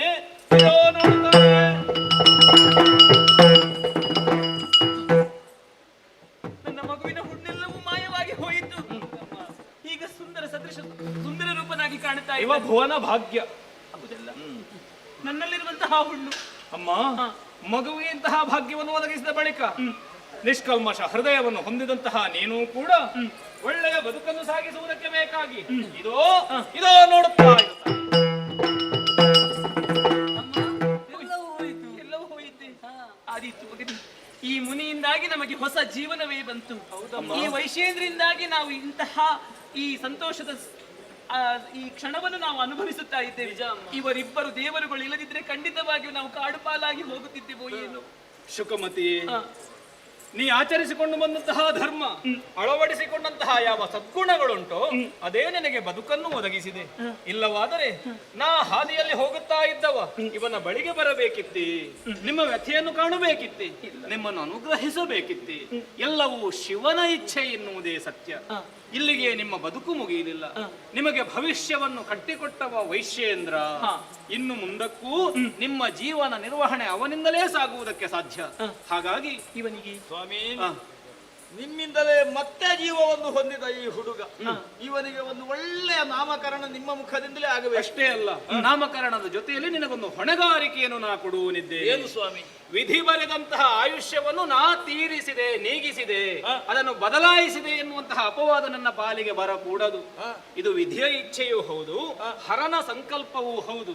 ಈ ಮಗುವಿನ ಭವಿಷ್ಯವೇ ಮುಗಿದು ಹೋಯಿತು, ಆಯುಷ್ಯ ಕಳೆದು ಹೋಯಿತು ಎನ್ನುವ ಹಾಗೆ ನೀವು ಭಾವಿಸಿದ್ದು ಇಲ್ಲ. ಇವನಿಗೆ ಭದ್ರವಾದಂತಹ ಆಯುಷ್ಯ ಉಂಟು. ಇವ ಭದ್ರ ಆಯು. ಹಾಗಾಗಿ ಇವನಿಗೆ ಮುಂದಕ್ಕೆ ಭದ್ರಾಯು ಎನ್ನುವಂತಹ ಶುಭನಾಮಧೇಯ. ಇವನೇ ಭದ್ರಾಯು. ಜಯ ಜಯ ಜಯ ಜಯ ಜಯ ಜಯ. ವೈಶೇಂದ್ರ, ಇವನ ಬದುಕನ್ನು ರೂಪಿಸುವಲ್ಲಿ ನಿನಗೊಂದು ಹೊಣೆಗಾರಿಕೆ ಇದೆಯಪ್ಪ. ಏನು ಸ್ವಾಮಿ? ಇವನಿಗೆ ಬೇಕಾದಂತಹ ವಿದ್ಯಾಭ್ಯಾಸ ಆಗಬೇಕು, ಉಪನಯನಾದಿ ಸಂಸ್ಕಾರಗಳು ನಡೆಯಬೇಕು. ಇವೆಲ್ಲವನ್ನು ನೀನೇ ಮುಂದೆ ನಿಂತು ನಡೆಸಬೇಕು. ಅಷ್ಟೇ ಅಲ್ಲ, ಇವೆಲ್ಲವನ್ನು ವಿಚಾರಿಸುವುದಕ್ಕೆ ನಾನು ಯಾವಾಗ ಒದಗಿ ಬರ್ತೇನೆ ಎನ್ನುವ ಹಾಗೆ ನೀ ಆಲೋಚಿಸುವಂತಹ ಅವಶ್ಯಕತೆಯೇ ಇಲ್ಲ. ನಾ ಸಂಕಲ್ಪಿಸಿದ ತಕ್ಷಣ ಇಲ್ಲಿಗೆ ಬರುತ್ತೇನೆ ಖಂಡಿತವಾಗಿಯೂ. ಹಾಗಾಗಿ ಇದು ದೇವರ ಕೆಲಸ ಎನ್ನುವ ಹಾಗೆ ಭಾವಿಸಿ ಇವನಿಗೆ ಒಳ್ಳೆಯ ಭವಿಷ್ಯವನ್ನು ಒದಗಿಸು. ನಾನು ಗ್ರಹಿಸಿದ್ದೇನೆ. ಆಯ್ತು ಸ್ವಾಮಿ, ಸಂತೋಷವಾಯಿತು. ಅಮ್ಮ ವೈಶೇಂದ್ರ, ಮುನಿ ಕುಲಶ್ರೇಷ್ಠರ ಅನುಗ್ರಹ ಆಗಿದೆ. ಹಾಗಾಗಿಯೇ ನಿನ್ನ ಮಗ ಮತ್ತೆ ಜೀವಿಸಿದ್ದಾನೆ. ಅವರೇ ಆಡಿದ್ರಲ್ಲ, ಇವನಿಗೆ ಬೇಕಾದಂತಹ ಎಲ್ಲಾ ಸಂಸ್ಕಾರವನ್ನು ನೀಡಬೇಕು ಎನ್ನುವುದಾಗಿ. ಹೌದು, ನನ್ನ ಮಗ ಸುನಾಯು ಇವನಷ್ಟೇ ಎತ್ತರಕ್ಕೆ ಬೆಳೆದಿದ್ದಾನೆ. ಇವನದ್ದೇ ಪ್ರಾಯ. ಹೌದು, ಇವರಿಬ್ಬರು ಇನ್ನು ಜೊತೆಯಾಗಿ ತಮ್ಮದಾದಂತಹ ಜೀವನವನ್ನು ಕಳೆಯಬೇಕು. ಹೌದು. ಹಾಗಾಗಿ ಉತ್ತಮರಾದಂತಹ ಗುರುಗಳ ಬಳಿಯಲ್ಲಿ ಇವರಿಗೆ ಬೇಕಾದಂತಹ ವಿದ್ಯಾಭ್ಯಾಸವನ್ನು ಕೊಡಿಸೋಣ. ಹೀಗೆ ಬನ್ನಿ.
ವಿಶೇಷವಾಗಿ ಒಬ್ಬಾದಂತಹ ವ್ಯಕ್ತಿ ಎಷ್ಟು ಎತ್ತರಕ್ಕೂ ಏರಬಹುದಂತೆ ಅದಕ್ಕೆ ಉದಾಹರಣೆ ನಾನೇ ಸ್ವಾಮಿ. ಹೇಮರಥನೆಂಬಂತಹ ನಾನು ನನ್ನದಾದಂತಹ ಪುರವನ್ನ ಎಷ್ಟು ಎತ್ತರಕ್ಕೆ ಬೆಳೆಸಿದ್ದೇನೆ ನೋಡಿ. ನಮಗೊಂದು ಹವ್ಯಾಸ ಸ್ವಾಮಿ, ಹೋಗುವುದು, ಯುದ್ಧ ಮಾಡುವುದು, ನಮ್ಮ ಹೆಸರನ್ನ ವ್ಯಾಪಿಸುವುದು. ಹಾಗೆ ಯೋಚನೆಯಲ್ಲಿದ್ದೆ, ನಮ್ಮದಾದಂತಹ ಹೆಸರನ್ನ ಪ್ರಸರಿಸುವುದಕ್ಕೆ ಯಾವ ರಾಜ್ಯಕ್ಕೆ ದಾಳಿ ಮಾಡುವುದು, ಹೇಗೆ ಮಾಡುವುದು ಎಂಬ ಹಾಗೆ ವರ್ತಮಾನಕ್ಕೆ ಬಂದಂತಹ ವಿಷಯ. ವಜ್ರಬಾಹು ಸ್ವಲ್ಪ ಮಾನಸಿಕವಾಗಿ ಖಿನ್ನತೆಗೆ ಒಳಗಾಗಿದ್ದಾನಂತೆ. ಈಗ ಹೋಗಿ ಅವನಿಗೆ ಎರಡು ಬಡಿಬೇಕೆಂಬ ಮನಸ್ಸುಂಟು ನನಗೆ. ಬರಲಿ ನನ್ನ ಮಿತ್ರರು ಸಭೆಗೆ.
ಒಮ್ಮಿಂದ ಮೇಲೆ ನಿನ್ನ ಕರೆಯ ವಿಚಾರವನ್ನು ತಿಳಿದೆ, ಓಡಾಡಿಕೊಂಡು ಬಂದಿದ್ದೇನೆ.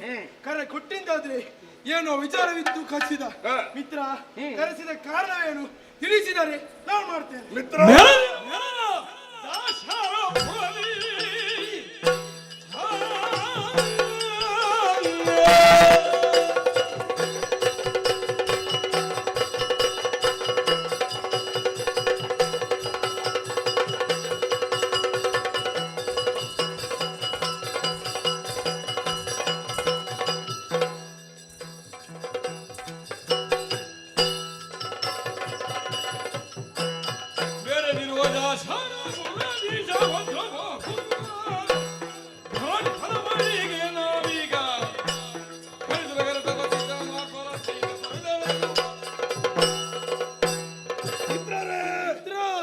ನನ್ನದಾದಂತಹ ಕರೆಯನ್ನಾಲಿಸಿ ನನ್ನದಾದಂತಹ ಈ ಮಗಜಪುರಕ್ಕೆ ಓಡೋಡಿ ಬಂದವರು ನೀವು. ಮಿತ್ರರೇ, ನಿಮ್ಮನ್ನು ಕರೆಸುವುದಕ್ಕೆ ಬಲವಾದ ಕಾರಣ ಉಂಟು. ನಿಮಗೆಲ್ಲ ತಿಳಿದಂತೆ ನಮ್ಮದಾದಂತಹ ತೋಳ್ಬಲವನ್ನು ಪ್ರಸರಿಸುವುದಕ್ಕೆ ಅಲ್ಲಲ್ಲಿ ದಾಳಿ ಇಡುವವರು ನಾವು. ಈ ಸಮಯದಲ್ಲಿ ವರ್ತಮಾನಕ್ಕೆ ಬಂದಂತಹ ವಿಚಾರ, ವಜ್ರಬಾಹು ಎಂಬಂತಹ ಅರಸ ಯಾವುದೋ ತಲೆ ಬಿಸಿಯಿಂದಾಗಿ ಏನು ಅವನಿಂದ ಸಾಮರ್ಥ್ಯ ಪ್ರಕಟಿಸಲು ಸಾಧ್ಯವಿಲ್ಲಂತೆ. ಪೆಟ್ಟು ಬಿದ್ದವನಿಗೆ ಇನ್ನೊಮ್ಮೆ 2 ಪೆಟ್ಟು ಹೊಡೆದ್ರು ಹೇಳುವ ಜಾಸ್ತಿ ಅಲ್ಲ. ಹಾಗಾಗಿ ನನ್ನ ತಲೆಯಲ್ಲಿ ಹೊಸ ಯೋಚನೆ. ವಜ್ರಬಾಹು ಹೇಗೂ ಈಗ ಯಾವ ಹೇಳುವ ಪರಿಸ್ಥಿತಿಯಲ್ಲಿ ಇಲ್ಲ. ಅವನನ್ನ ನಾವು ಹೋರಾಟಕ್ಕೆ ಆಹ್ವಾನಿಸಿದರೆ ಅವನು ಗೆಲ್ಲುವ ಲಕ್ಷಣ ಇಲ್ಲ. ಹಾಗಾಗಿ ಕರೆಸಿದ್ದು. ಹೇಗೆ ಹೋಗೋಣ ಮಿತ್ರ?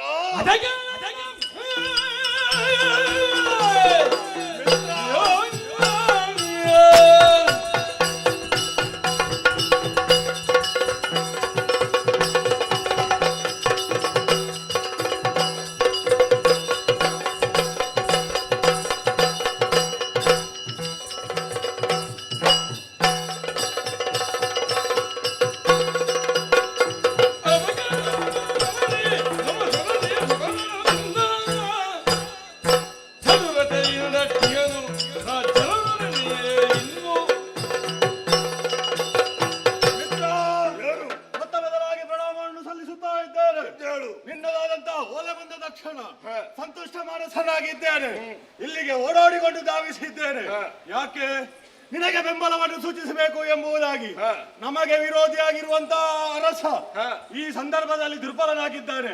ಅವನ ಮೇಲೆ ದಾಳಿಯನ್ನು ಮಾಡಿದೆವು ಎಂದಾದರೆ ಸೋಲು ಎನ್ನುವುದು ಅವನಿಗೆ ಖಚಿತ. ಹಾಗಾಗಿ ತಡ ಮಾಡುವುದು ಬೇಡ, ಸೇನಾ ಸಮೇತರಾಗಿ ಸಾಗುವ.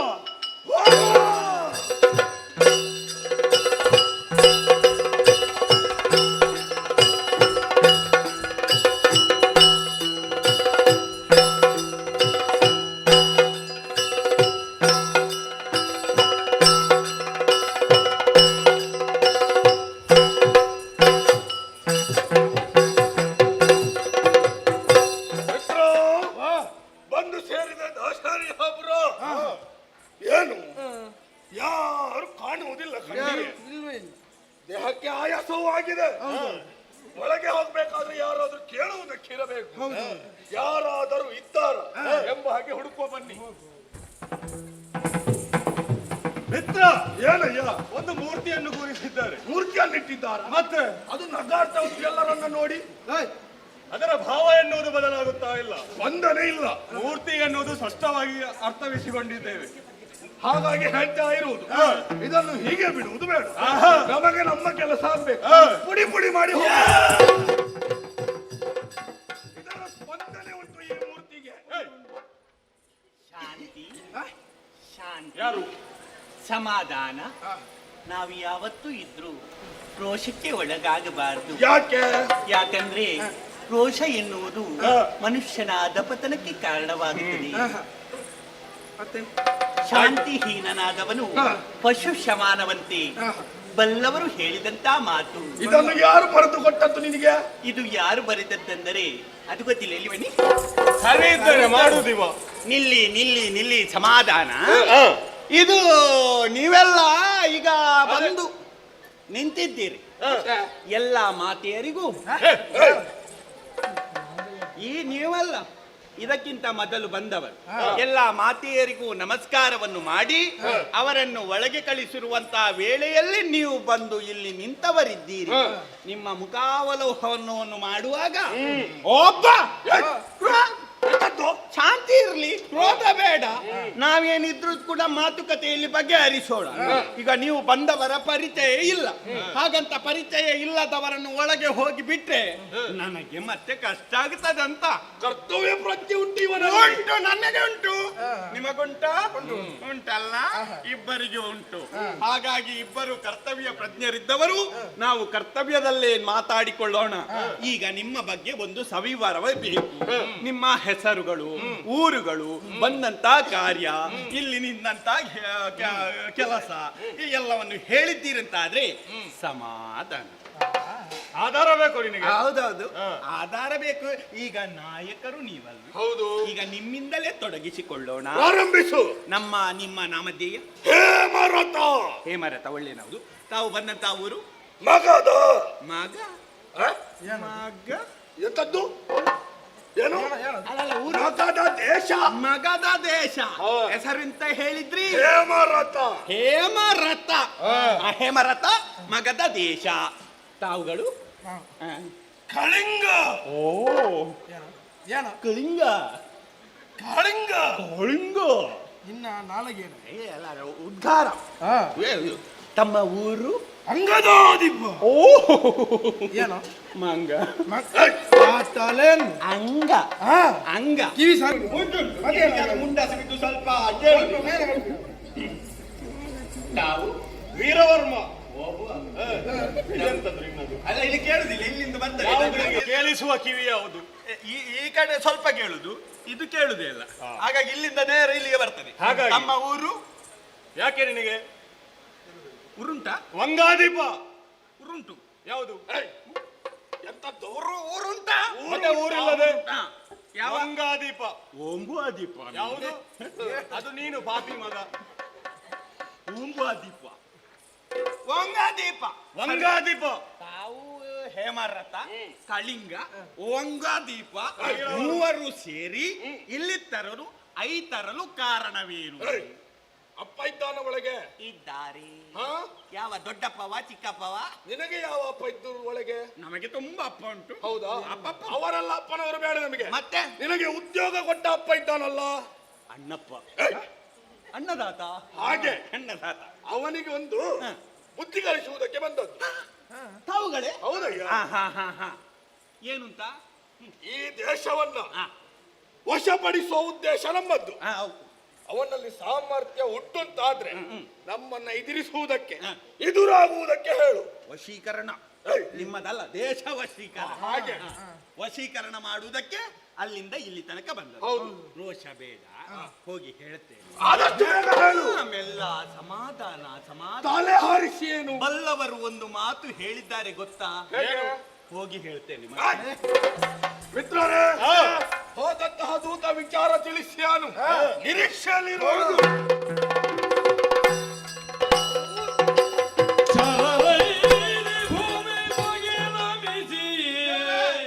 ವಾರಪಾಲಕ ಏನು ಬಂದೆ? ಕಾರಣ ಉಂಟು ಜಿಯ.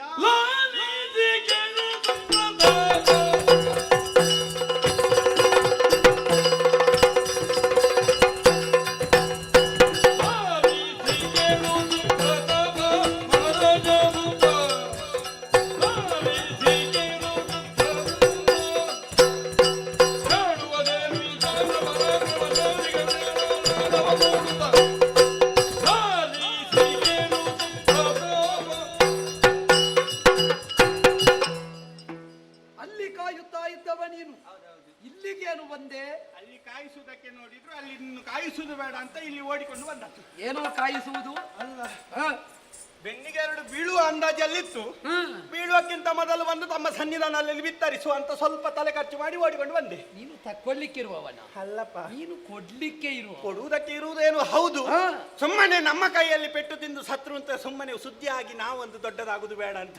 ಹಾಗೆ ಹಾಗೆ ನೀನು ಕೊಡುವ ಒಡ್ಡೆಯನ ಅಪ್ಪಣೆ ಇಲ್ಲದೆ ನಾವು ಮುಂದುವರಿದೆವು ಅಂತ ಆದ್ರೆ ಹಾ. ಅದು ಸ್ವಾಮಿದ್ರೋಹ ಮಾಡಿದಾಗ ಅಲ್ವೇ? ದ್ವಾರದಲ್ಲಿ ಸಮಸ್ಯೆಯೇ ಹೌದು. ಯಾರಿಂದ? ನೀವು ಹೇಳಿದ್ದು ಇಷ್ಟೇ, ಹಾ. ಕಾಯಬೇಕು, ಅಲ್ಲಿನ ರಕ್ಷಣೆಯನ್ನು ಮಾಡಬೇಕು ಹೊರತು ಹಾ. ಒಂದು ಕೈ ಎತ್ತಬಾರದು ಅನ್ನುವಂತ ಮೊದಲೇ ಕಟ್ಟಪ್ಪಣೆ ಉಂಟು. ನಿಜ. ದೇವ್ರೆ, ಹ. ಕರ್ತವ್ಯ ನಿಷ್ಠೆಯಲ್ಲಿರುವಾಗ ತುಂಬಾ ಮಂದಿ ಬಂದಿದ್ದಾರೆ. ಹ. ಬಂದವರು ದ್ವಾರದಲ್ಲಿ ನಿಂತವರು ಹ. ಮಾತಾಡಿಸುವುದಕ್ಕೆ ಪ್ರಯತ್ನ ಪಟ್ಟರು, ಮಾತಾಡಿದ್ರು. ಹ. ನಿಲ್ಲಿಸಿ ಅವರನ್ನು ಕೇಳುವಂತಹ ಕರ್ತವ್ಯದಲ್ಲಿ ಮುಂದಾದೆ. ಹೇಳಿದೆಯಾ? ಹೌದು. ಯಾರಂತೆ? ಅಯ್ಯೋ, ಹೇಮರಥ ಅಂತೆ, ಹ. ಕಳಿಂಗದ ಪುರದವ ಕಳಿಂಗನಂತೆ, ಹ. ವಂಗಾದೀಪ ಅಂತೆ, ವಂಗಾದೀಪ, ಹ. ಇವರೆಲ್ಲ ಬಂದು ಹ. ನಿಂತವರು ಮಾತ್ರ ಅಲ್ಲ, ಹ. ಒಳಗೆ ಇದ್ದಾರ ನಿಮ್ಮ ಅಪ್ಪ, ನಿಮ್ಮನ್ನು ಕೇಳು. ನಾನು ನಿನಗೆ ಅಪ್ಪ, ನೀವು ಅಣ್ಣಪ್ಪ. ಅನ್ನ ಕೊಟ್ಟ ಅಣ್ಣಪ್ಪ. ಹಾ. ಅಣ್ಣಪ್ಪ ಇದ್ದರೆ ಹ. ಆತನಿಗೆ ಸ್ವಲ್ಪ ಬುದ್ಧಿಯನ್ನು ಕಲಿಸುವುದಕ್ಕೆ ಉಂಟು. ಅವರಿಗೆ ಅಣ್ಣಪ್ಪನೇ ಬುದ್ಧಿ ಕಲಿಸಬೇಕು. ಹೌದೌದು, ಬುದ್ಧಿಯನ್ನು ಕಲಿಸುವುದಕ್ಕುಂಟು. ಹ. ಹೋಗಿ ಹೇಳು. ಹ. ಹೇಳ್ತೇನೆ, ಹ. ಅತಿಕ್ರಮಣ ಮಾಡಬೇಡಿ ಎನ್ನುವ ಹಾಗೆ ತಡೆದು ನಿಲ್ಲಿಸಿ ಓಡೋಡಿ ಪಾದ ಮುದೋಡು ಬಂದಿದೆ. ಅಂತೂ ಇಲ್ಲಿಗೆ ಬರುವ ಉದ್ದೇಶ ಗೊತ್ತು, ಜಾವು ವಶೀಕರಣ ಅಂತೆ. ಅವರ ವಶೀಕರಣ, ಅವರ ವಶೀಕರಣ ಈ ಸಲ ನಾ- ಇಲ್ಲಿಯೇ ನಿಲ್ಲಿಸ್ತೇನೆ. ಅದು ಇಲ್ಲದೆ ನೋಡುವಾಗಲೇ ಅಂದಾಜಾಗ್ತದೆ. ನಾನು ಅಷ್ಟು ಜೋರು ಮಾತಾಡುವವ ಅವರ ಮುಂದೆ ನೋಡುವಾಗ ಸ್ವರವೇ ಇಲ್ಲ. ವಶೀಕರಣ ಆಗಿದೆ ಅಲ್ಲಿ. ನಿನ್ನ ಸ್ವರ ತೆಗೆದ್ರು, ಅವರ ಸ್ವರ ನಾನು ತೆಗೆಯುತ್ತೇನೆ. ಸರಿ. ಒಳಗೆ ತಕೋ. ಏನಂತೆ ವರ್ತಮಾನ ಕೇಳಿ ಸುಮ್ಮನಿರುವುದಕ್ಕೆ ಸಾಧ್ಯ ಇಲ್ಲ. ಯುದ್ಧಕ್ಕೆ ಹೋಗಬೇಕು ಅಂತಿದ್ರೆ ಸೇನಾಧಿಪತಿ ಸುರತ ಬರಬೇಕು. ಬರಲಿ.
ಪವಿತ್ರವಾದ ಪಾದಗಳಿಗೆ ಸೇನಾಧಿಪತಿ ಸುರತ ಮಾಡುವಂತ ಪ್ರಣಾಮಗಳು. ಎದ್ದೇಳು. ಒಂದೊಮ್ಮೆಗೆ ಕರೆವಾಯಿತು. ಆಯಿತು ಸೇನಾಧಿಪತಿ ಸಭೆಗೆ ಬರಬೇಕು ಎಂಬುದಾಗಿ ನಿಜ. ನಿಮ್ಮ ಕರೆಯನ್ನು ಆಲಿಸಿ ಹಾ. ಓಡೋಡಿ ಬಂದಿದ್ದೇನೆ. ಏನು ಕಾರ್ಯ ಆಗಬೇಕು? ಮಂತ್ರೀಶ ಮುಖ್ಯರನ್ನೆಲ್ಲ ಒಟ್ಟುಗೂಡಿಸಿದ್ದೆ. ಈ ತನ್ಮಧ್ಯೆ ಪ್ರಧಾನವಾಗಿ ಬೇಕಾದದ್ದು ಸೇನಾಧಿಪತಿ ಅಂತ ಗೊತ್ತಾಯಿತು. ಕಾರಣ ಬಲ್ಲೆಯ ಏನು? ಬಂದಿದ್ದಾರಂತೆ ಮಗಧಪತಿ ಹೇಮರಥ ಹಾಗೂ ಅವನ ಸಂಗಡಿಗರು. ರಾಜ್ಯ ಬಿಟ್ಟು ಕೊಡಬೇಕು ಅಂತ ಆಹ್ವಾನ ಕೊಟ್ಟಿದ್ದಾರೆ. ದೂರಕ್ಕೆ ಆಹ್ವಾನ ಇತ್ತಿದ್ದೇನೆ. ಸಾಧ್ಯವೇ?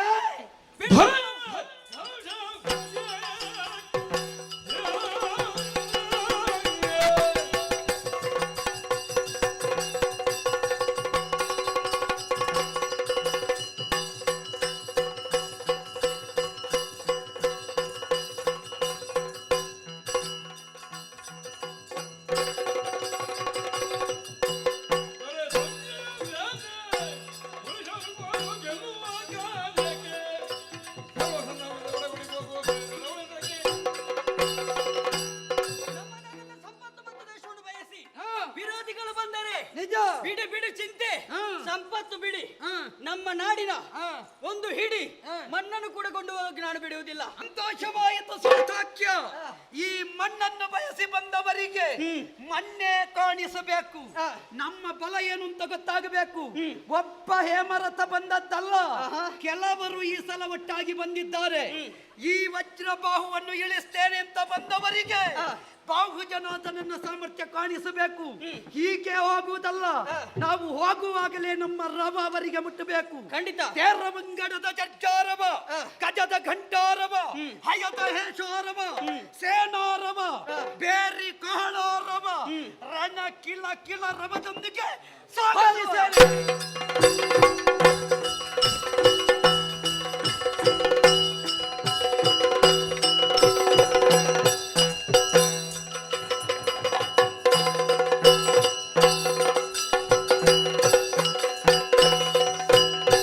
ನಮ್ಮ ಪುರವನ ಬಲವೇ ಮುತ್ತಿ.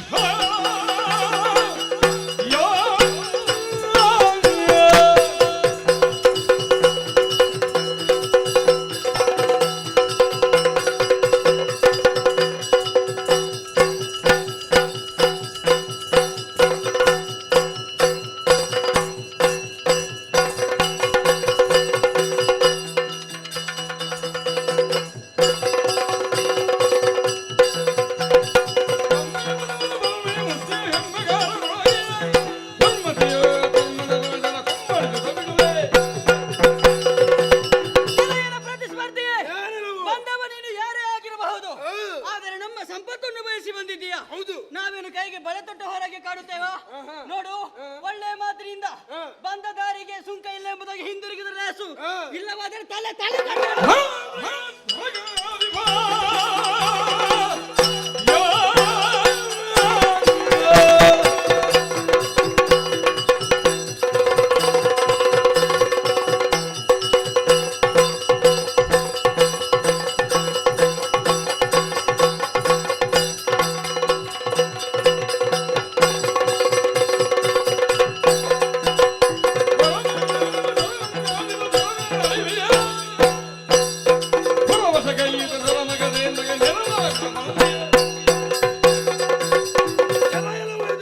ಏನೆಲ್ಲ ಉದ್ದೇಶ ಒಂದೇ, ಏನು? ನಿಮ್ಮ ಪುರವನ್ನು ನಮ್ಮ ವಶವನ್ನಾಗಿ ಮಾಡುವುದಕ್ಕೆ. ಒಳ್ಳೆ ಮಾತಿನಲ್ಲಿ ಹೇಳ್ತೇನೆ, ವಶವನ್ನು ಬಿಟ್ಟು ಕೊಟ್ರೆ ಒಳ್ಳೇದು. ತಲೆ ತಲೆ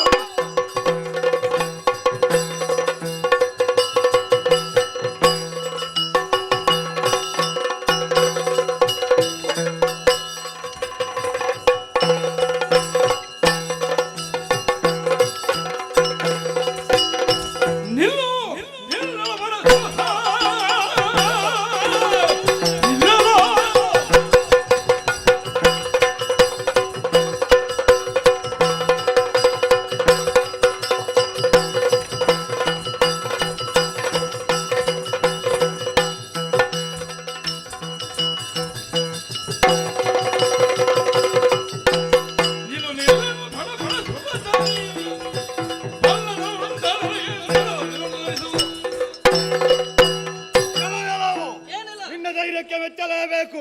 ಸಮರ ಕ್ಷೇತ್ರದಲ್ಲಿ ಮುಂದುವರಿಯುತ್ತಾ ಇದ್ದೀಯೋ, ನಡೆಯುವಂತಹ ವರ್ತಮಾನವನ್ನು ತಿಳಿದು ಕೂಡ ಯುದ್ಧದಲ್ಲಿ ಜಯವನ್ನು ಗಳಿಸುತ್ತಾರೆ ಎಂಬುದಾಗಿ ಮುಂದುವರಿದರೆ ಜಯ ಲಲನೆ ಎನ್ನುವುದು ದಕ್ಕುವುದಿಲ್ಲ.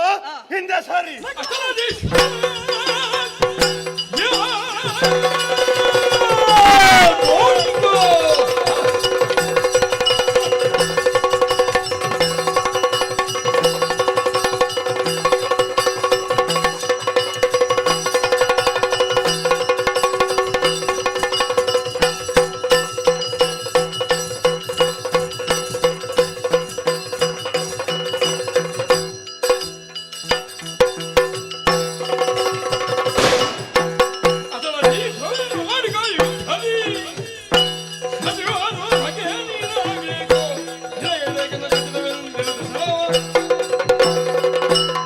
ಖಂಡಿತವಾಗಿ ನಿನ್ನಂತೆಗೆ ಮಾತು ಪತ್ಯವಾಗುವುದಿಲ್ಲ ಎಂಬುದಾಗಿ ಕಾಣುತ್ತಾ ಉಂಟು. ಬಂದವರನ್ನು ಬಡಿದು ಓಡಿಸಿದ್ದೇನೆ, ಉಳಿದವ ನೀನು. ಕಟ್ಟಿದ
ಬಂದಂತಹ ದೇಕೆಯನ್ನು ಕಾಣುವಾಗಲೇ ಅರಿತೆ ವಜ್ರಬಾಹು ಎಂಬಾತ ನೀನೇ ಇರಬೇಕೆಂಬ ಹಾಗೆ.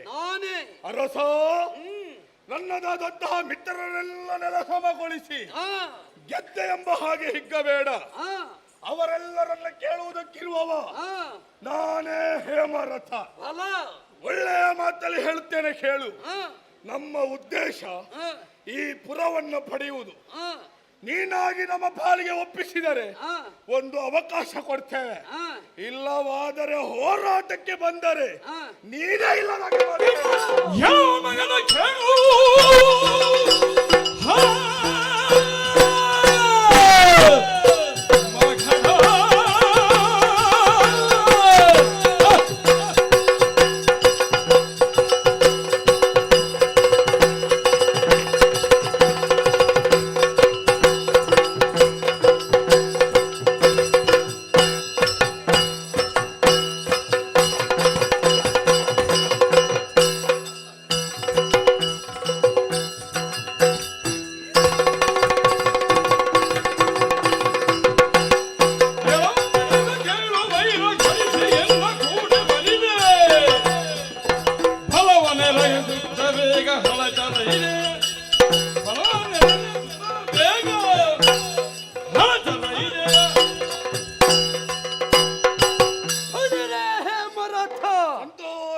ನಿನ್ನಂತಹ ವಿರೋಧಿಗಳನೇಕರನ್ನು ಮೆಟ್ಟಿ ನಿಂತ ಬ್ರಹ್ಮರಥ ಈ ವಜ್ರಬಾಹು. ನೆನಪಿಟ್ಟುಕೋ, ಮಾನಸಿಕವಾಗಿ ನಾ ಕುಗ್ಗಿರಬಹುದು, ದೈಹಿಕವಾಗಿ ಕುಗ್ಗಿದ್ದೇನೆ ಅಂತ ನೀ ಭಾವಿಸಿದ್ರೆ ಅದು ನಿನ್ನ ಅಲ್ಪತನದ ಪರಮಾವಧಿ. ಹಾಗಾಗಿ ಎಚ್ಚರಿಕೆ ಕೊಡುತ್ತಾ ಇದ್ದೇನೆ. ಈ ವೇಳೆಯಲ್ಲಿ ಹಾಗೂ ಬಂದಿದ್ದಿ ಈ ನೆಲಕ್ಕಾಗಿ, ಈ ಸಂಸ್ಕಾರಕ್ಕಾಗಿ, ಈ ಸಂಸ್ಕೃತಿಗಾಗಿ ಬದುಕಿದವನಿಗೆ ವಜ್ರಬಾಹು ಅಂತ ಹೆಸರು. ಇವತ್ತು ನಮ್ಮನ್ನು ಕೆಣಕಿದ್ರೆ ಹೇಮರಥ, ನಿನ್ನ ರಥ ಯಮಪುರಕ್ಕೆ ಸಾಗಿತು.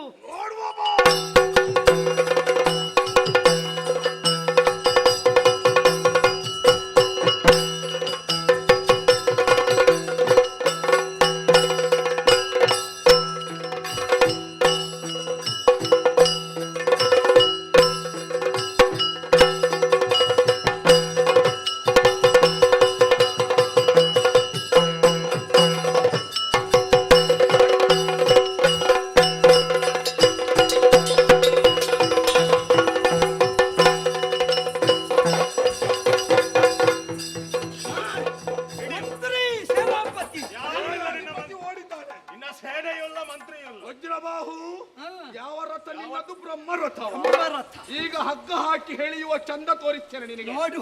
ಏಯ್, ವಜ್ರಬಾಹು ಏನು ಬಾರಿ ಒಂದು ನೆನಪಿಟ್ಟುಕೋ, ಎಂತದ್ದು? ನನ್ನನ್ನು ಕಟ್ಟಿದರೂ ಮುಂದೆ ಮೆಟ್ಟಿ ನಿಂತೇನು. ನೀನು ಮೆಟ್ಟಿ ನಿಲ್ಲುವುದು ಬಿಡು, ಹಾ. ನಿನಗೆ ಹೇಳದ ಹಾಗೆ ಮಾಡ್ತೇನೆ. ಹೇಗೆ ನಿನಗೆ ಗೊತ್ತುಂಟಾ? ಈ ಪಾಪಿಗಳೆಲ್ಲ ಬಂಧುಗಳು. ಏಯ್, ನಿನ್ನ ವಜ್ರ- ಇವರಲ್ಲ, ಇವರ ರಾಜ್ಯವನ್ನು ಸರಿ ನೋಡ್ತಾರ. ನಾನಿದ್ದೇನೆ, ಅದರ ಚಿಂತೆ ನಿನಗೆ ಬೇಡ. ಅದು ಚಿಂತೆ ನೀನು ಮಾಡಬೇಡ.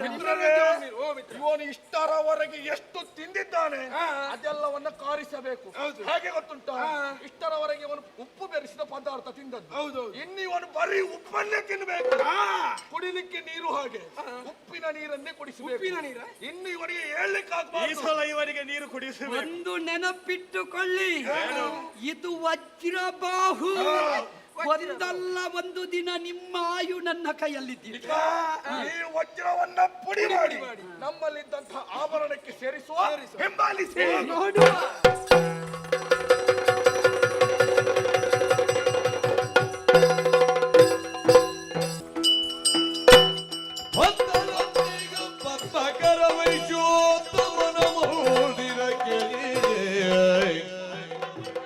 ಮುನಿ ಕುಲರತ್ನ ವೃಷಭ ಮುನೀಂದ್ರ ಜಗದೀಶ್ವರನ ನಾಮವನ್ನು ಸ್ಮರಿಸುತ್ತ ಕರೆತೋದು ಭಕ್ತಿಯು ಭವನಕ್ಕೆ ಮೌಕ್ತಿಕಾಸರವಿತ್ತು ಚರಣಕ್ಕೆ ಓದಿಸಿ ನೋದಿರನು.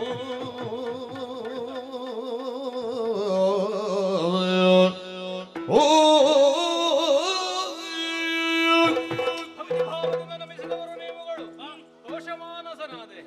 ಆದರೆ ನನಗಿರುವಂತಹ ಕೌತುಕ ಏನು ಬಲ್ಲೆಯ? ಏನು ಸ್ವಾಮಿ? ನಾ ಅನುಗ್ರಹಿಸಿದಂತಹ ಭದ್ರಾಯುವನ್ನು ಕಾಣಬೇಕು. ಮುನಿಗಳೇ, ಈ ಹೊತ್ತಿನಲ್ಲಿ ಭದ್ರಾಯುವಿಗೆ ಸಕಲ ವಿದ್ಯಾಭ್ಯಾಸವನ್ನೆಲ್ಲ ಕಲಿಸಿಕೊಟ್ಟವರಿದ್ದೇವೆ ನಾವು. ಆದರೆ ನಿಮ್ಮ ಮೂಲಕವಾಗಿ ಅವನಿಗೆ ರಾಜನೀತಿ ಮತ್ತು ಗೃಹಸ್ಥಾಶ್ರಮ ಧರ್ಮವನ್ನು ನೀವು ಬೋಧಿಸಬೇಕಾಗಿದೆ. ಹೌದೇ? ಹೌದು. ಎಲ್ಲಿದ್ದಾರೆ ನೋಡೋಣ. ಹೀಗೆ ಬರಲಿ ಭದ್ರಾಯು.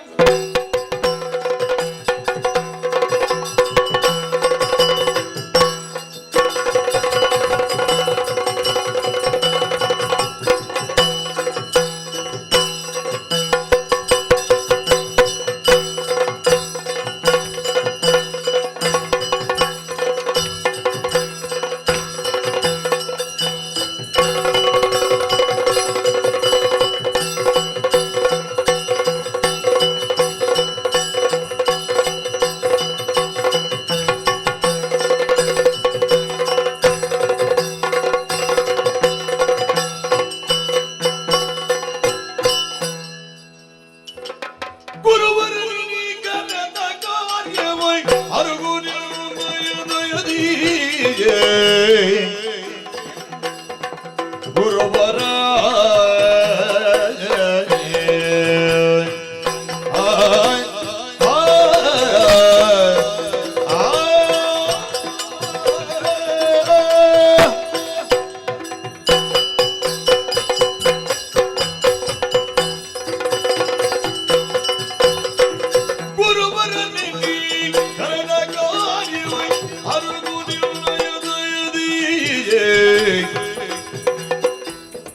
ವೈಚನ ಮರಿತನು ಗ್ರಹದೊಂದಿರುವೆ ಸುಖದಿ ಗುರುವರ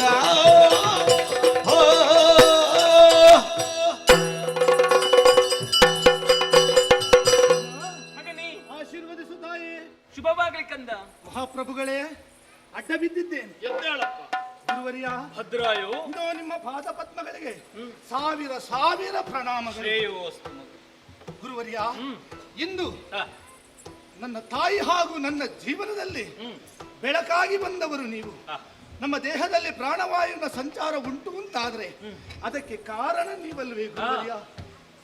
ಗುರುವರಿಯ, ನಮ್ಮ ಜೀವನದಲ್ಲಿ ನೀವು ವಿಶೇಷವಾಗಿ ಆದರ್ಶ ವ್ಯಕ್ತಿಯಾಗಿ ಕಾಣಿಸಿಕೊಂಡವರು. ಹಾಗಾಗಿ ನಿಮಗೆ ಎಷ್ಟು ಬಾರಿ ಅಡ್ಡ ಬಿದ್ರು ಅದು ಕಡಿಮೆ ಹೌದು.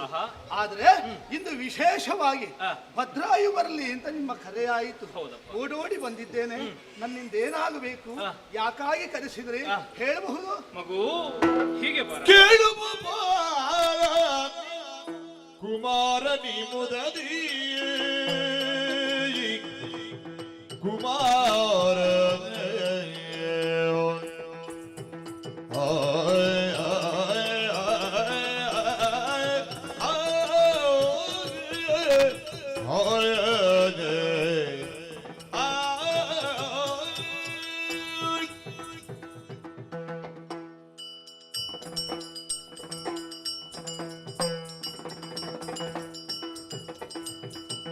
ಕೇಳುಗು ಬಾಲ ಕುಮಾರನಿ ಮುದುದಿ ಬೇಳುವೆ ಧರ್ಮ ನೀತಿಗಳ ಸದ್ವಿಧದಿ ಬೇಳುವೆ ಧರ್ಮ ನೀತಿಗಳ ಸದ್ವಿಧದಿ ಕುಮಾರನಿ ಮುದದಿ ಏಕಚಿತ್ತದಲ್ಲಿ ನಾ ಬೀಳುವ ನುಡಿಯ ಆಲೋಚಿಸಿ ತಿಳಿದು ನೀ ಗೈವಕ್ಕಿಲ್ಲದ ಕಂದ ಕೇಳು ಗೋಪಾಲ ಕುಮಾರನಿ ಮುದದಿ ಬೇಡುವೆ ಧರ್ಮ ನೀತಿಗಳ ಸದ್ವಿಧದಿ ಕುಮಾರ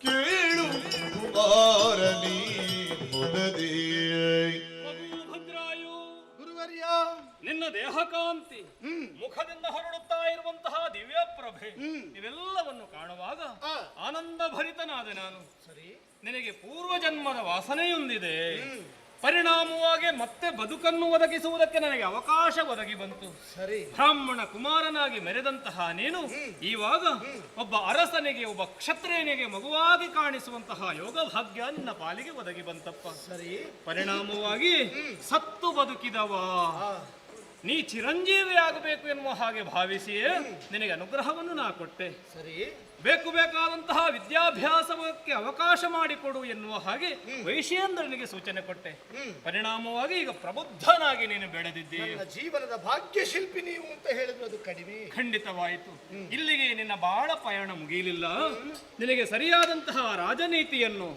ಗೃಹಸ್ಥಾಶ್ರಮ ಧರ್ಮವನ್ನು ಹೇಳಿಕೊಟ್ಟು ನಿನ್ನ ಭವಿಷ್ಯವನ್ನು ಮತ್ತೆ ಉದ್ದೀಪನಗೊಳಿಸುವುದಕ್ಕೆ ನಾ ಕಾರಣೀಭೂತನಾಗಬೇಕು ಸತ್ಯ ಧರ್ಮವನ್ನು ನಿತ್ಯ ಜೀವನದಲ್ಲಿ ಅಳವಡಿಸಿಕೊಂಡು ಶ್ರದ್ಧಾ ಭಕ್ತಿಯಿಂದ ಪ್ರಜಾಪರಿಪಾಲಕನಾಗಿ ನೀನು ಬೆರೆಯಬೇಕು ಎನ್ನುವುದೇ ನನ್ನ ಹಿರಿದಾದ ಆಶಯ ಮಗು ಸರಿ ಹಾಗಾಗಿ ಒಂದು ಮಾತನ್ನು ಕೇಳಲೇ ಏನಪ್ಪ ಮೃತವರ ನೀಲಾಲಿಸಯ್ಯ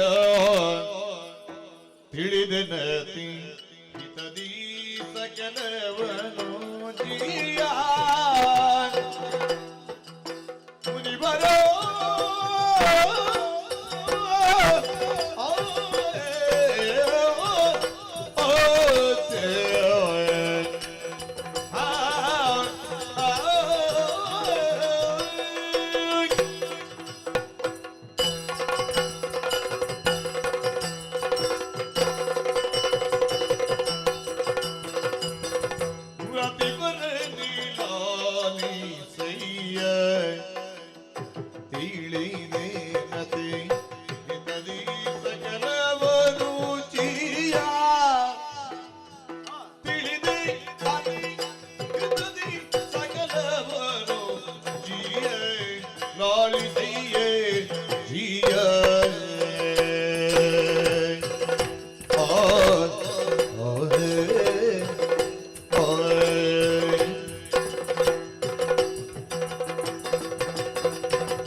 ಬರಿದಾಯ್ತು ಶ್ರುತಿಗೊಳಿಸಿ ಫಲಗಳೇನು ಬರಿದಾಯ್ತು ಶ್ರುತಿಗೊಳಿಸಿ ಫಲಗಳೇನು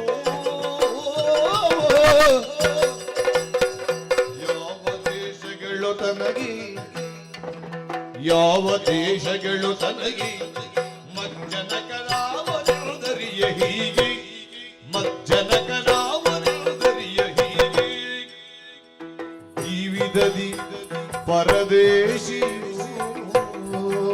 ನಾ ಈ ವಿಧದಿ ಪರದೇಶಿಯು ತಾನವನೇ ಭಾವಿಸಲು ಪೂರ್ವ ಫಲವು ಭಾವಿಸಲು ಪೂರ್ವ ಫಲವು ಪ್ರತಿವರನೇ ಪ್ರತಿವರನೇ ಋಷಿವರ್ಯ, ಧರ್ಮದ ಸಾರ ಸತ್ವಗಳೇನು, ಜ್ಞಾನ ಅಂದ್ರೆ ಏನು, ವಿದ್ಯೆ ಅಂದ್ರೆ ಏನು ಎನ್ನುವುದೆಲ್ಲವನ್ನು ನೀವು ನನಗೆ ತಿಳಿಸಿಕೊಟ್ಟಿದ್ದೀರ. ನಿಮ್ಮ ಬೋಧನೆಯಿಂದ ನಾನು ಜ್ಞಾನವಂತನಾದೆ. ಆದರೆ ಏನು ಮಾಡೋಣ ಹೇಳಿ, ನನ್ನ ಜ್ಞಾನ ಬೆಳಕಾಯಿತು, ಆದ್ರೆ ನನ್ನ ಜೀವನ ಬರಿದಾಗಿಯೇ ಉಂಟಲ್ಲ. ಯಾಕೆ? ಯಾರದ್ದೇ ಆಗಲಿ ಮಕ್ಕಳಿಗೆ ನಿನ್ನ ತಂದೆ ತಾಯಿಗಳು ಯಾರು ಅಂತ ಯಾರಾದರೂ ಪ್ರಶ್ನೆಯನ್ನಿಟ್ಟರು ಅಂತಾದ್ರೆ ಇಂಥವರೇ ಅಂತ ಹೇಳುವುದಕ್ಕೆ ಅರ್ಹತೆ ಇರ್ತದೆ, ಯೋಗ್ಯತೆ ಇರ್ತದೆ. ಆದ್ರೆ ಇಂದು ನಾನು ಅದರಿಂದ ವಂಚಿತನಾಗಿದ್ದೇನೆ ಗುರುವರ್ಯ. ಅದೆಷ್ಟೋ ಬಾರಿ ನಮ್ಮನಲ್ಲಿ ನಾನು ಕೇಳಿದ್ದುಂಟು, ನನ್ನನ್ನು ಹುಟ್ಟಿಸಿದವನಾರಮ್ಮ, ನನ್ನ ಪ್ರಶ್ನೆಗೆ ಉತ್ತರ ಕೊಡುತ್ತಾಯೇ ಎನ್ನುವ ಹಾಗೆ. ಆವಾಗ ಅಮ್ಮ ನನಗೆ ಸಾಂತ್ವನದ ನುಡಿಗಳನ್ನಾಡಿದ್ದಿದೆ. ಕಾಲ ಬಂದಾಗ ಹೇಳ್ತೇನೆ ಮಗನೇ, ಎಲ್ಲದಕ್ಕೂ ಕಾಲ ಕೂಡಿ ಬರಬೇಕಲ್ಲ ಅಂತ.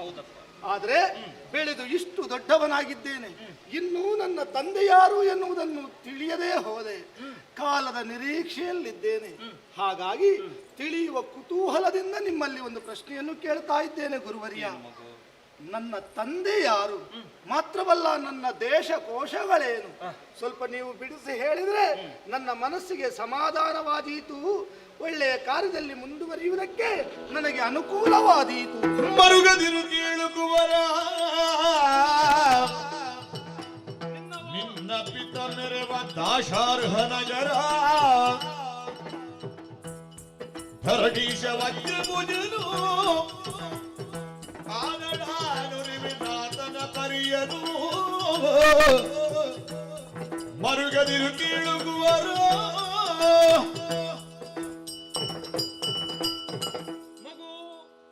ಕೀಳರಿಮೆಯ ಬದುಕು ನಿನ್ನದ್ದಾಗಬಾರದು.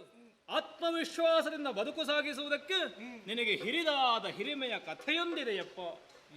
ಸಾವಿರ ಸಾವಿರ ಜನಮಾನಸಕ್ಕೆ ಬದುಕನ್ನು ಒದಗಿಸಿದವ ಅನ್ನವನ್ನಿತ್ತಂತಹ ದೊರೆಯೇ ನಿನಗೆ ಅಪ್ಪಯ್ಯ.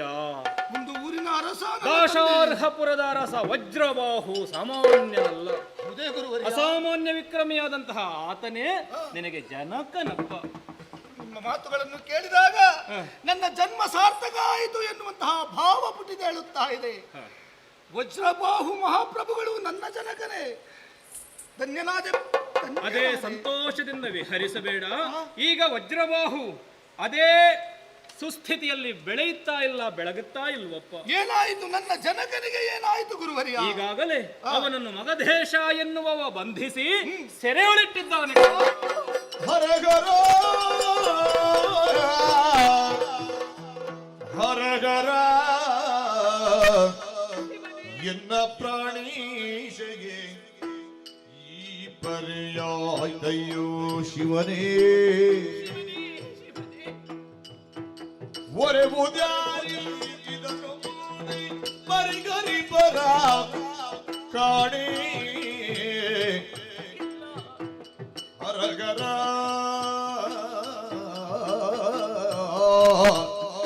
ಹರಗರ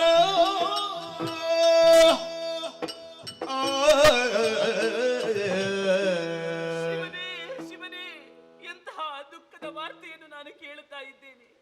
ನನ್ನ ಮಗ ಭದ್ರಾಯು ಬೆಳೆದು ದೊಡ್ಡವನಾಗಿದ್ದಾನೆ ಎನ್ನುವ ಹಾಗೆ ಸಂತೋಷದಲ್ಲಿರುವಂತಹ ಸಂದರ್ಭದಲ್ಲಿ ನನ್ನ ಪತಿದೇವರು ನನ್ನ ಇನಿಯನನ್ನು ಮಗದ ದೇಶದ ದೊರೆ ಅಪಹರಿಸಿದ್ದಾನಂತೆ, ಸೆರೆಯಲ್ಲಿ ಇರಿಸಿದ್ದಾನಂತೆ. ಒಂದು ವೇಳೆ ಇದು ಎತ್ತರಕ್ಕೆ ಬೆಳೆದು ನಿಂತಹ ನನ್ನ ಮಗ ಏನಾದ್ರೂ ಅಲ್ಲಿ ಇರುತ್ತಿದ್ರೆ ಖಂಡಿತವಾಗಿಯೂ ನನ್ನ ಇನಿಯನ ಮೈ ಮುಟ್ಟುವಂತಹ ಯೋಗ್ಯತೆ ಆ ಮಗದ ದೇಶಕ್ಕೆ ಬರುವುದಕ್ಕೆ ಸಾಧ್ಯವೇ ಇರುತ್ತಿರಲಿಲ್ಲ. ನನ್ನ ಗಂಡನನ್ನು ರಕ್ಷಿಸುವವರು ಯಾರಿದ್ದಾರೆ?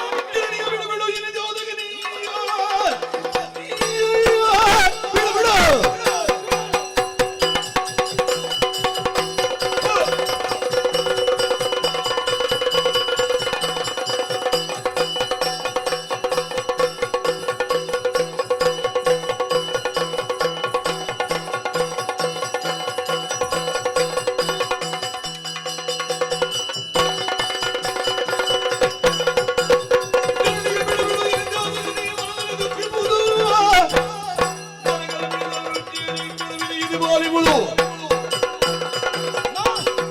ಬಿಡು ಬಿಡು ಬಿಡು, ಶೋಕವನ್ನು ಬಿಡು.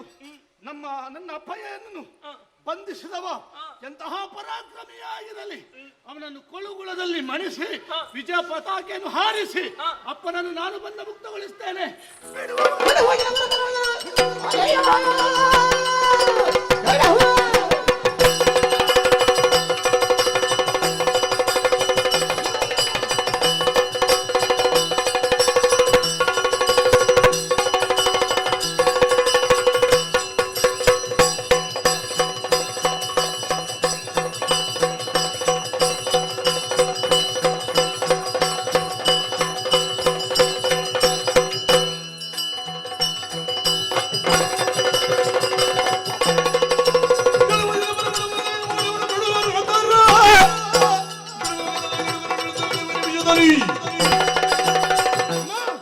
ಆತನನ್ನು ಬಿಡಿಸುವ ಕಾಲಕ್ಕೆ ತ್ರಿಮೂರ್ತಿಗಳು ಅಡ್ಡಾಯಿಸಿದ್ರು. ಬಿಡುವವನಲ್ಲ ನಿನ್ನ ಮಗ. ಮಗನೇ, ನೀನು ಈ ಕಾಲದಲ್ಲಿ ಹೊರಟು ನಿಂತದ್ದು ಸಂತೋಷವಾಯಿತು. ಹಾಗಂತ ಹೇಳಿ ನೀನು ಒಬ್ಬನೇ ಹೋಗುವುದಕ್ಕೆ ಸಾಧ್ಯವಿಲ್ಲ ಮಗನೇ. ಆ ವೈಶೇಂದ್ರನ ನಿನಗೆ ಆಶೀರ್ವಾದ ಬೇಕಾಗುತ್ತದೆ. ವೃಷಭ ಮುನಿಯ ನಿರ್ದೇಶನವು ನಿನಗೆ ಬೇಕಾಗುತ್ತದೆ. ಅವರ ಆಶೀರ್ವಾದ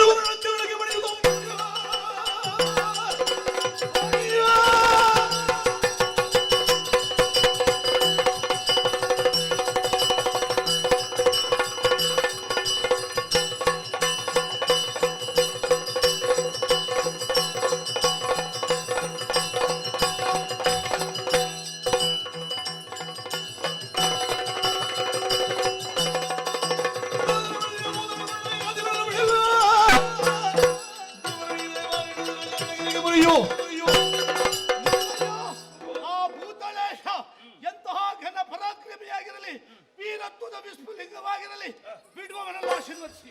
ಕಾಣುದ ವಿಷದ ಕಾಣುದ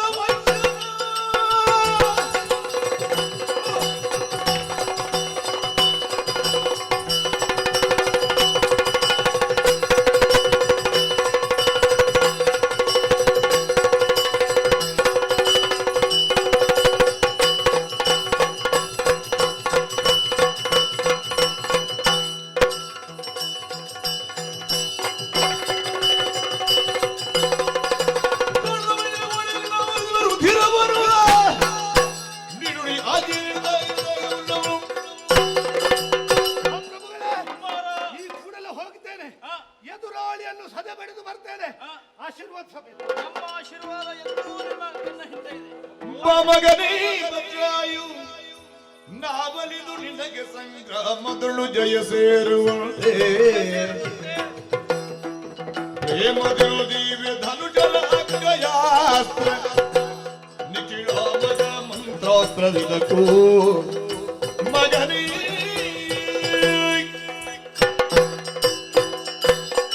ಮಗನೇ, ಗುರುವರ್ಯ, ಅಪ್ಪಯ್ಯನಿಗೆ ಒದಗಿ ಬಂದಂತಹ ದುಸ್ಥಿತಿ, ಇದರಿಂದ ಮುಕ್ತಗೊಳಿಸುವುದಕ್ಕೆ ನೀನಾಡುತ್ತಾ ಇರುವಂತಹ ವೀರೋಚಿತವಾದಂತಹ ವಚನಗಳು ಒಳ್ಳೆಯದಾಯ್ತು ಮಗು.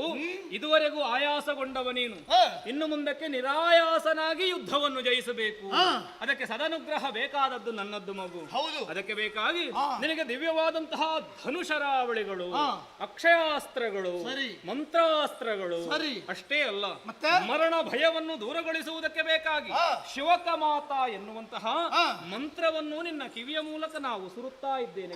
ಸರಿ ಗುರುವರ್ಯ. ಅಷ್ಟೇ ಅಲ್ಲ ಕಂದ, ನೋಡಿದೆಯಾ, ದಿವ್ಯವಾದಂತಹ ಶಂಖವೊಂದನ್ನು ನಿನಗೆ ನೀಡುತ್ತೇನೆ.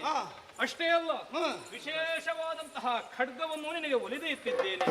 ನೀನು ಶಂಖಧ್ವಾನವನ್ನು ಮಾಡಿ ಈ ಖಡ್ಗವನ್ನು ಝಳಪಿಸಿದೆ ಅಂತಾದ್ರೆ ಕಮಲಜಾಂಡವೇ ಉಲ್ಲೋಲ ಕಲ್ಲೋಲವಾದೀತು, ನಡುಗಿ ಹೋದೀತು. ಸರಿ, ಆವಾಗ ವಿರೋಧಿಗಳ ಎದೆಯಲ್ಲಿ ಭೀತಿ ಹುಟ್ಟುತ್ತದೆ.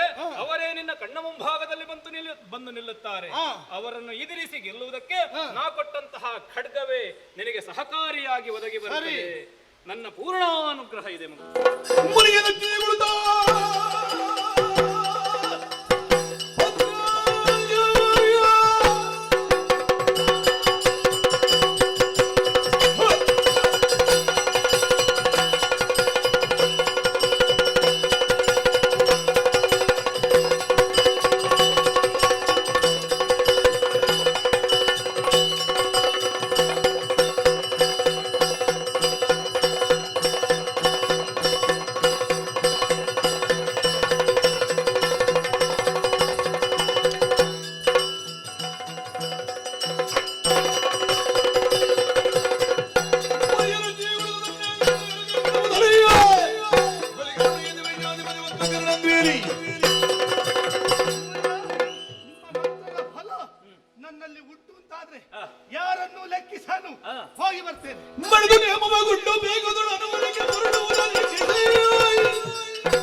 ಪ್ರೀತಿಯೇ ಸಖನ ಬಿಟ್ಟಿರಲಾರೆ ಎನ್ನ ಪ್ರೀತಿಯೇ ಸಖನ ಬಿಟ್ಟಿರಲಾರೆ ಅವನ ಸಂಗಾತವಿ ಕಳುಗು ಎನ್ನ ತಾತ ತಾತ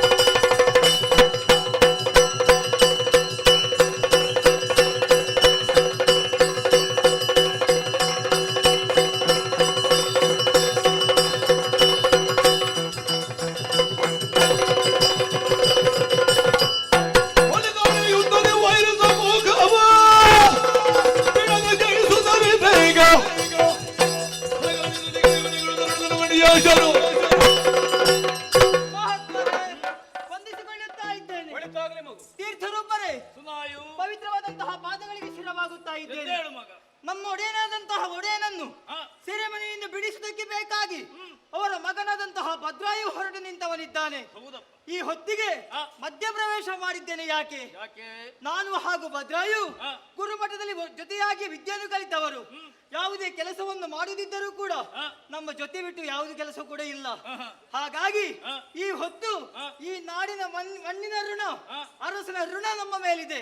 ಹಾಗಾಗಿ ಹಾ. ಭದ್ರಾಯನ ಜೊತೆ ನಾನು ಕೂಡ ಯುದ್ಧಕ್ಕೆ ಹೋಗ್ತೇನಪ್ಪಯ್ಯ. ಕುಮಾರ, ಓ, ಬಾಲ್ಯದಾರಭ್ಯದಿಂದ ಪ್ರಾಣ ಸ್ನೇಹಿತರಾಗಿಯೇ ದಿನವು ಕಳೆದವರು ನೀವು. ಹೌದು. ಈ ಹೊತ್ತಿಗೆ ಆ, ಅರಸನಿಗೆ ಬಂದಂತಹ ಗಂಡಾಂತರವನ್ನು ಆ, ದೂರ ಮಾಡುವ ಉದ್ದೇಶದಿಂದ ಹೊರಟು ನಿಂತಿದ್ದಾನೆ. ನಾನು ಹೋಗ್ತೇನೆ. ನೀನು ಹೋಗುತ್ತೀಯ? ಹೌದು. ಆಗಲಿ ಮಗನೇ. ಆ. ಅವನಿಗೆ ಅಂಗರಕ್ಷಕನಾಗಿ ಆ, ನೀನು ಹೋಗು. ಆಯ್ತು, ಯುದ್ಧದಲ್ಲಿ ಈರುವರು ಜಯಶೀಲರಾಗಿ ಬನ್ನಿ. ಹೋಗಿ ಬರ್ತೇನೆ. ಈರುವರು ಕೂಡ ಒಂದು ದೇಹದ ಉಭಯ ಕಣ್ಣುಗಳು ಇದ್ದ ಹಾಗೆ ಆ. ನೀವು ವಿಜೃಂಭಿಸಿದಿರಿ ಎಂದಾದರೆ ವಿರೋಧಿಗಳು ತಕ್ಷಣದಲ್ಲಿ ಅಲ್ಲಿಂದ ಕಾಲ್ತೆಗೆಯುತ್ತಾರೆ ಎನ್ನುವುದೇ ಸುಸ್ಪಷ್ಟ. ಒಬ್ಬ ಭದ್ರಾಯು, ಒಬ್ಬೊಬ್ಬ ಸುನಾಯು. ನಿನಗೆ ಒಳ್ಳೆಯ ಆಯುಷ್ಯ ಉಂಟು, ಇವನಿಗೆ ಭದ್ರವಾದಂತಹ ಆಯುಷ್ಯ ಉಂಟು. ಇಷ್ಟು ಸಾಕು ಮಕ್ಕಳೇ, ಹೋಗಿ ಬನ್ನಿ. ಹೋಗಿ ಬರ್ತೇವೆ, ಹೋಗಿ ಬರ್ತೇವೆ. ಭದ್ರಾಯುಧರು ಭದ್ರಾಯು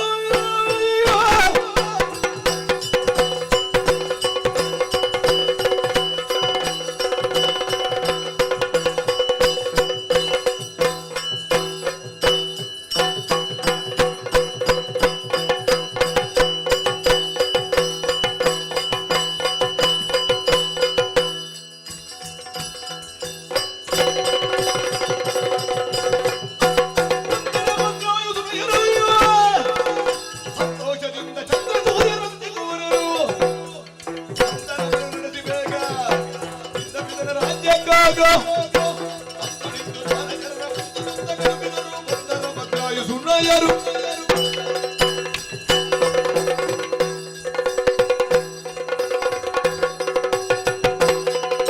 ಚಾಲಕರು ನುಡಿ ಆಲಿಸುತ್ತ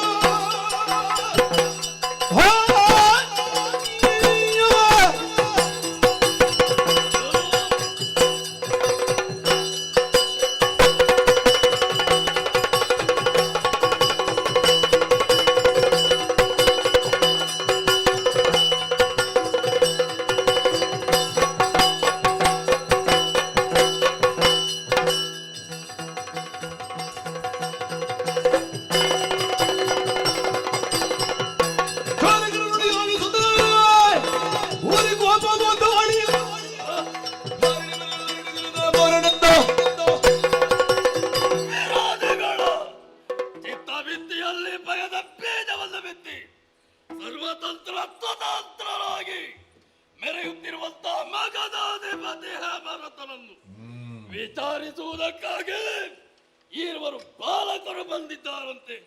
ದ್ವಾರದಲ್ಲಿ ಗಲಾಟೆ ಮಾಡ್ತಾ ಇದ್ದಾರಂತೆ. ನಮ್ಮವರನ್ನು ಅತಿಕ್ರಮಿಸಿ ಮುನ್ನುಗ್ಗುತ್ತಿರುವಂತಹವರನ್ನು ವಿಚಾರಿಸುವುದಕ್ಕಾಗಿ ನಮ್ಮವರನ್ನೆಲ್ಲ ಕೂಡಿಕೊಳ್ಳುತ್ತಿರುತ್ತಾರೆ.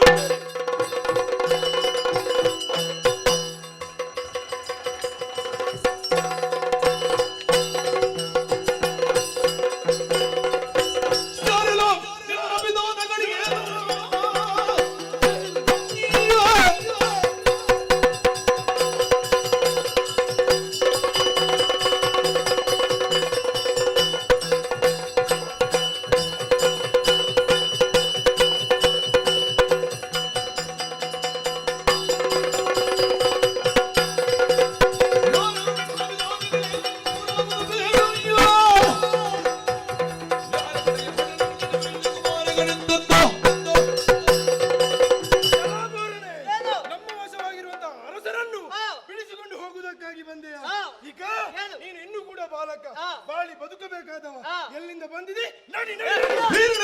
ರಾಜನ ಜಯಿಸುತ್ತ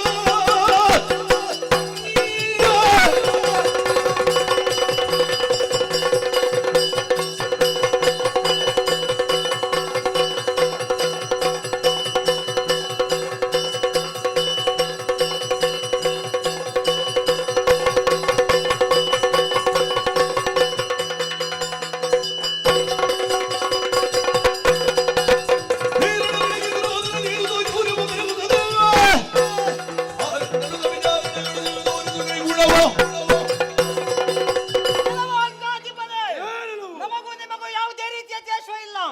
ಅಕ್ರಮವಾಗಿ ನಮ್ಮ ನಾಡನ್ನು ಪ್ರವೇಶ ಮಾಡಿ ದೊರೆಗಳನ್ನು ಅಪಹರಿಸಿದವರು ನೀವು. ಅವರ ಸೆರೆಯನ್ನು ಬಿಡಿಸುವುದಕ್ಕಾಗಿ ಬಂದಿದ್ದೇವೆ. ಬಿಟ್ಟು ಕೊಟ್ಟರೆ ಒಳಿತು, ಇಲ್ಲದಿದ್ದರೆ ನಮ್ಮ ಪರಾಕ್ರಮ.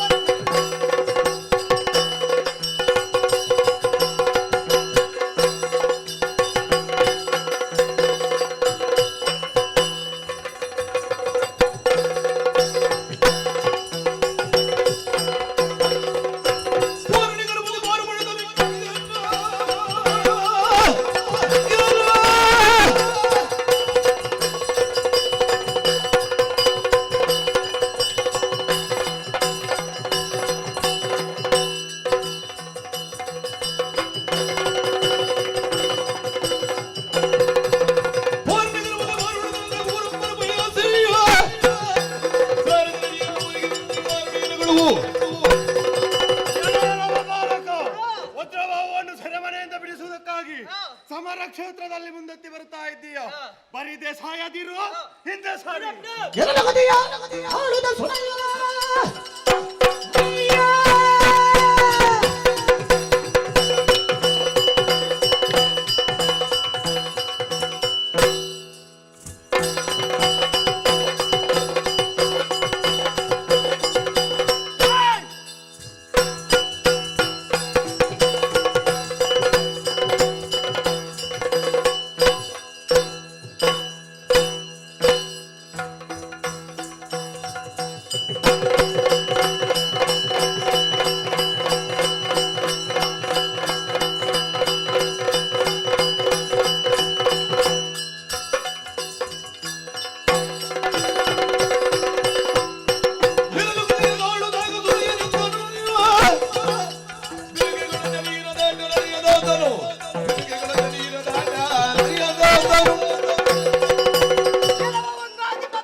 ಬಿಡಿಸುವುದಕ್ಕೆ ಬಂದವ ಭದ್ರಾಯು ಅವನ ಮಗನ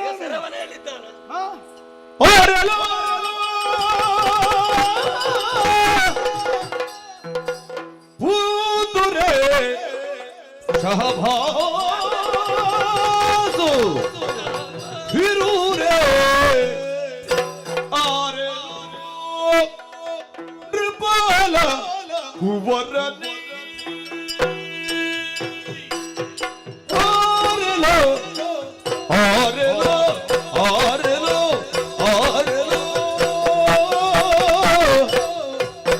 ಕುವರ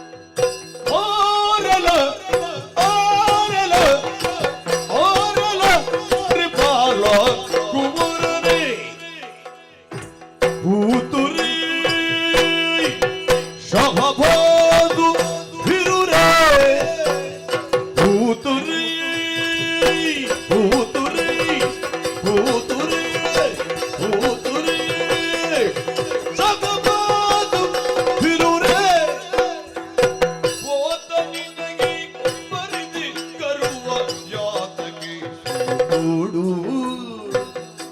ಹೇ ಹೋದ ನಿನಗೆ ಮರಿದೆ ಕರುವ ಹೇ ಹೋದ ನಿನಗೆ ಮರಿದೆ ಕರುವ ಯೋಧ ನೀನು ನೋಡು ನಿನ್ನ ಕಾದಿರುವೆನು ನಿಮಿಷದೊಳಗೆ ಕಾದಿರುವೆನು ನಿಮಿಷದೊಳಗೆ ಭೂತಳಾಧಿಪತಿಗಳೊಡೆಯ ಕಾದಮೂತ ಮಾಘದನು ನಾನೇ ಖ್ಯಾತವಂತ ಖ್ಯಾತವಂತ ಖ್ಯಾತವಂತ ಮಾಘದನು ನಾನೇ ಆರಲ ರಿಪಾಲ ಕುವರನಿಯ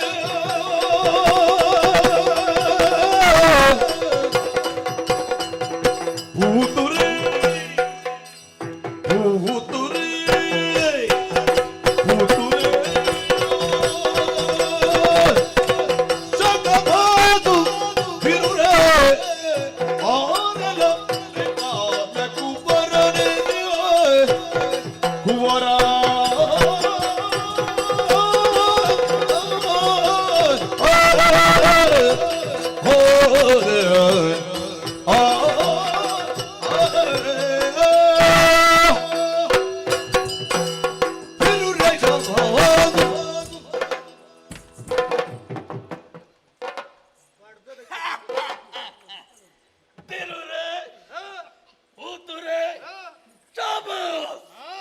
ಎನ್ನುವಂತಹ ಉದ್ಗಾರ ನನಗೆ ಬಂದದ್ದು ಯಾಕೆ ಗೊತ್ತಾ? ಯಾಕೋ ಏನು ಆರ್ಯಾವರ್ತದಲ್ಲಿ ಪ್ರಸಿದ್ಧಿಯನ್ನು ಪಡೆದು ಪ್ರಚಾರದಲ್ಲಿರುವಂತಹ ಈ ಮಗಧ ದೇಶದ ದೊರೆಯನ್ನು ಪ್ರಶ್ನಿಸುವುದಕ್ಕೆ ಬಂದದ್ದು ಎಳೆಯ ಕುವರ. ಆದರೂ ಒಬ್ಬ ರಥನ ಮಗ ಅನ್ನುವ ಹಾಗೆ ಕಾಣುತ್ತಾ ಇದ್ದಿ. ಬಾಲಕ ಆರೆಲ್ಲವ ನೀನು ಹೇಳಿದೆಯಲ್ಲ, ಭದ್ರಾಯು ಈ ಸರಿಯಾಗಿ ಆಯುಷ್ಯ ಇಲ್ಲದವರು ಇಟ್ಟುಕೊಳ್ಳುವ ಹೆಸರದು. ಹಾಗಲ್ಲ, ಬಿಡದು. ಆಯುಷ್ಯ ಬದ್ಧವಾಗಲಿ ಅಂತಲೇ ಹಿರಿಯರು ಇಡುವ ಹೆಸರದು. ಇರಲಿ, ಅಪ್ಪಮ್ಮನಿಗೆ ಧೈರ್ಯ ಸಾಕಾಗುವುದಿಲ್ಲ ಮಗ ಬದುಕುತ್ತಾನೋ ಎನ್ನುವ ಹಾಗೆ. ಹಾಗಿರಬೇಕು ಹೆಸರಿಟ್ಟು. ಅಮ್ಮನಿಗೆ ಅಂತಲ್ಲ, ಹುಟ್ಟಿಸಿದ ಬ್ರಹ್ಮನಿಗೂ ಕೆಲವೊಂದು ಸಲ ಗೊತ್ತಾಗುವುದಿಲ್ಲ. ಇರಲಿ, ಬೇಡ. ಒಂದು ಅವಘಡದಲ್ಲಿ ಕೆಲವೊಂದು ಅವರವರೇ ಸಾವನ್ನು ತಂದುಕೊಳ್ಳುವಂತಹ ಕ್ರಮ ಪ್ರಪಂಚದಲ್ಲುಂಟು. ಹೌದು, ಸಿಡಿಲು ಬಡಿದು ಸಾಯ್ತಾರೆ, ಗಾಡಿ ಅಡಿಗೆ ಬಿದ್ದು ಸಾಯ್ತಾರೆ, ಹೆಚ್ಚಾಗಿ ಮಳೆ ಬಂದು ಹಾಗೂ ಸಾಯುವವರಿದ್ದಾರೆ. ಆದರೆ ಕಂದ, ನೀನೀಗ ಮಾಡಿದ್ದು ಕೆಲಸ ಹೇಗಾಯಿತು ಬಲ್ಲೆ? ಮಲಗಿರುವಂತ ಸಿಂಹವೊಂದರ ಹತ್ತಿರಕ್ಕೆ ಹೋಗಿ ಕುರಿ ಮರಿ ಒಂದು ಅಣ್ಣ ನಾವು ಒಮ್ಮೆ ಕಾದಾಟ ಮಾಡೋಣ ಹೀಗೆ ಹೇಳಿದಾಗಾಯ್ತು. ಮಗನೇ, ಮಲಗಿದ ಸಿಂಹದ ಬದಿಯಲ್ಲಿ ಹೋಗಿ ಕುರಿಮರಿ ಕೇಳ್ತದೆ ಅಂತ ಆದ್ರೆ ಮಗನೇ, ನಿನ್ನ ಅಪ್ಪ ಯಾರು ಅಂತ ನನಗೆ ಗೊತ್ತಿಲ್ಲ. ನಿನಗೆ ಅಪ್ಪ ಬೇಕಾ? ಈಗ ಇವರಿಗೊಂದು ಅಪ್ಪ ಆಗಬೇಕಲ್ಲ. ನೋಡೋಣ, ಆ ಸೆರೆಮನೆಯಲ್ಲಿ ಅದೆಷ್ಟೋ ಮಂದಿಗಳನ್ನು ಬಂಧನದಲ್ಲಿರಿಸಿದ್ದೇನೆ. ಎಲ್ಲಿಯಾದರೂ ನಿನ್ನ ಅಪ್ಪನ ಪರಿಚಯ ಸಿಕ್ಕಿದ್ರೆ ನಾಳೆ ನಾಡಿದ್ದು ಅಲ್ಲ ಒಂದು ತಿಂಗಳು ಬಿಟ್ಟು ಕಳಿಸಿಕೊಡ್ತೇನೆ. ನೀನೀಗ ಮಗದ ನೀನು ಮಗದ ಅಯ್ಯ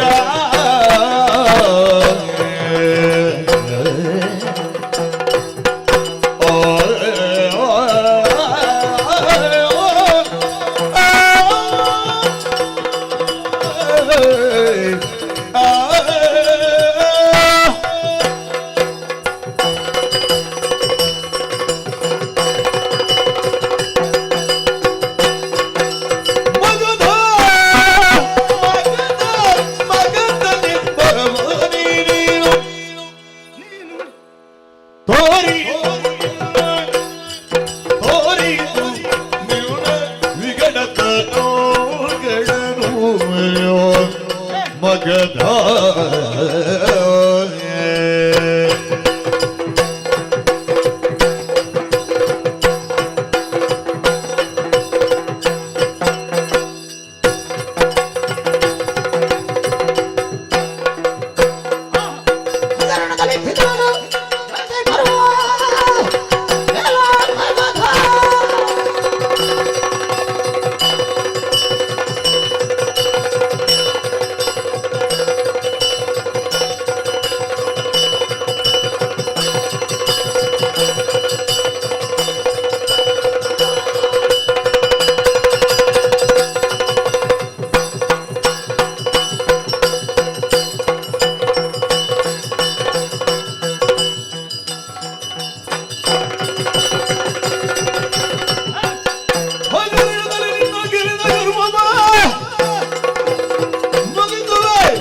ಕಣದಿ ನಾನು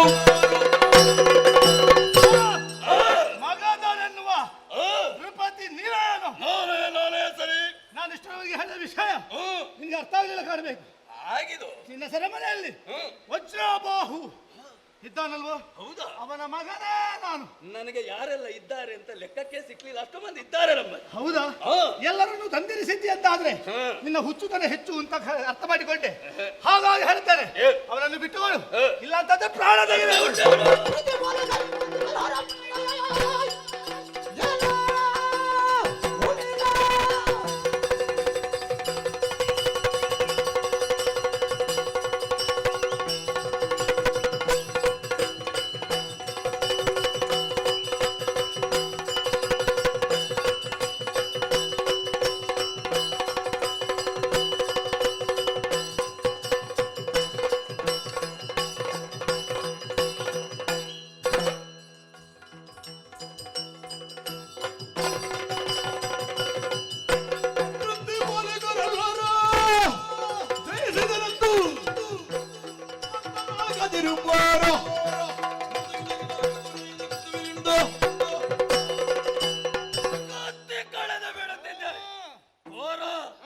ಏನು ಮಾಡೋಣ?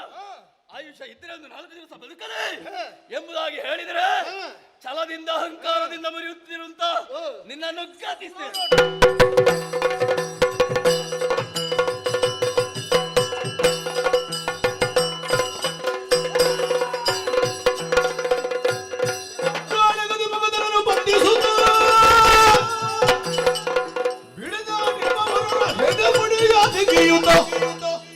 ಬಿಡುದಲಿ ಸರಿಗೇನು ಕೊನೆಗೆ ಅಭಯ ಬಲಿತ್ತೊಡನೆ ಜನಕರನ್ನು ಬಿಡಿಸಿದ ಮುದದುಳು ಮಾಡಿದೆ. ಅತಿ ಬಲನು ಇವನು ಎನ್ನುವುದನ್ನು ತಿಳಿದು ಅಕ್ಷಯಾಸ್ತ್ರವನ್ನು ಪ್ರಯೋಗಿಸಿದೆ, ಫಲಕಾರಿಯಾಗಲಿಲ್ಲ. ಮಂತ್ರಾಸ್ತ್ರವನ್ನು ಪ್ರಯೋಗಿಸಿದೆ, ಫಲಕಾರಿಯಾಗಲಿಲ್ಲ. ಶಂಖನಾದವನ್ನು ಮಾಡುತ್ತಾ ಕಠಾರಿಯನ್ನು ಝಳಪಿಸಿ ಇವನಲ್ಲಿ ಯುದ್ಧಕ್ಕೆ ನಿಂತದ್ದೇ ತಡ, ಬಸವಲಿದು ಧರೆಗೆ ಬಿದ್ದಿದ್ದಾನೆ. ಆರಿ ಹೋಗುವ ದೀಪಕ್ಕೆ ಕಾಂತಿ ಹೆಚ್ಚು ಎನ್ನುವ ಹಾಗಾಯಿತು ನಿನ್ನ ಪರಿಸ್ಥಿತಿ. ಎಣ್ಣೆ ಮುಗಿದ್ರೆ ಮತ್ತೆ ಏನಾಗ್ತದೆ? ಎಣ್ಣೆ ಮುಗಿದ್ರೆ ನಿನ್ನದ್ದು ಎಂತದ್ದು ಇಲ್ಲ, ಮತ್ತೆ ನೀನು ಸಾಯುವುದು. ಎಲ್ಲವೋ ನನ್ನಪ್ಪನಲ್ಲಿ ಹೋರಾಟಕ್ಕೆ ನಿಂತು ಅವರನ್ನು ಸೆರೆಯಲ್ಲಿ ಹಾಕಿದ ಮಾತ್ರಕ್ಕೆ ವಿಜಯ ಎಲ್ಲವೂ ನಿನ್ನದಾಯಿತು ಅಂತ ಭಾವಿಸಬೇಡ. ಬಂದವ ಸೇಟದು ನಿಂತವ ಅವನವ ಗವೀರತ್ವದ ವಿಸ್ಫುಲಿಂಗ. ವಿದ್ಯುತ್ತಿಯಲ್ಲ, ನಿನ್ನನ್ನು ಸೆರೆಮನೆಯಲ್ಲಿ ಹಾಕಿ ಅಪ್ಪ ಅನುಭವಿಸಿದ ವೇದನೆಯನ್ನು ನೀನು ಅನುಭವಿಸಬೇಕು. ಪುಣ್ಯಾತ್ಮ, ಏನ ನೀನು ಅಪ್ಪ ಬೇಕು ಅಂತ ಹೇಳಿದ್ದ, ನೀನೇ ನನಗಪ್ಪ. ನನ್ನ ಮುಂದೆ ಬಿಟ್ಟು ಬಿಡು. ನೀನು ಮೊದಲು ಸರಿಯಾಗಿ ಮದುವೆ ಆಗು, 2 ಮಕ್ಕಳಿಗೆ ತಂದೆ ಆಗು, ಆಮೇಲೆ ನನ್ನನ್ನು ಅಪ್ಪ ಅಂತ ಹೇಳಲಿಕ್ಕೆ ಬಂದು ಅಚ್ಚಿಗೆ ಕೆಟ್ಟವ ಅಲ್ಲ, ಬಿಡಿಸಿದ್ದಾನೆ ಒಬ್ಬ ಹುಡುಗ ಬಂದಿದ್ದೇನೆ. ಅಲ್ಲ, ನೀನು ಆಗ ಹೇಳಿದ್ದಲ್ವಾ ಬ್ರಹ್ಮರಥ ಎಳೆಯುತ್ತೇನೆ ಅಂತ. ನಿನ್ನ ರಥ ಇನ್ನೂ ನಿಲ್ಲಿಸ್ತೇನೆ. ಪರಿಚಯವೇ ಸಿಗ್ಲಿಲ್ಲ ಪುಣ್ಯಾತ್ಮ. ನಿನಗೆ ಸಿಗ್ಲಿಕ್ಕಿಲ್ಲ. ನಾನು ಹೇಳಿದ್ದೇನೆ ಮಾತ್ರ, ಎಲ್ಲರಿಗೆ ಉಪ್ಪು ನೀರು ಕೊಡಿ ಕಾರಾಗೃಹದಲ್ಲಿ. ಇವನಿಗೆ ಮಾತ್ರ ಸ್ವಲ್ಪ ಅಲ್ಲ ಅಲ್ಲ, ಇವನಿಗೆ ರಾತ್ರಿ ಹೊತ್ತು ಪರಿಚಯವೇ ಸಿಗ್ಲಿಕ್ಕಿಲ್ಲ. ಗೊತ್ತಾಗಿದೆ ನೋಡುವಾಗ. ಇವನನ್ನು ಈಗಲ್ಲ ಹಾಕಿ ಇವನಿಗೆ ಯಾವ ಹೊತ್ತಿನಲ್ಲಿ ಸರಿ ಪರಿಚಯ ಸಿಕ್ಕುವುದು ಅಂತ ಕೇಳಿ. ಅದು ನಿಮ್ಮ ವಿಷಯಕ್ಕೆ ನಾನಿಲ್ಲ.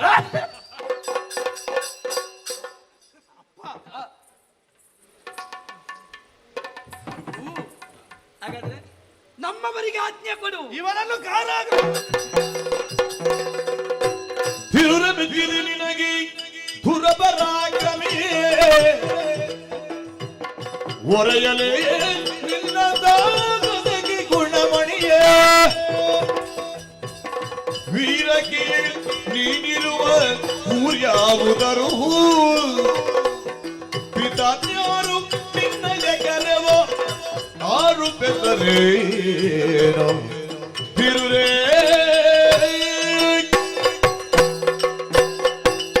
ಓ ಕಂದ, ಹೊಂದಿಸಿಕೊಂಡಿದ್ದೇನೆ. ದೇವರು ಒಳ್ಳೇದು ಮಾಡ್ಲಪ್ಪ. ಪರಮಾಶ್ಚರ್ಯವಾಯಿತು. ತಿಳಿದವರಾಡಿದ್ದು ಸುಮ್ಮನೆ ಅಲ್ಲ. ಧರ್ಮಾತ್ಮರಿಗೆ ಕ್ಷಣಕಾಲ ಕಷ್ಟವಾದರೂ ಮತ್ತೊಮ್ಮೆ ಭಗವಂತ ಧರ್ಮದ ದಾರಿಯನ್ನು ತೋರಿಸ್ತಾನೆ ಎಂಬ ಹಾಗೆ ಕೆಟ್ಟವನಾದ ಮಾಗಧನ ಬಂಧನದಲ್ಲಿದ್ದೆ ನಾನು. ಅಪರಿಚಿತನಾಗಿ ಆಗಮಿಸಿದೆ, ಅವರನ್ನೆಲ್ಲ ಸೋಲಿಸಿದೆ, ನನ್ನನ್ನು ಬಂಧಮುಕ್ತಗೊಳಿಸಿದೆ. ಕಂದ, ನೀನು ಯಾರು? ಊರು ಯಾವುದು? ತಂದೆ ತಾಯಿಗಳಾರು? ದಯವಿಟ್ಟು ಹೇಳುವೆಯಾ?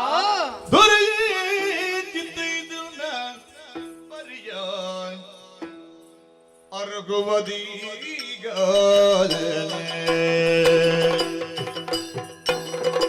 ಅಯ್ಯ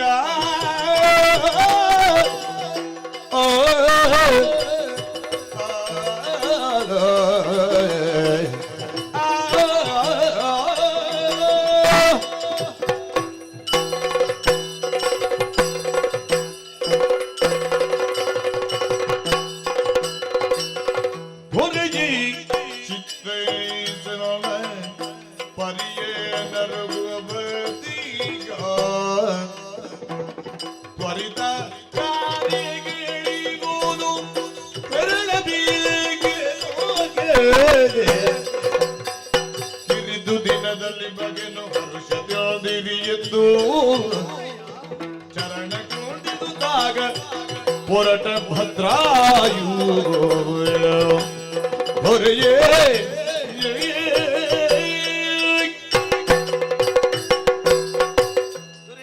ವೀರಕುವರ ಸನ್ಮಾರ್ಗಿಯಾಗಿ ಸದಾಚಾರ ಸಂಪನ್ನರಾಗಿ 4 ಮಂದಿಗೆ ಬೇಕಾಗಿ ಪ್ರಜೆಗಳನ್ನು ಮಕ್ಕಳೋಪಾದಿಯಲ್ಲಿ ನೋಡಿಕೊಂಡು ಬರುತ್ತಿರುವ ವರ್ತಮಾನ ಕಾಲದಲ್ಲಿ ನೀವು ಎನ್ನುವುದು ನನಗೆ ಗೊತ್ತಾಯಿತು.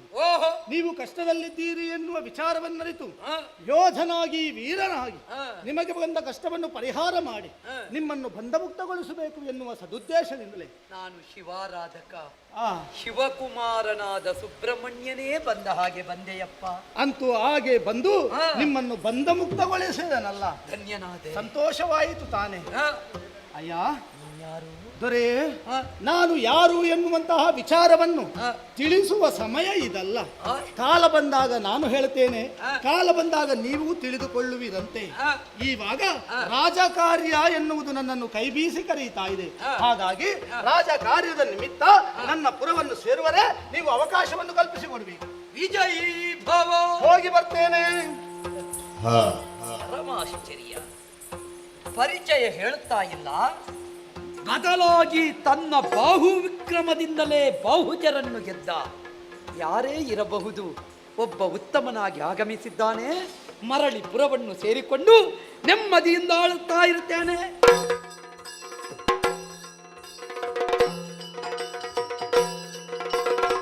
ಮಿತ್ರ ವೇಗದೊಳೆಯಿರಿ. ನನ್ನ ನಿರೀಕ್ಷೆಯಂತೆ ಭದ್ರಾಯು ಯುದ್ಧವನ್ನು ಜಯಿಸಿ ಬಂದದ್ದು ಮಾತ್ರ ಅಲ್ಲ, ವಿಶ್ವವೇ ಕಣ್ಣೆತ್ತಿ ನೋಡುವ ಹಾಗೆ ಮಾಡಿದ್ದಾನೆ. ತನ್ನ ಚಾರಿತ್ರ್ಯ ಏನು ಎನ್ನುವ ಹಾಗೆ ಸಾರಿದವನಿದ್ದಾನೆ. ಅಲ್ಲಿಗೆ ಅವನ ಬದುಕು ಪರಿಪೂರ್ಣ ಆಗಿಲ್ಲ. ಅವನ ಬದುಕು ಪೂರ್ಣಗೊಳ್ಳಬೇಕು. ಅವನ ಜೀವನ ಎನ್ನುವಂತಹ ಯಜ್ಞದಲ್ಲಿ ಪಾಲು ಹೊಂದುವುದಕ್ಕೆ ಯೋಗ್ಯ ಸತಿಯೋರ್ವಳ ಅವಶ್ಯಕತೆ ಉಂಟು. ಅಲ್ಲಿಗೆ ಅವನ ಬದುಕು ಸಂಪೂರ್ಣವಾಗುತ್ತದೆ ಎನ್ನುವುದನ್ನು ಅರಿತವ ನಾನು. ಅವನಿಗೆ ಬದುಕನ್ನು ಕಟ್ಟಿಕೊಂಡಂತಹ ನಾನು ಕನ್ಯಾರ್ಥಿಯಾಗಿ ಹೊರಡಬೇಕು. ಯೋಗ್ಯಳಾದಂತಹ ಸತಿಯೋರ್ವಳ ಹುಡುಕಾಟದಿಂದ ಮುಂದುವರಿಯುತ್ತೇನೆ.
ಇದ್ದನೋಲಗೆ ಪಂಚಾಂಗದ ಅರ್ತಿಯಿಂದ ಅರ್ತಿಯಿಂದ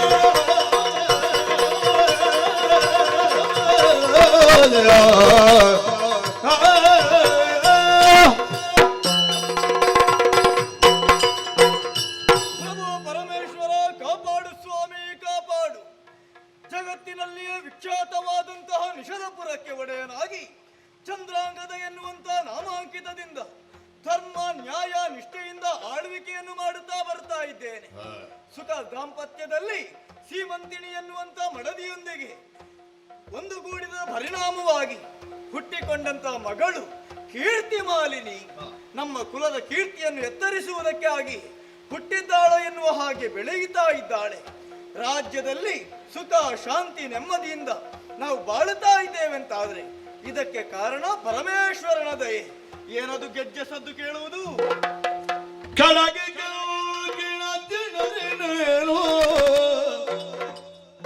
ಬಡನಡುವ ಬಳುಕಿಸಿ ನಾಚು ತೊಯ್ಯನೆ ಬೆಡಗಿನಲಿ ಒಪ್ಪನೋಗಿಯೇ ಕೊಡ ಮಡಲು ಪಿಡಿದಿತ್ತು ತಾಗ ಮಗಳನ್ನು ಏನು ಬಂದೈ ಮಗಳೇ ನಿಧಾನದಿಂದಲೇ ಬೀಳುತ್ತೇ ಮಗಳೇ ಮಗಳೇ ಏನು ಬರೋದೇ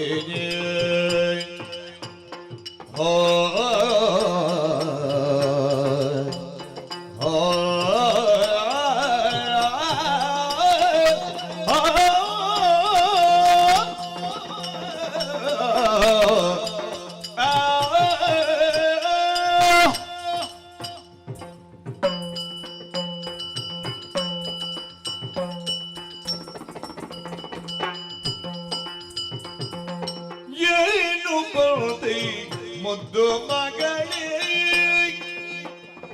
ನಿಧಾನದಲ್ಲಿ ಬೇಳು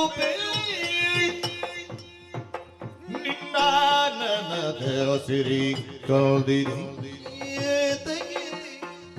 ನಿನ್ನ ನನದ ಸಿರಿ ಕೌದಿದೆ ಎಡೆ ತಾಳಿನಗುತ್ತೋದಳು ಯೋತಾಯೊಡನೆ ಏನು ಬಂದೆ ಮುದ್ದು ಮಗಳೇ ಕಂದ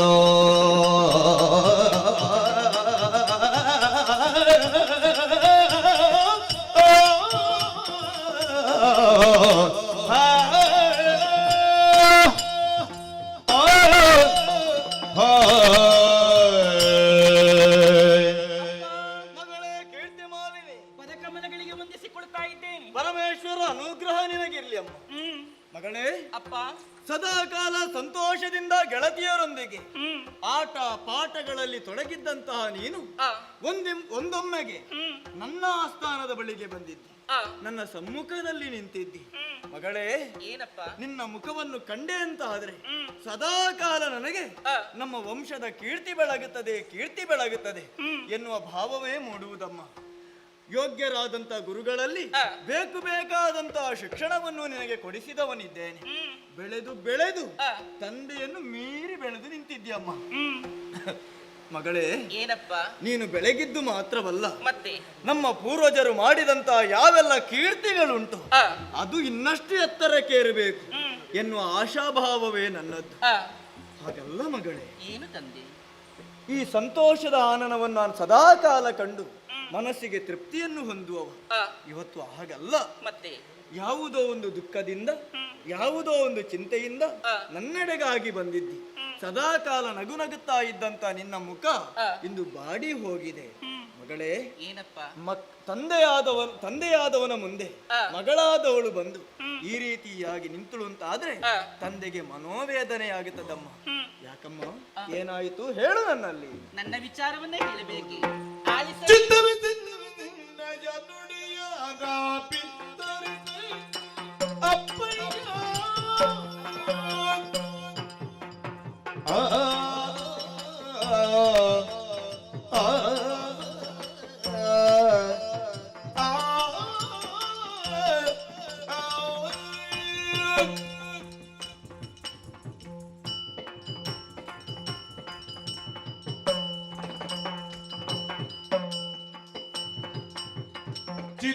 ಚಿತ್ತವಿನಯ ನುಡಿಯ ನಾ ಬಿತ್ತರಿಪೈ ಅಪ್ಪಯ್ಯ ನಾ ಬಿತ್ತರಿಪೈ ಅಪ್ಪಯ್ಯ ಪುತ್ರಿಯ ಬೇಡಿದ ಕುತ್ತರ ಲಾಲಿಸಿ ಪುತ್ರಿಯ ಬೇಡಿದ ಕುತ್ತರ ಲಾಲಿಸಿ ಮೂರ್ತೆಯನ್ನು ತನಿ ಚಿತ್ತದೆಗಿಗದೆ ಚಿತ್ತವಿಸನ್ನಯ ನುಡಿಯ ನಾ ಬಿತ್ತರಿಪೇ ಅಪ್ಪಯ್ಯ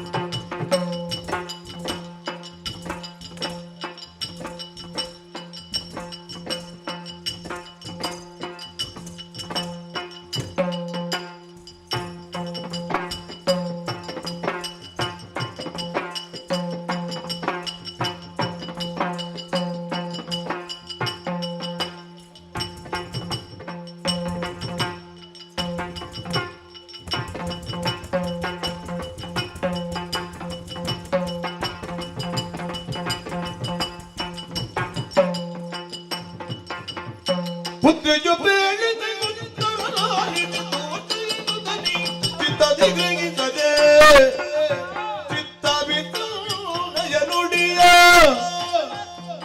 ನಾ ಬಿತ್ತರಿಪೇಯೇ ಅಪ್ಪಯ್ಯ ಪುತ್ರಿಯು ಬೇಡಿದ ಕುತ್ತರ ಲಾಲಿಸಿ ಮೂರ್ತೆಯನ್ನು ತನಿ ಚಿತ್ತದೆಗಿಗದೆ ಅಪ್ಪಯ್ಯ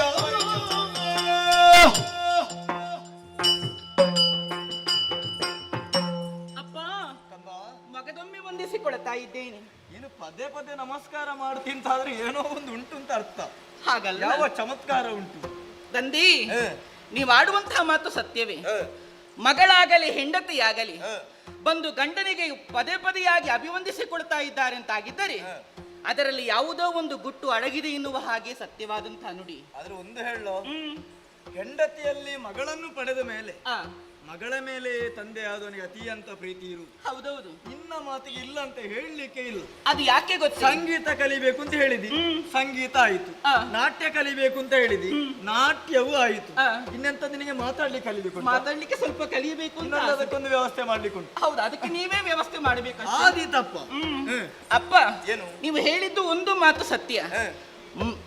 ಹೆಂಡತಿಯಲ್ಲಿ ಮಗಳನ್ನ ಪಡೆದಂತಹ ವೇಳೆಯಲ್ಲಿ ಅವಳ ಆಡುವಂತಹ ಮಾತಾಗಿರಬಹುದು, ಅವಳ ಓಟವಾಗಿರಬಹುದು, ಅವಳ ಆಟವಾಗಿರಬಹುದು, ಎಲ್ಲವನ್ನ ಕಂಡು ರಮಿಸುವುದು ಯಾರು ಕೇಳಿದ್ರೆ ಮೊದಲಾಗಿ ತಂದೆ.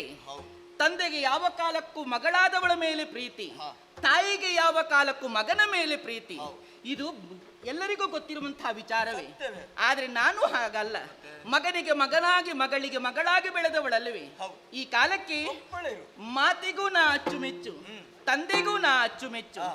ಹಾಗಾಗಿ ನಾನಾಡು ಅಮ್ಮನ ಹತ್ರ ಹೋದ್ರೆ ಸ್ವಲ್ಪ ಗಂಡಸಿನಾಗೆ ಮಾತಾಡ್ತಿ. ಹೌದೌದು. ಆದ್ರೆ ನಿಮ್ಮ ಹತ್ತಿರ ಬಂದಂತಹ ವೇಳೆಯಲ್ಲಿ ಸ್ವಲ್ಪ ಲಾಲಿತ್ಯದಿಂದಲೇ ಮಾತಾಡ್ತೇನೆ. ಯಾಕೆ? ನನ್ನ ಲಾಲಿತ್ಯವನ್ನ ಕಂಡಂತಹ ವೇಳೆಯಲ್ಲಿ ನೀವು ನನ್ನ ಮನಸ್ಸಿನಲ್ಲಿ ಏನುಂಟು ಎನ್ನುವ ವಿಚಾರ ಅರ್ಥ ಮಾಡಿಕೊಂಡು ಅದನ್ನ ತಕ್ಷಣದಲ್ಲಿ ನೆರವೇರಿಸಿ ಕೊಡ್ತೀರ ನೀವು. ಈ ಕಾಲಕ್ಕೆ ನಾನು ಹಾಗೆ ಬಂದದ್ದಪ್ಪಯ್ಯ. ಏನಾಯ್ತು ಈಗ? ಕಾರಣ ಉಂಟು ಅಪ್ಪ. ನನಗೆ ಉಪ್ಪಿನಕಾಯಿ ಅಂದ್ರೆ ತುಂಬಾ ಪ್ರೀತಿ. ಎಷ್ಟು ವಿಧದ್ದು ಬೇಕು ಈಗ ವ್ಯವಸ್ಥೆ ಮಾಡಿಸುವ. ನಮ್ಮಲ್ಲಿ ಇದೆ. ಆದ್ರೆ ಮೊದಲು ಉಪ್ಪಿನಕಾಯಿ ಬೇಕು ಎನ್ನುವ ಹಾಗೆ ಅಮ್ಮನಲ್ಲಿ ಆಡುವಂತಹ ವೇಳೆಯಲ್ಲಿ ಅವಳು ಆಡುವುದು ಹೇಗೆ? ಮಗಳೇ, ಅದು ಅಟ್ಟದ ಮೇಲುಂಟು, ನನಗೂ ತೆಗೆಯುವುದಕ್ಕಾಗುವುದಿಲ್ಲ, ನಿನ್ನ ಅಪ್ಪ ಬಂದು ತೆಗೆದುಕೊಟ್ರೆ ಮಾತ್ರ ನಿನಗೆ ಬಡಿಸ್ತೇನೆ ಎನ್ನುವ ಹಾಗೆ. ಇನ್ನು ನನ್ನನ್ನೊಂದು ಅಟ್ಟಕ್ಕೆ ಹಾಕಬೇಕು ಅಂತ ಉಂಟು. ಹಾಗಲ್ಲ ಮತ್ತೇನು, ಈಗ ನಾನು ಉಪ್ಪಿನಕಾಯಿಯಲ್ಲೇ ಊಟ ಮಾಡಿ ಬಂದದ್ದು. ಒಳ್ಳೇದು. ಅದು ಹೇಗೆ ಗೊತ್ತೇ? ನಿನ್ನ ಆಸೆ ನೆರವೇರಿತಲ್ಲ, ಯಾಕೆ? ಹಾಗಲ್ಲ, ಆಸೆ ನೆರವೇರಿದೆ ಹೌದು. ಅಮ್ಮನ ಎದುರಿಗೆ ನಾನು ಉಪ್ಪಿನಕಾಯಿಯನ್ನು ತೆಗೆದು ಊಟ ಮಾಡಿದ್ದೇನೆ. ಆವಾಗ ಅಮ್ಮ ಹೇಳಿದ ಮಾತೇನು ಗೊತ್ತೇ? ಆ ಮಗಳೇ, ನೀನು ಮೊದಲಿನ ಹಾಗಲ್ಲ ಈಗ, ನೀನು ದೊಡ್ಡವಳಾಗಿದ್ಯಾ ಈಗ ಎನ್ನುವ ಹಾಗೆ ಆಡಿದ್ರು. ಅಮ್ಮನಿಗೆ ಗೊತ್ತಾಯ್ತಲ್ಲ. ಒಳ್ಳೇದು. ಹಾಗೆ ಅಪ್ಪ, ಓ ಅಲ್ಲಿ ನೋಡಿ ಅಂತೆ, ನಮ್ಮ ಮನೆಯ ಅಂಗಳದಲ್ಲಿ ಸಾಲು ಸಾಲು ಸಾಲು ಸಾಲು ಸಾಲು ಸಾಲು ಹೂವಿನ ಗಿಡಗಳು. ಅದು ನೀನೇ ನೆಡ್ಲಿಕ್ಕೆ ಹೇಳಿದ್ದು. ನೀನು ಸಣ್ಣದಿರುವಾಗ ನೆಟ್ಟದ್ದು, ಈಗ ದೊಡ್ಡದಾಗಿದೆ. ಇಷ್ಟು ನೀರು ಹಾಕಿ ಬೆಳೆಸಿದವಳು ನಾನು. ಒಮ್ಮೊಮ್ಮೆ ಅದರಿಂದ ಬರುವಂತಹ ಪರಿಮಳವನ್ನು ಆಘ್ರಾಣಿಸಿದಾಗ ಒಮ್ಮೆ ತಲೆ ತಿರುಗಿದ ಹಾಗಾಗುತ್ತದೆ ಅಪ್ಪಯ್ಯ. ಅದೇ ಅಮ್ಮ ಹೇಳುವುದು, ಮಗಳಿಗೆ ಊಟಕ್ಕೆ ಬರುವುದಿಲ್ಲ, ಅಲ್ಲೇ ತೋಟದಲ್ಲಿ ಬಿದ್ದುಕೊಂಡಿರ್ತಾಳೆ. ಬಿದ್ದುಕೊಂಡಿರುವುದ ಹೇಗದ ತಲೆ ತಿರುಗುವುದು? ಹಾಗಲ್ಲ ಅಪ್ಪಯ್ಯ, ನಾನು ಅವುಗಳನ್ನೇ ನೋಡಿ ಆನಂದಿಸುತ್ತಾ ಇದ್ದೆ. ಅದರಲ್ಲಿಯೂ ನೀವು ಮತ್ತೆ ನನ್ನ ಅಮ್ಮ ಸೇರಿ ನಟ್ಟಂತಹ ಒಂದು ಗುಂಡು ಮಲ್ಲಿಗೆಯ ಗಿಡ ಉಂಟು. ಅದು ಅಪ್ಪಯ್ಯ, ಅದು ಬೆಳೆದು ಬೆಳೆದು ಬೆಳೆದು ಬೆಳೆದು ಬೆಳೆದು ಈಗ ಇಷ್ಟು ಎತ್ತರಕ್ಕೆ ಬಂದಿದೆ ಅಪ್ಪಯ್ಯ. ನೀನು ಹುಟ್ಟುವ ಮೊದಲೇ ನಾವು ಬೆಳೆಸಿದವರಿಗೆ ಎತ್ತರ ಆಗದೆ ಮತ್ತೆ. ಹೌದಲ್ವೇ? ಆದ್ರೆ ಅದು ಒಮ್ಮೊಮ್ಮೆ ಗಾಳಿ ಬಂದಾಗ ಹೇಗಾಗುತ್ತದೆ ಗೊತ್ತಾ? ಒಮ್ಮೆ ಹೀಗೆ ಹೀಗೆ ಆಗುತ್ತಾ ಇರುವುದಪ್ಪಯ್ಯ. ಬಳ್ಳಿ ಅಲ್ವ ಮಗಳೇ? ಆ ಬಳ್ಳಿಗೆ ಒಂದು ಆಧಾರ ಬೇಕು ಎನ್ನುವ ಹಾಗೆ ನನ್ನ ಆಲೋಚನೆ. ಈಗ ಆಧಾರ ಇಲ್ಲ ಅಪ್ಪಯ್ಯ. ಅದಕ್ಕೆ ಮಾಮರ ಅಲ್ವಾ? ಹೌದೌದು. ಹಾಗೆ ಅದಕ್ಕೊಂದು ಆಧಾರ ಕೊಡಲೇಬೇಕು ನೀವು. ಒಂದು ವೇಳೆ ಕೊಡ್ಲಿಲ್ಲ ಅಂತಾಗಿದ್ರೆ ಆ ಮಲ್ಲಿಗೆಯ ಬಳ್ಳಿ ನಮ್ಮ ಬೇಲಿಯ ಬದಿಯಲ್ಲೇ ಉಂಟು. ಹೌದಲ್ಲ? ಗೊತ್ತಾಗುತ್ತದೆ, ಬೇಲಿಯ ಬದಿಯಲ್ಲಿ. ಹೌದೌದು. ಹಾಗೆ ಅಪ್ಪಯ್ಯ, ಏನು ಮಲ್ಲಿಗೆ ಬಳ್ಳಿಗೆ ಆಧಾರ ಬೇಕು, ಹಂಸಕ್ಕೆ ಒಂದು ಜೊತೆ ಹಂಸ ಬೇಕು. ಆಗ ಹೇಳುವುದಕ್ಕೆ ದಿನಕರನಿಲ್ಲದ ಅಪ್ಪಯ್ಯ, ದಿನಕರನಿಲ್ಲದ ನಬಕ, ಮಣಿಕನಕವಿಲ್ಲದ ಪದಕ, ಮಣಿಕನಕ ಇಲ್ಲದ ಪದಕ, ಪದಕ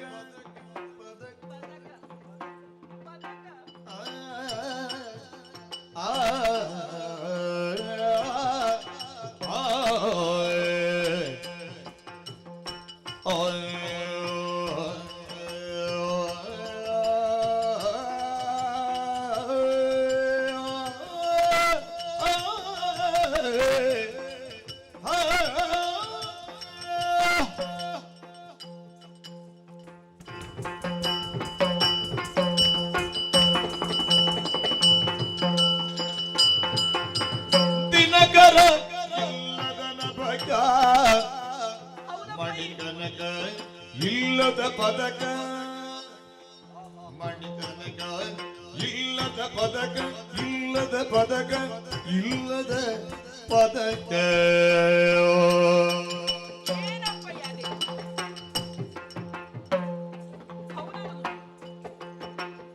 ವನಜಗಳಿಲ್ಲದ ಘನಕಾಸಾರವು, ವನಜಗಳಿಲ್ಲದ ಘನಕಾಸಾರವು, ದಿನಕರನಿಲ್ಲದ ನಭಕ, ಮಣಿಕನಕ ಇಲ್ಲದ ಪದಕ, ಜನಕ.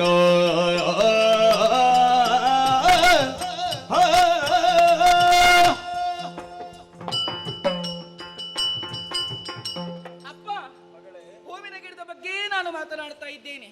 ಸರಿಯಾಗಿ ಮೇಲೆ ನೋಡಿಯಂತೆ. ಆಸ್ಥಾನ ಅಲ್ಲ ಹೇಳಿದ್ದು ನಾನು, ಆಗಸವನ್ನೊಮ್ಮೆ ನೋಡಿ ಎನ್ನುವ ಹಾಗೆ ಆಡ್ತಾ ಇದ್ದೇನೆ. ಎಂತದ್ ಮಗಳೇ, ನಮಗೆ ಅದರಲ್ಲೆಲ್ಲ ಆಸಕ್ತಿ ಹೋಗಿದೆ. ಹೌದೌದು. ಕಿರೀಟ ಹೊತ್ತವನಿಗೆ ಕಿರುಕುಳ ಎನ್ನುವುದು ತಪ್ಪುವುದಿಲ್ಲ. ಇನ್ನು ಆಕಾಶ ನೋಡುದು, ಯಾವಾಗ ನೋಡಿದ್ರು ರಾಜಕೀಯದ ಜಂಜಾಟದಲ್ಲೇ ತೊಳಲಾಡ್ತಾ ಇರ್ತೀರಾ ನೀವು. ಸಮಸ್ಯೆ. ಮನೆಯ ಬಗ್ಗೆ ನೀವು ಆಲೋಚನೆಯನ್ನು ಮಾಡ್ತಾ ಇಲ್ಲ, ಮನೆಯಲ್ಲಿರುವಂತಹ ವ್ಯಕ್ತಿಗಳ ಬಗ್ಗೆಯೂ ಆಲೋಚನೆ ಮಾಡುವುದಿಲ್ಲ ನೀವು. ಏನಾಗಿದೆ? ಯಾವುದಕ್ಕೆ ಕಡಿಮೆ ಆಗಿದೆ ನಮ್ಮಲ್ಲಿ? ನಮಗೆ ಉಡುವುದಕ್ಕೆ ತೊಡುವುದಕ್ಕೆ ಯಾವುದೂ ಕೂಡ ಕಡಿಮೆ ಆಗ್ಲಿಲ್ಲ ಅಪ್ಪಯ್ಯ. ಮನಸ್ಸಿಗೆ ಸ್ವಲ್ಪ ಕಡಿಮೆ ಆಗುತ್ತಾ ಉಂಟು ಈಗ. ಮನಸ್ಸಿಗೆ? ಹೌದೌದು. ಏನಾಗಿದೆ ಅಪ್ಪಯ್ಯ? ಇದು ನನ್ನ ಬೆರಳು, ನನ್ನ ಕೈ ಇನ್ನುಂಟು ಕೆಲಸ ಆಗ್ಲಿಕ್ಕಿದೆ. ಹಾಗಲ್ಲ ಅಪ್ಪಯ್ಯ, ಆಗಸವನ್ನೊಮ್ಮೆ ನೋಡಿಯಂತೆ. ಬೆಳಗಿನ ಹೊತ್ತಿನಲ್ಲಿ ಬೆಳಗುವವನು ಯಾರು ಕೇಳಿದ್ರೆ ಭಾಸ್ಕರ, ಹೌದಲ್ವೇ? ರಾತ್ರಿಯ ಹೊತ್ತು ಬೆಳಗುವವನು ಯಾರು ಕೇಳಿದ್ರೆ ಆ ಶಶಾಂಕ. ಅವರಿಬ್ಬರು ಕೂಡ ಸೂರ್ಯನಲ್ಲಿದ್ದಾನೆ, ಚಂದ್ರನಲ್ಲಿದ್ದಾನೆ. ಇದು ನನ್ನ ಕೈ, ಸ್ವಲ್ಪ ಬಿಡು. ಹಾಗಲ್ಲ, ಅವರಿಬ್ಬರು ಆಗಸದಲ್ಲಿ ಇದ್ರು ಅಂತಾಗಿದ್ದರೆ ಅದು ಆಗಸಕ್ಕೆ ಶೋಭೆ ಅಲ್ಲವೇ? ಹಾಗೆ ಒಂದು ವೇಳೆ ಆಗಸದಲ್ಲಿ ಆ ಭಾಸ್ಕರ ಇಲ್ಲ ಅಂತಾಗಿದ್ದರೆ ಆಲೋಚನೆ ಮಾಡಿ ಹೇಗಾಗುತ್ತದೆ? ಬೆಳಕು ಕಾಣುವುದಿಲ್ಲ, ಪ್ರಪಂಚವೇ ಕತ್ತಲ ಆವರಿಸಿಕೊಳ್ಳುತ್ತದೆ. ಹಾಗೆಯೇ ಈ ಹಾರವೊಂದು ಶೋಭಿಸಬೇಕು ಅಂತಾಗಿದ್ದರೆ ಬಂಗಾರದ ಹಾರದಲ್ಲಿ ಇರುವಂತಹ ಪದಕದ ಒಳಗೆ ಒಂದು ರತ್ನ ಎನ್ನುವುದು ಬೇಕಲ್ಲವೇ? ಆ ರತ್ನ ಇಲ್ಲ ಅಂತಾಗಿದ್ದರೆ ಆ ಪದಕಕ್ಕೆ ಶೋಭೆ ಇಲ್ಲ. ಹಾಗೆ ಮನೆಯಲ್ಲಿರುವಂತಹ ಒಂದು ಹೆಣ್ಣು ಮಗಳಿಗೆ ಜೊತೆಗೊಬ್ಬರು ಇದ್ರೆ ಮಾತ್ರ ಅಲ್ವೇ ಶೋಭೆ ಅಪ್ಪಯ್ಯ? ಮಗಳೇ, ಅರ್ಥ ಆಗುತ್ತದೆ ಆಯ್ತಾ ನನಗೆ? ತರಳೆಯೋದದ ಕೇಳಿ ಭೂವರನರುಗಿದನು ಕೀಳ್ತನು ಜೀ ನಿನ್ನಿರವನರಿತೆನು ಎರಕವಾಗೀಗ ರಮಣನನ್ನು ನೋಡಿ ಕಿರಿದು ದಿವಸಗಳೊಳಗೆ ರಚಿಸುವಿ ಪರಿಣಯವ ಹೋಗಮ್ಮ ಸದನ ತುಳಿರು ಮುದ್ದಿಸಿ ಬೀಡ್ಗೊಟ್ಟನು ನದನಿಜ ಮಗಳೇ ಅರಿತೆನು ಮನದಿರವ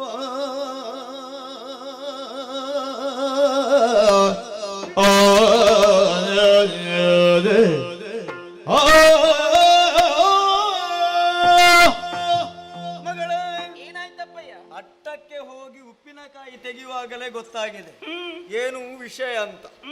ಮಗಳೇ, ಏನಪ್ಪ? ನಿನ್ನ ವಯಸ್ಸನ್ನು ದಾಟದ ಈ ವಯಸ್ಸಿಗೆ ಬಂದದ್ದಲ್ಲ. ಹೌದಲ್ವೇ? ನಿನ್ನ ಅಮ್ಮನನ್ನು ಕಂಡಿದ್ದೇನೆ, ನನ್ನ ವಯಸ್ಸಿನ ಬಗ್ಗೆಯೂ ನಾನು ಯೋಚಿಸಿಯೇ ಬಂದದ್ದು. ಬೆಳೆದು ನಿಂತಹ ಮಕ್ಕಳು ಯಾವ ಆಸೆಯನ್ನು ಹೊಂದುತ್ತಾರೆ ಇದರ ಬಗ್ಗೆ ಲಕ್ಷ್ಯವನ್ನೇ ನಾನು ಇರಿಸಿದವ. ಏನಾಯ್ತು? ಒಂದು ಉಪಕಾರ ಮಾಡಿದಿ, ವ್ಯವಸ್ಥೆ ಆಗಬೇಕು ಅಂತ ಹೇಳಿದಿ. ಹೌದೌದು. ವ್ಯವಸ್ಥೆ ನೀನೇ ಮಾಡಿಕೊಂಡು ಬಂದು ವ್ಯವಸ್ಥೆ ಆಗಬೇಕು ಅಂತ ಹೇಳಿಲ್ಲ. ಇಲ್ಲ ಹಾಗಲ್ಲ. ಏನಾಯ್ತು ಈಗ? ದೇವರು ಕೊಟ್ಟ ಸೌಭಾಗ್ಯ ಅಂತ ಭಾವಿಸಿದೆ. ಇದು ನಭದಲ್ಲಿ ಸೂರ್ಯ ಇಲ್ಲದ ಆಕಾಶ ಅಲ್ವಾ? ಹೌದೌದು. ಗೊತ್ತಾಗುತ್ತದೆ ನಿನಗೊಂದು ಗಂಡ ಬೇಕು ಅಂತ ಅಲ್ವಾ? ಅಯ್ಯೋ, ನಾನು ಹಾಗೆ ಹೇಳಿದಲ್ಲಪ್ಪಯ್ಯ. ನೀನು ಹಾಗೆ ಹೇಳಿದಲ್ಲ, ಮಾತಿಗೆ ಹೇಳಿದ್ದು ಅಷ್ಟೇ. ಅಯ್ಯೋ, ನೀನು ಹೇಳಿದ್ರು ನನಗೆ ಗೊತ್ತಾಗುವುದಿಲ್ವಾ? ಬೆಳೆದು ನಿಂತ ಮಗಳಿಗೆ ಸರಿಯಾದಂತ ವರನನ್ನು ಹುಡುಕಿ ಮದುವೆ ಮಾಡಿಸಬೇಕಾದದ್ದು ತಂದೆ ತಾಯಿಗಳ ಕರ್ತವ್ಯ. ಆದ್ರೆ ನನಗೆ ಮದುವೆ ಪ್ರಾಯ ಆಗ್ಲಿಲ್ಲ ಅಪ್ಪಯ್ಯ ಇನ್ನು. ಅದು ಹಾಗೆ ತಾಯಿ, ಮದುವೆ ಪ್ರಾಯ ಆಗ್ಲಿಲ್ಲ ಅಂತ ಹೇಳುವುದು. ಮದುವೆ ಆದ 1 ವರ್ಷಕ್ಕೆ ಗೊತ್ತಾಗುತ್ತದೆ ಎಷ್ಟು ಪ್ರಾಯ ಆಗಿದೆ ಅಂತ. ಅಲ್ಲ, ನಮಗೆ ಬೇಕಾದಂತಹ. ಹೌದೌದು. ಆದಿತು, ನನಗೂ ಅಜ್ಜ ಆಗ್ಬೇಕು ಅಂತ ಮನಸ್ಸುಂಟು. ಎಷ್ಟು ಬೇಗ? ಹೌದೌದು. ಹೌದಾ? ನಿನ್ನನ್ನು ಮದುವೆ ಮಾಡಿಸಿ ಮತ್ತೆ ನಾನು ಅಜ್ಜನೇ ಆಗು. ಅದು ಹೌದಪ್ಪಯ್ಯ. ಯೋಗ್ಯನಾದಂತ ವರನ ಅನ್ವೇಷಣೆಯನ್ನು ನಾನು ಮಾಡುತ್ತೇನೆ. ಒಳಗಿದ್ದು ನೀವು ಮತ್ತೆ ಇಷ್ಟು ಮದುವೆ ಬಗ್ಗೆ ಚಿಂತೆ ಮಾಡಬೇಡಿ, ಅದು ಆಗುವಾಗ ಆಗುತ್ತದೆ ಅಪ್ಪಯ್ಯ. ಅದು ನನಗೂ ಗೊತ್ತು. ನನಗೆ ಎಷ್ಟು ಬೇಗ ಮದುವೆ ಬೇಡ ಅಂತ ನಾನು ಹೇಳುದು. ಬೇಗ ಬೇಕು ಅಂತಲ್ವ ಅದರ ಅರ್ಥ? ಹಾಗಲ್ಲ ಹೇಳಿ. ಸರಿ, ಚಿಂತಿಸಬೇಕು. ಯಾರಾದರೂ ಚಂದ್ರಶೇಖರನು ಬರಿಸುತ್ತ ವೃಷಭ ಮುನೀತನು ಬರುತ್ತಿರುನು ಚಂದ್ರಾಂಗದನು ಕಾಣುತ್ತ ಎದುರುಗೊಳ್ಳುತ್ತಲೇ ಕರೆತಂದು ಪೀಠವನೇರಿಸಿ ಚರಣವ ತೊಳೆದು ತೀರ್ಥವ ತನ್ನ ಚಿರದುಳ್ಳು ಧರಿಸಿ ಪೂಜೆಯನ್ನು ಕೈದು ಪರಮತನು ಜರಗುತ್ತ ಬಳಿಗಿದ್ದು ಕರ ಮುಗಿದೆನು. ದಿವ್ಯ ಸಾನ್ನಿಧ್ಯವನ್ನು ಇತ್ತ ಬರುವುದನ್ನು ಕಂಡೆ. ಎದುರುಗೊಂಡು ಉಚಿತವಾದಂತಹ ಆಸನವನ್ನು ಇರಿಸಿದವನಿದ್ದೇನೆ. ಪಾದವನ್ನು ತೊಳೆದಂತಹ ಆ ನೀರೇ ನಮಗೆ ಪವಿತ್ರವಾದಂತಹ ತೀರ್ಥ ಎನ್ನುವ ಹಾಗೆ ಭಾವಿಸಿ ಸೇವಿಸಿ ಸಂಪ್ರೋಕ್ಷಿಸಿಕೊಂಡಿದ್ದೇನೆ. ಸ್ವಾಮಿ, ನಿಮ್ಮ ಪರಿಚಯ ನನಗಾಗ್ಲಿಲ್ಲ. ನೀವು ಯಾರು, ಯಾಕಾಗಿ ಬಂದ್ರಿ ಎನ್ನುವುದನ್ನು ಹೇಳಬಹುದೇ? ಚಂದ್ರಾಂಗದ ಎನ್ನ ಶಿಷ್ಯನೋರ್ವ ವಿಕ್ರಮನಿಂದಿಸಿ ಮೆರೆದಿರುವ ಇನ್ನಾತಕ್ಕೆ ವಧುವ ಬೇಕೆಳುತ್ತಲೈದಿಗೆ ಕನ್ನೆಯ ಹುಡುಕುತ್ತ ಆತನಿಗೆ ನೆಲೆಯುವುದೇ ಜಾತಿಯ ಕಾಣುವಡೆ ಭೂತಳದುಳ್ಳು ಬರಲಾತರವನ್ನು ಯೋಚಿಸು ಕೈತೋದನ್ನು ಎಂದ ಶಿಕ್ಷನೋ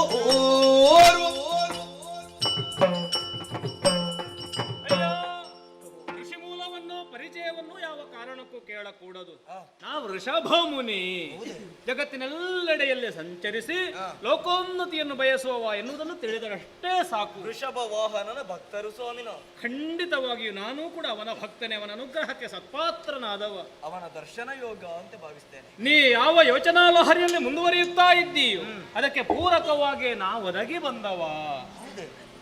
ಪ್ರಾಯ ಪ್ರಬುದ್ಧೆಯಾದಂತಹ ಹೆಣ್ಣೊಬ್ಬಳಿದ್ದಾಳೆ, ತಕ್ಕ ವರಬೇಕು ಎನ್ನುವ ಹಾಗೆ ನೀ ಯೋಚಿಸಿದ್ರೆ ನಾನು ಅದೇ ಯೋಚನೆಯಿಂದ ಬಂದವ. ನನ್ನ ಶಿಷ್ಯನೊಬ್ಬನಿದ್ದಾನೆ, ಪ್ರಾಯ ಪ್ರಬುದ್ಧನಾದದ್ದು ಮಾತ್ರ ಅಲ್ಲ, ವಿಕ್ರಮದಲ್ಲಿ ಲೋಕವನ್ನೇ ನಡುಗಿಸಿದಂತಹ ಕೀರ್ತಿವಂತನಾತ. ಅವನಿಗೆ ಯೋಗ್ಯ ಸತಿ ಯಾರು ಎನ್ನುವ ಹಾಗೆ ಆಲೋಚಿಸುತ್ತಾ ಮುಂದುವರಿಯುತ್ತಾ ಇದ್ದ ಹಾಗೆ ನಿನ್ನ ಕೂರಿಯ ವಿಷಯಕವಾಗಿ ತಿಳಿದುಕೊಂಡೆ. ಯೋಗ್ಯ ಸತಿ ಎನ್ನುವ ಹಾಗೆ ಭಾವಿಸಿದ್ದೇನೆ. ನೀ ಮನ ಮಾಡಿದ್ರೆ ಆ ಯಾವ ಭದ್ರಾಯಿ ಇದ್ದಾನೋ ಅವನ ಕೂಡ ವಿವಾಹ ಸಾಂಗವಾಗಿ ನಡೆಯುತ್ತದೆಯಪ್ಪ. ಸ್ವಾಮಿ ನಿಮ್ಮ ಶಿಷ್ಯ ಅಂತ ಆಡ್ತೀರಿ, ಕುಲದ ಬಗ್ಗೆ ಕೇಳಬಹುದೇ? ಕ್ಷತ್ರಿಯೋಚಿತವಾದಂತಹ ಪಂಥಕ್ಕನುಗುಣವಾಗಿ ಹೋರಾಟವನ್ನು ಮಾಡುತ್ತಾ ಇರುವವ. ಹಾಗಾಗಿ ದಾಶಾರ್ಹ ಪುರಕ್ಕೆ ಮುಂದಕ್ಕೆ ದೊರೆ ಎನಿಸಲ್ಪಡುವವ. ಅಂತಹ ವಿಕ್ರಮವನ್ನು ಚಾರಿತ್ರ್ಯವನ್ನು ಹೊಂದಿದವನಾತನಿದ್ದಾನೆ. ಹಾಗಾಗಿ ನೀ ನಿನ್ನ ಸುತೆಯ ವಿಷಯಕವಾಗಿ ಯೋಚಿಸುವಂತಹ ಅವಶ್ಯಕತೆ ಇಲ್ಲ, ಅವಳ ಬದುಕು ಭದ್ರವಾಗುತ್ತದೆಯಪ್ಪ. ಆದೀತು ಸ್ವಾಮಿ, ನೀವು ಮುನಿವರದಿ ತವ ವಚನವನ್ನು ಎಳ್ಳಿತು ಬೀರುವದಂತೆ ಕೊಡುವೆನೋ. ತನುಜೆಯನ್ನು ಕಲಿತವರ ನಿನ್ನ ಮುನಿಪನಾಗು ಮುನಿವರ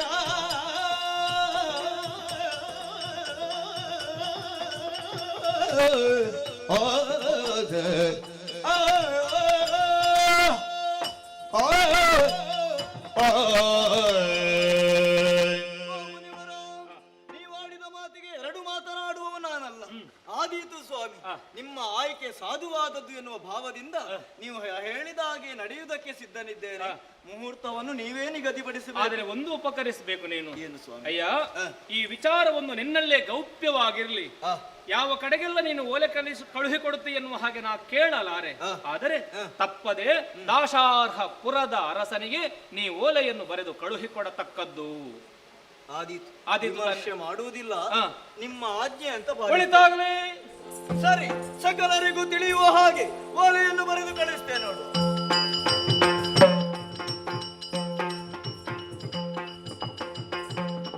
ಪರಮಾಶ್ಚರ್ಯವಾಯಿತು.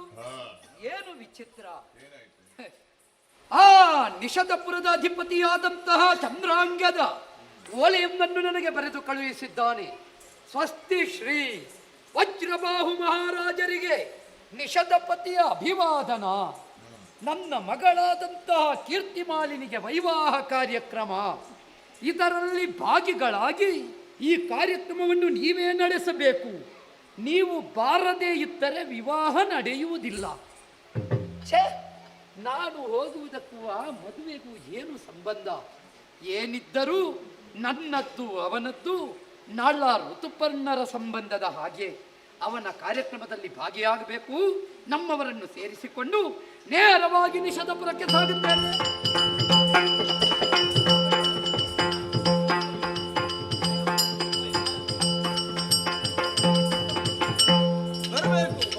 ಬರಬೇಕು. ನೀವು ಹೇಳಿದಾಗೆಲ್ಲ ವ್ಯವಸ್ಥೆ ಆಗಿದೆ, ಮುಂದುವರಿಸಬೇಕು ಅಂತ ಕೇಳಿಕೊಳ್ತಾ ಇದ್ದೇನೆ. ಮದುಮಗನಿದ್ದಾನೆ. ಹೌದು.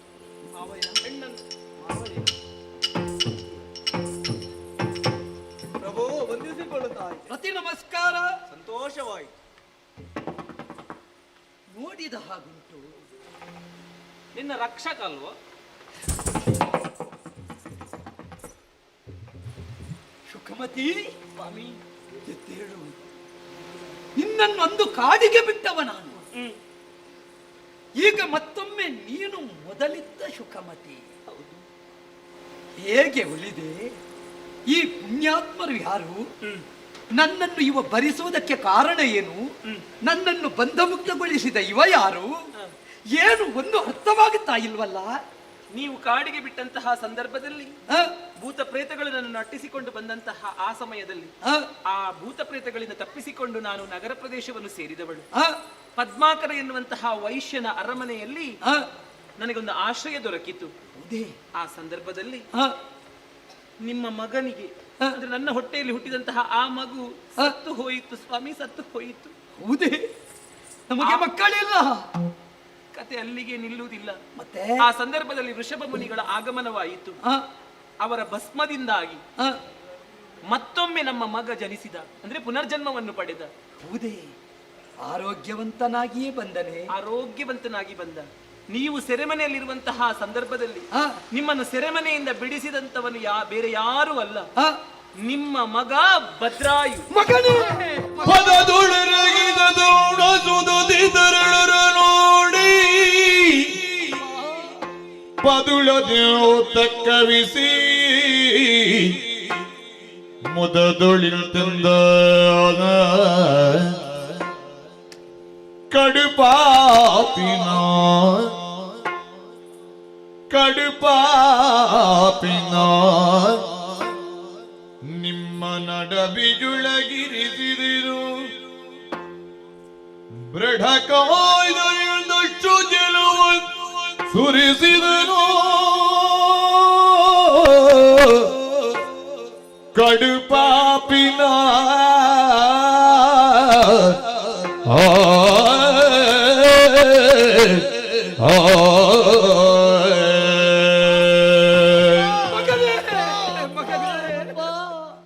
ಶುಕಮತಿ, ಕಡು ಪಾಪಿ ನಾನಾಗಿ ಹೋದೆ, ಕಡು ಪಾಪಿ ನಾನಾಗಿ ಹೋದೆ.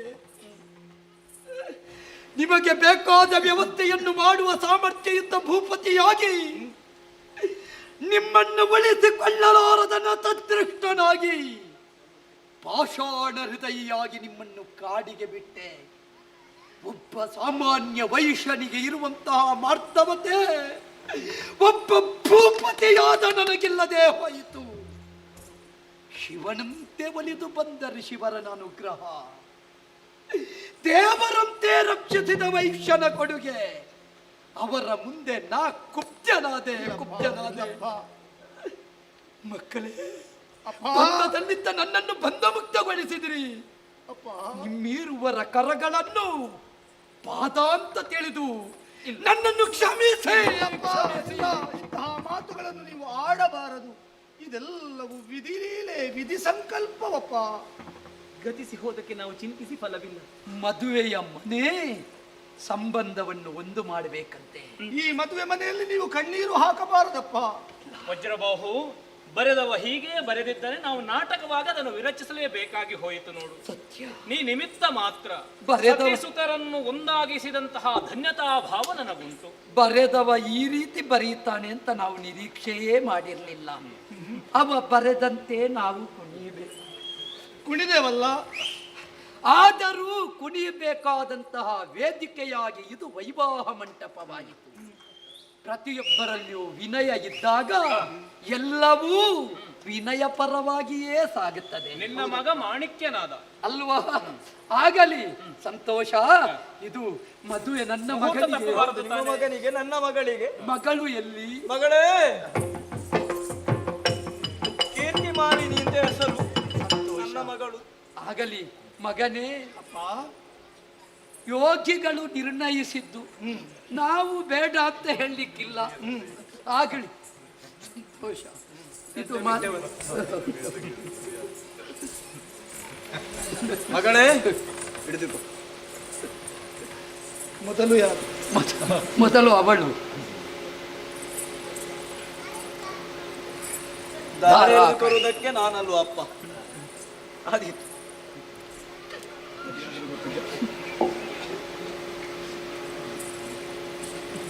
ಧಾರಾ ಕಾರ್ಯಕ್ರಮವನ್ನು ಪೂರೈಸಿದ್ದೇವೆ. ಇದು ಆರತಿ ಒಂದು ತೊಂದರೆ ಇಲ್ಲ, ಬೆಳಗುವ ವ್ಯವಸ್ಥೆ ಉಂಟು.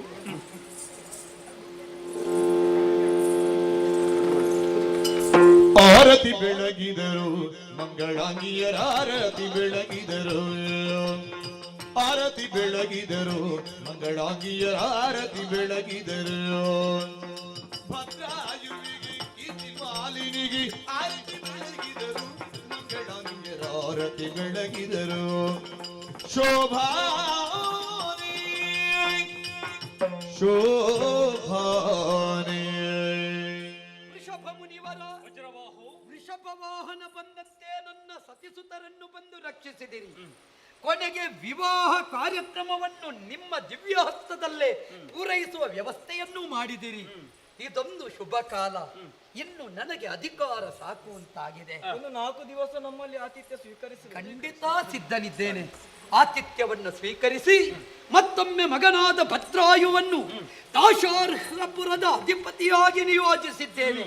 ಒಂದು ಸಂತೋಷ, ನಿಮ್ಮಂತಹ ಯೋಗಿಗಳ ಕೊಡುಗೆ, ನಮ್ಮಂತಹ ರಾಷ್ಟ್ರಾಧಿಪರ ಕೊಡುಗೆ, ಇದರ ಫಲರೂಪವಾಗಿ ಇಂತಹ ಯುವ ಶಕ್ತಿಗಳು ಈ ರಾಷ್ಟ್ರದಲ್ಲಿ ಹುಟ್ಟು ಬಡೆದರು ಅಂತಾದ್ರೆ ಮತ್ತೊಮ್ಮೆ ಇದು ಧರ್ಮ ಸಾಮ್ರಾಜ್ಯವಾಗಿ ಅಭಿವ್ಯಕ್ತಗೊಂಡು ದುಷ್ಟ ಮತನ ಶಿಷ್ಟ ಕಾಯಕ ಏರ್ಪಡುತ್ತದೆ. ನಿಜಾರ್ಥದಲ್ಲಿ ಇದು ಧರ್ಮ ಸಿಂಹಾಸನವಾಗುತ್ತದೆ ಎನ್ನುವ ಸಂತೋಷದೊಂದಿಗೆ ಇದು ಈ ಕಾರ್ಯಕ್ರಮವನ್ನು ಮುಗಿಸಿ ದಾಶಾರ್ಹದಲ್ಲಿ ಪಟ್ಟಾಭಿಷೇಕ ಮಹೋತ್ಸವ. ಬನ್ನಿ,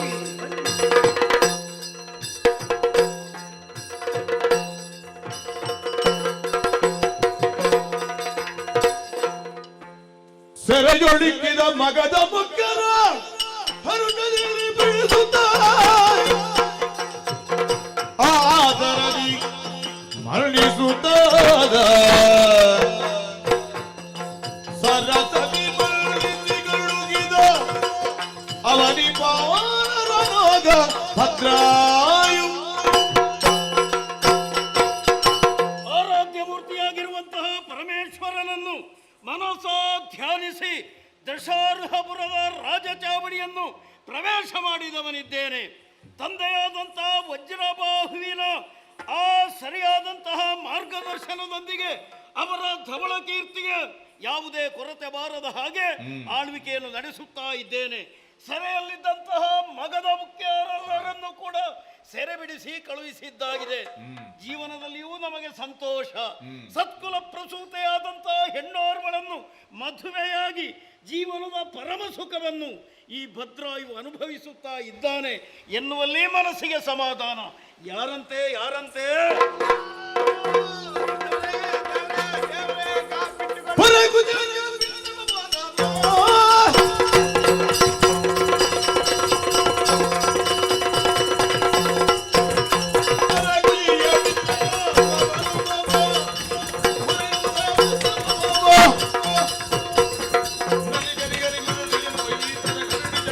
ಕರಿಕಾಡ್ಗೋಣ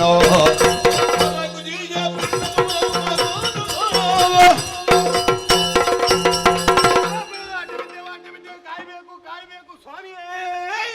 ಶುಭವಾಗಲಿ.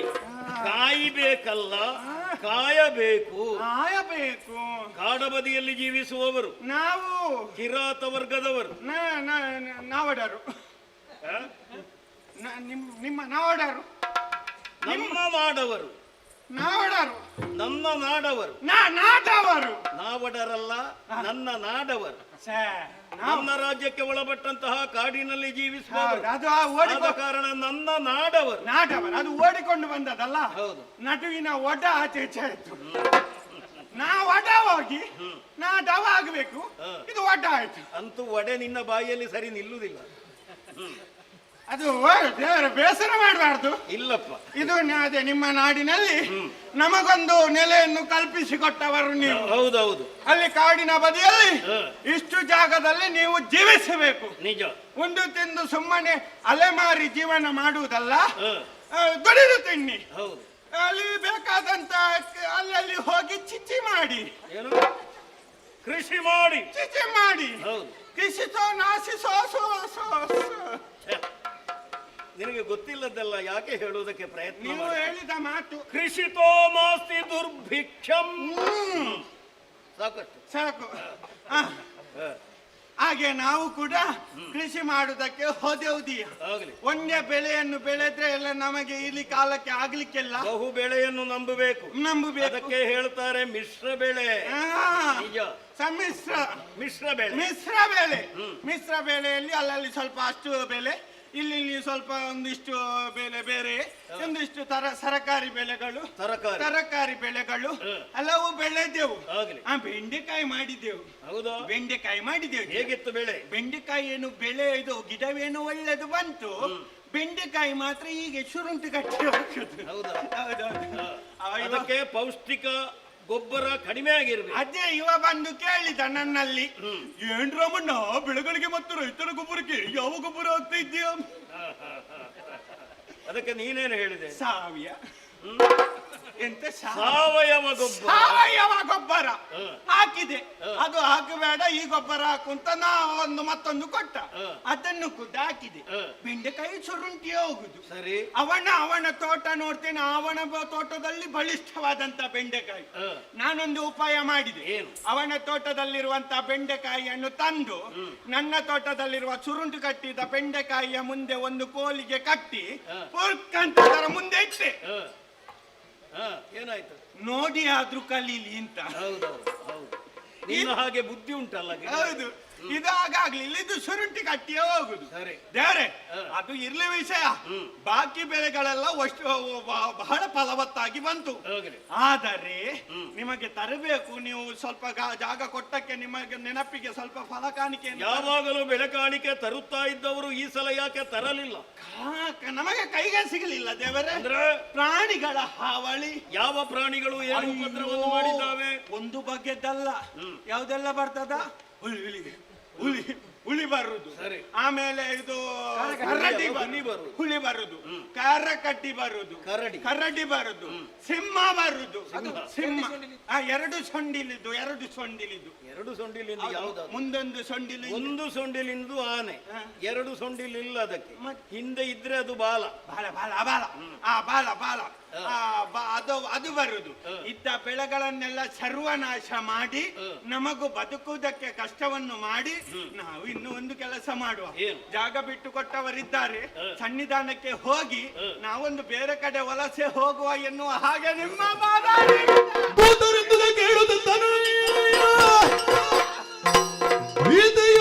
ಭಕ್ತಿರುವಂದ್ರಿಗ ಜಾತಿಯನ್ನು ಕೆಡಹುತ್ತ ನಿರ್ಭಯ ಮಾಡ್ಪೆ ನಿಮಗೆ ಇಳಿದು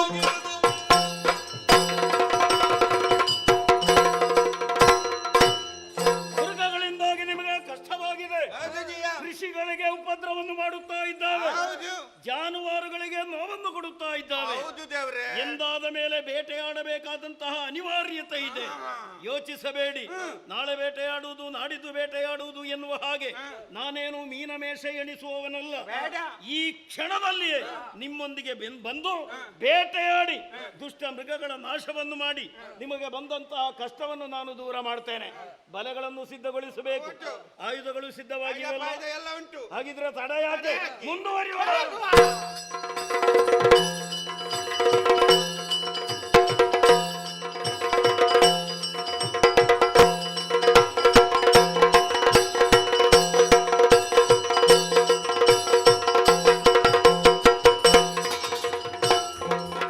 ಬಂದಿರಿ, ಇಲ್ಲಿಂದಲೇ ಪ್ರಾರಂಭಿಸೋಣವೇ? ಬೇಟೆ ಜಾಡು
ಮುತಲಿ ಬಳಿಕ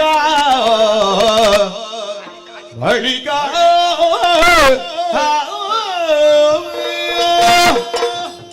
ಹೇಗಾಯಿತು ಬೇಟೆ? ಭರ್ಜರಿ ಬೇಟದವರೇ, ನಿಮಗೆ ಬಂದಂತಹ ಕಷ್ಟ ಖಂಡಿತವಾಗಿಯೂ ದೂರವಾಗಿರುವುದಕ್ಕೆ ಸಾಧ್ಯ. ಇನ್ನೂ ಸಂತೋಷದಲ್ಲಿ ಜೀವನ ಕಳಿಬಹುದು. ನೀವು ವಾಸಿಸುವಂತಹ ಸ್ಥಳಗಳಿಗೆ ಹೌದು. ಆ ಪ್ರಾಣಿಗಳು ಬರುವುದಕ್ಕೆ ಕಾರಣ ಏನು? ಏನು ದೇವರೇ? ಕಾಡಿನಲ್ಲಿ ಮೃಗಗಳ ಸಂಖ್ಯೆ ಹೆಚ್ಚಾದಾಗ ಅವು ನಾಡಿಗೆ ಇಳಿಯುತ್ತದೆ. ಓಹೋ, ಈ ಪ್ರಪಂಚದಲ್ಲಿ ಮನುಷ್ಯರ ಹಾಗೆ ಪ್ರಾಣಿಗಳಿಗೂ ಬದುಕುವಂತಹ ಅಧಿಕಾರವಿದೆ. ಹೌದು. ಅವುಗಳಿಗೆ ವಾಸಿಸುವುದಕ್ಕೆ ಪ್ರದೇಶ ಇಲ್ಲ ಅಂತಾದ್ರೆ ಮತ್ತೆ ಅವು ಬಯಲಿಗೆ ಇಳಿಯಬೇಕಷ್ಟೇ ಮತ್ತೆ ಮಾರ್ಗದಲ್ಲಿ ಓಡಾಡಿ ಸುದ್ದಿ ಆಗುದುಂಟು ಕೆಲವು ದಿನ ಅಲ್ವಾ?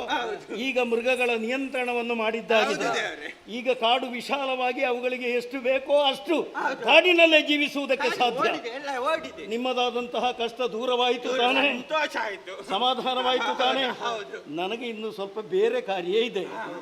ನಾನು ಬೇಟೆಗೆ ಹೊರಟ ಸಂದರ್ಭದಲ್ಲಿ ನನ್ನ ಮಡದಿ ನನ್ನ ಬಳಿಗೆ ಬಂದು ಹೇಳಿದ್ರು, ನೀವು ಕಾಡಿಗೆ ಬೇಟೆಗಾಗಿ ಹೋಗುವುದು, ನಿಮ್ಮೊಂದಿಗೆ ನಾವು ಬರುತ್ತೇವೆ ಎನ್ನುವ ಹಾಗೆ ಸಖಿ ವೃಂದದವರೊಂದಿಗೆ ಅವರನ್ನು ಬರುವುದಕ್ಕೆ ಹೇಳಿದ್ದೇನೆ. ನೋಡಲಿ ಕಾಣಿಸುತ್ತಾ ಇದ್ದಾರೆ. ಸಖಿ ವೃಂದದವರಿದ್ದಾರಾ? ಎಲ್ಲರೂ ಇದ್ದಾರೆ. ಈಗ ಹೇಳುದ ನೀವು? ಏನು ನಿನಗೇನು ಅದರಲ್ಲಿ ಆಸಕ್ತಿ ಹೆಚ್ಚು? ಅಲ್ಲ, ಆ? ಬೇಟೆ ಹುಮ್ಮಸ್ಸು ಬರ್ತಿತ್ತು ಮುಂದೆ ಇದ್ರೆ ಮತ್ತು ಈಗೇನು ಹುಮ್ಮಸ್ಸು ಬರಲಿಲ್ಲ ಅಂತ ಹೇಳೋದು ನೀವು? ಏನೇ ಆಗಲಿ ಅವರೊಂದಿಗೆ ಸ್ವಲ್ಪ ವನವಿಹಾರ ಮಾಡುವುದಕ್ಕಿದೆ. ಆದ ಕಾರಣ ನಿಮ್ಮದಾದಂತಹ ಪ್ರದೇಶಗಳನ್ನು ನೀವು ಸೇರಿ. ಸಂತೋಷ. ಹಾಗಿದ್ದರೆ ತಡ ಮಾಡಲಾರೆ, ಮಡದಿ ಮಣಿಯೊಂದಿಗೆ ವನ ವಿಹಾರವನ್ನು ಗೈಯಬೇಕು ಎನ್ನುವಂತಹ ಆಕಾಂಕ್ಷೆ ಹೆಚ್ಚಾಗುತ್ತಾ ಇದೆ. ಮುಂದುವರಿಯುತ್ತೇನೆ.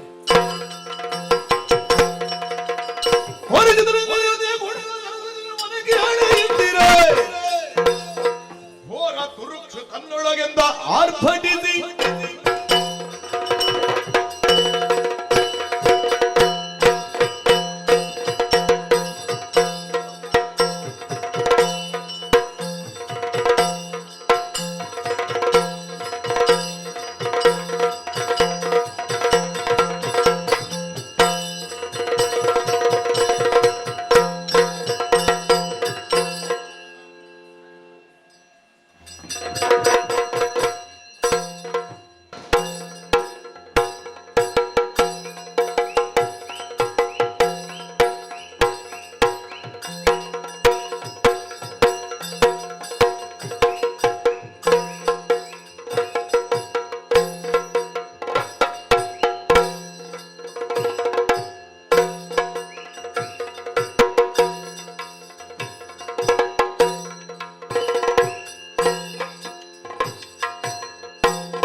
ಹೆಸರು ಕೇಳಿದ ಲಕ್ಷಣ ಕಾಡೆಲ್ಲವೂ ಕೂಡ ಘಟ ಘಟನೆ ನಡುಗುತ್ತದೆ.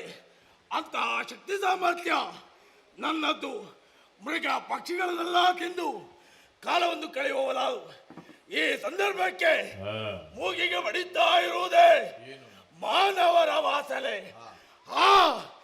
ಅನೇಕ ಕಾಲವೇ ಕಳೆದು ಹೋಯಿತು ಮೃಗ ಮಾಂಸ ಎಲ್ಲ ಬೇಟೆಯಾಡಿ. ಹಾಗಾದ್ರೆ ಯಾರೋ ಮಾನವರು ಈ ಕಡೆ ಬಂದಿರಬೇಕು. ನೋಡ್ತಾ ಇದ್ದಾರೆ ಆಶ್ಚರ್ಯ. ಏನದು? ಇರುವರು ಬ್ರಾಹ್ಮಣರು ಹೋಗುತ್ತಾ ಇದ್ದಾರೆ. ಅವರನ್ನು ಸುಮ್ಮನೆ ಬಿಡುವ ಹಾಗಿಲ್ಲ. ಉದರಾಗ್ನಿ ಬಾಧಿಸ್ತಾ ಇಲ್ವಾ? ಆ ಹೆಣ್ಣನ್ನು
ಸಂಚಾರ ಮಾಡ್ತಾ ಇದ್ದೀರಿ. ಸುಮ್ಮನೆ ಬಿಟ್ಟು ಹೇಳ್ಬೋದಾಗಿ ಭಾವಿಸಿದೆ. ಬಾರೆ ಬಾರೆ.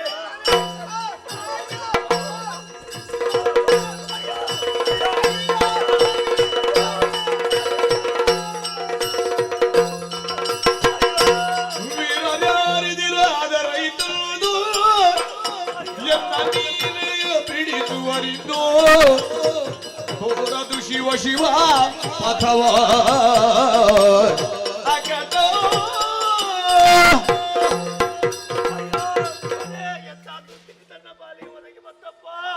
ನನ್ನ ಹೆಂಡತಿಯನ್ನು ಆ ಹುಲಿ ಆಹಾರವಾಗಿ ಎಳೆದುಕೊಂಡು ಹೋಗಿದೆ. ನನ್ನ ಇದು ಬ್ರಾಹ್ಮಣೋತ್ತಮರೇ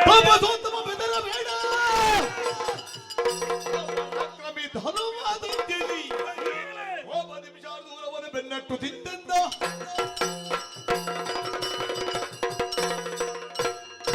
ಬ್ರಾಹ್ಮಣೋತ್ತಮರೇ, ವಿಷಯವನ್ನು ನಾನು ಅರ್ಥ ಮಾಡಿಕೊಂಡು ಬರಿದ್ದೇನೆ. ಈಗಲೇ ಹುಲಿಯ ಶಿರಚ್ಛೇದನವನ್ನು ಮಾಡಿ ನಿಮ್ಮ ಹೆಂಡತಿಯನ್ನು ನಾನು ಬಿಡಿಸಿಕೊಳ್ಳುತ್ತೇನೆ.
ವಿಶಾಲವಾದಂತಹ ಅರಣ್ಯದಲ್ಲಿ ಬೇರೆ ಮೃಗಗಳ ಮಾಂಸ ನಿನಗೆ ಸಿಗಲಿಲ್ವಾ?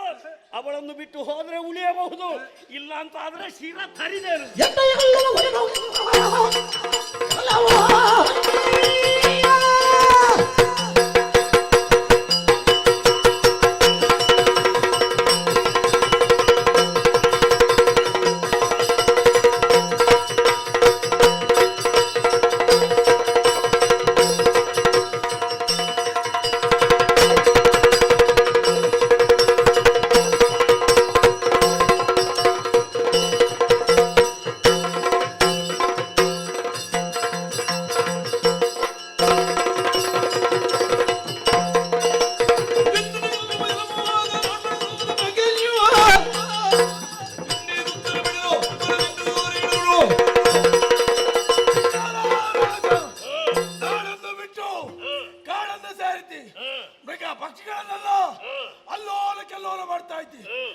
ಗೋಮಂತಕ್ಕೆ ಮೆಚ್ಚಲೇಬೇಕು. ನನ್ನನ್ನು ಕೇಳುವುದಕ್ಕಾಗಿ ಬಂದ್ರೆ ನಿನ್ನ ಉದರ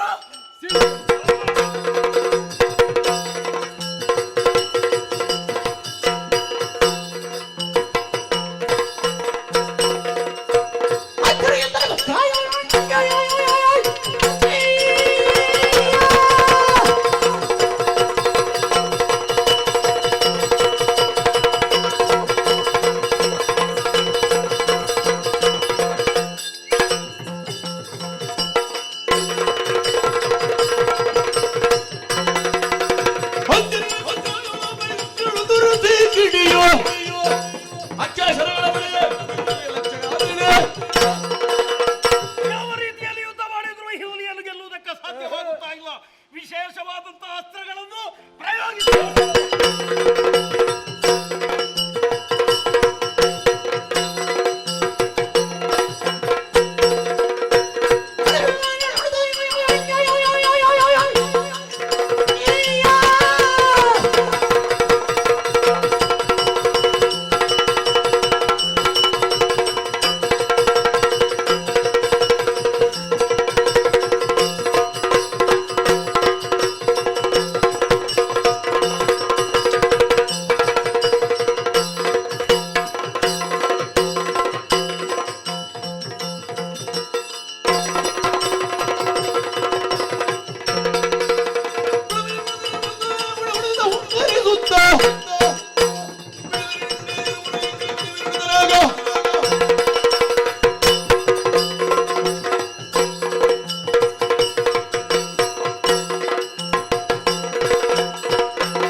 ಶಿವ ಶಿವ ಪ್ರಯೋಜನವಾಗಲಿಲ್ಲ.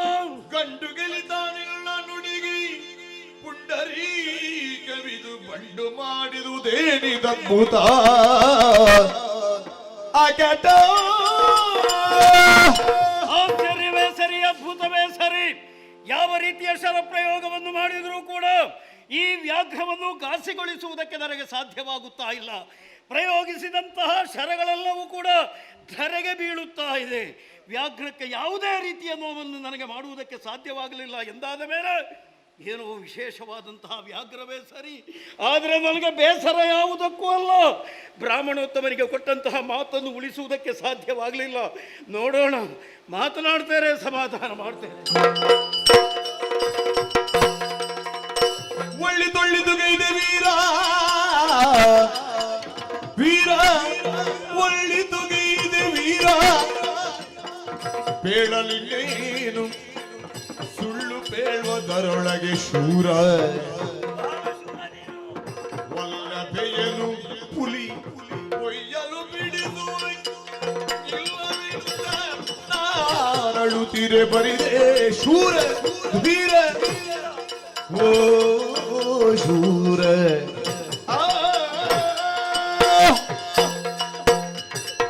ಮೊದಲಾಗಿ ನಾನು ಕ್ಷಮಾಯಾಚನೆಯನ್ನು ಮಾಡುತ್ತಾ ಇದ್ದೇನೆ.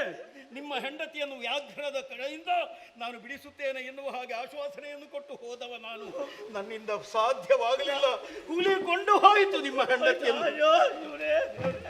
ಶಂಭೋ ಶಂಕರ, ನಾನು ನಿನ್ನನ್ನು ಕರೆದಿದ್ದೇನೆ. ನಾನಿದ್ದಲ್ಲಿಗೆ ನೀನು ಬಂದು ಹೆದರಬೇಡಿ, ನಿಮ್ಮ ಹೆಂಡತಿಯನ್ನು ಉಳಿಸ್ತೇನೆ ಅಂತ ದೊಡ್ಡ ದೊಡ್ಡ ಮಾತಾಡಿದಿ.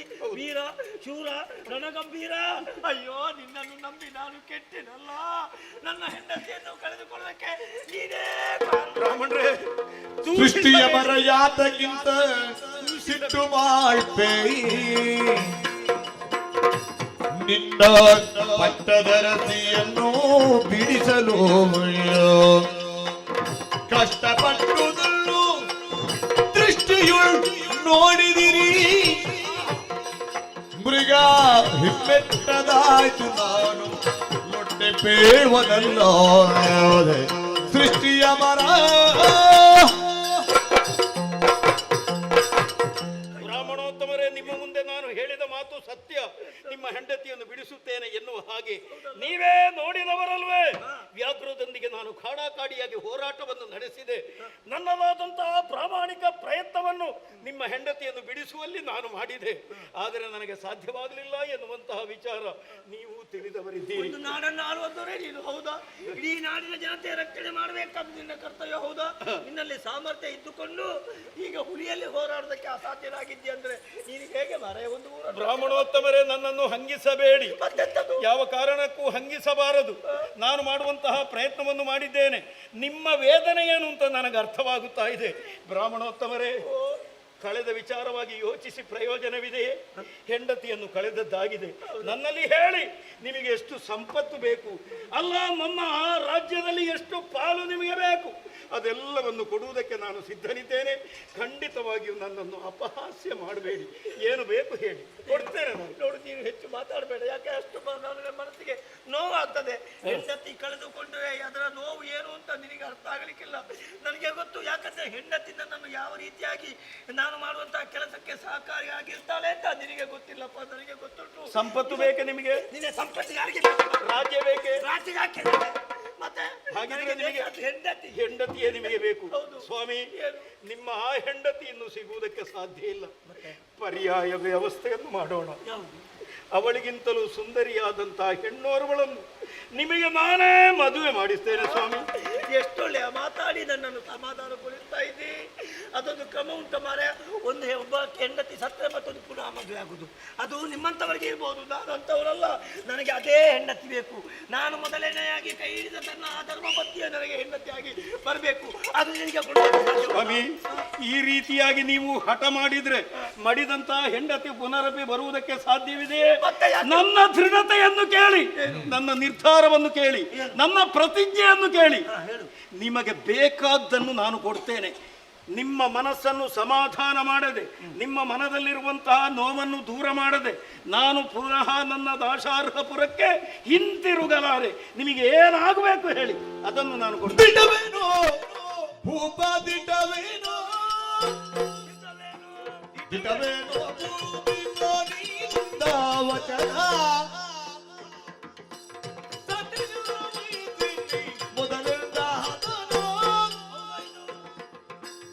ಜೋಡಿ ಮಗಳು ನಿನಗಿಡಿ ಜಗುರು ಕಾಣಿಲ್ಲರತಿಯು ಮಾಡಿದ ದುಃಖವನ್ನು ಮಾಡಿದ ಮನವಿರಿ ನಿನ್ನ ರಾಣಿಯಲ್ಲಿ ಈಗ ಸಂಪನ್ನ.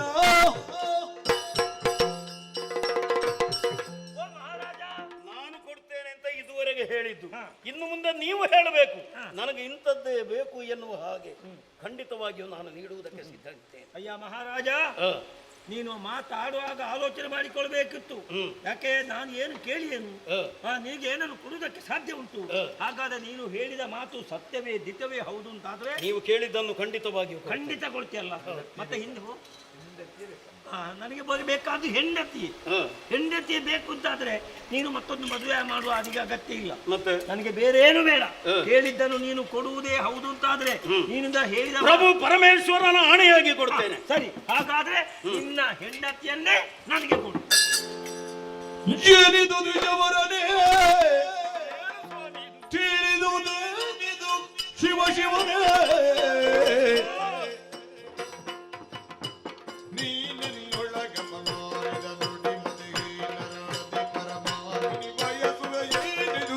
ಒಳನೆ ಕೇಳಿದುದೇನಿದು ಶಿವ ಶಿವನೇ ಶಿವ ಶಿವನೇ.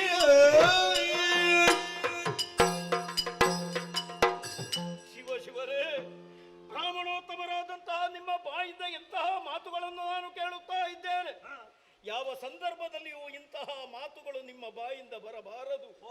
ಹೋಗಿ ಹೋಗಿ ನೀವು ಕೇಳಿದ್ದಾದರೂ ಏನನ್ನು? ನನ್ನ ಹೆಂಡತಿಯನ್ನು ನಿಮ್ಮ ಹೆಂಡತಿಯ ಬದಲಿಗಾಗಿ ನೀವು ಕೇಳುತ್ತಾ ಇದ್ದೀರಿ. ಬ್ರಾಹ್ಮಣೋತ್ತಮರೇ, ಗಂಡ ಹೆಂಡಿರ ಸಂಬಂಧವೇನು, ಅದರ ಪಾವಿತ್ರ್ಯತೆ ಏನು ಎನ್ನುವ ಹಾಗೆ ಬ್ರಾಹ್ಮಣೋತ್ತಮರಾದಂತಹ ನಿಮಗೆ ನಾನು ಹೇಳಬೇಕಾದಂತಹ ಅವಶ್ಯಕತೆ ಇಲ್ಲ. ಅಗತ್ಯವೇ ಇಲ್ಲ. ಧರ್ಮದಲ್ಲಿ, ಅರ್ಥದಲ್ಲಿ, ಕಾಮದಲ್ಲಿ ಅತಿಕ್ರಮಿಸಲಾರೆ ಎನ್ನುವ ಹಾಗೆ ಹೇಳಿ ಓರ್ವ ಪುರುಷನಾದವ ಹೆಣ್ಣಿನ ಕೈಯನ್ನು ಹಿಡಿಯುವುದು. ಅಂತಲ್ಲಿ ನಾನು ಮದುವೆಯಾದಂತಹ ಹೆಂಡತಿಯನ್ನು ನಿಮಗೆ ನಾನು ಒಪ್ಪಿಸಿದೆ ಎಂದಾದರೆ ನಾನು ಧರ್ಮವನ್ನು ಮೀರಿದ ಹಾಗಾಗುವುದಿಲ್ವೇ? ಇಂತಹ ಮಾತನ್ನು ನೀವು ಕೇಳಬಹುದೇ? ಅಷ್ಟು ಮಾತ್ರವಲ್ಲ, ಪರರ ಹೆಂಡತಿಯನ್ನು ಬಯಸಿ ಈ ಪ್ರಪಂಚದಲ್ಲಿ ಎಷ್ಟೋ ಮಂದಿಗಳು ಹಾಳಾಗಿದ್ದಾರೆ ಎನ್ನುವಂತಹ ಸತ್ಯವನ್ನಾದರೂ ನೀವು ಮನಗಾಣಬೇಕಿತ್ತು. ಒಂದೇ ಒಂದು ಉದಾಹರಣೆಯನ್ನು ಹೇಳ್ತೇನೆ. ದೇವೇಂದ್ರ ಗೌತಮನ ಮಡದಿಯಾದಂತಹ ಅಹಲ್ಯೆಯನ್ನು ಬಯಸಿದ ಕಾರಣದಿಂದಲಾಗಿ ಅವನಿಗೆ ಯಾವ ರೀತಿಯ ಶಿಕ್ಷೆ ಸಿಕ್ಕಿದೆ ಎನ್ನುವುದನ್ನು ನೀವು ಅರ್ಥ ಮಾಡಿಕೊಳ್ಳಿ. ಖಂಡಿತವಾಗಿಯೂ ನಾನು ಕೊಡ್ತೇನೆ ಎನ್ನುವ ಕಾರಣದಿಂದ ಅದನ್ನೆಲ್ಲ ನೀವು ಕೇಳಬಾರದು ಸ್ವಾಮಿ. ಬೇರೆ ಏನಾದರೂ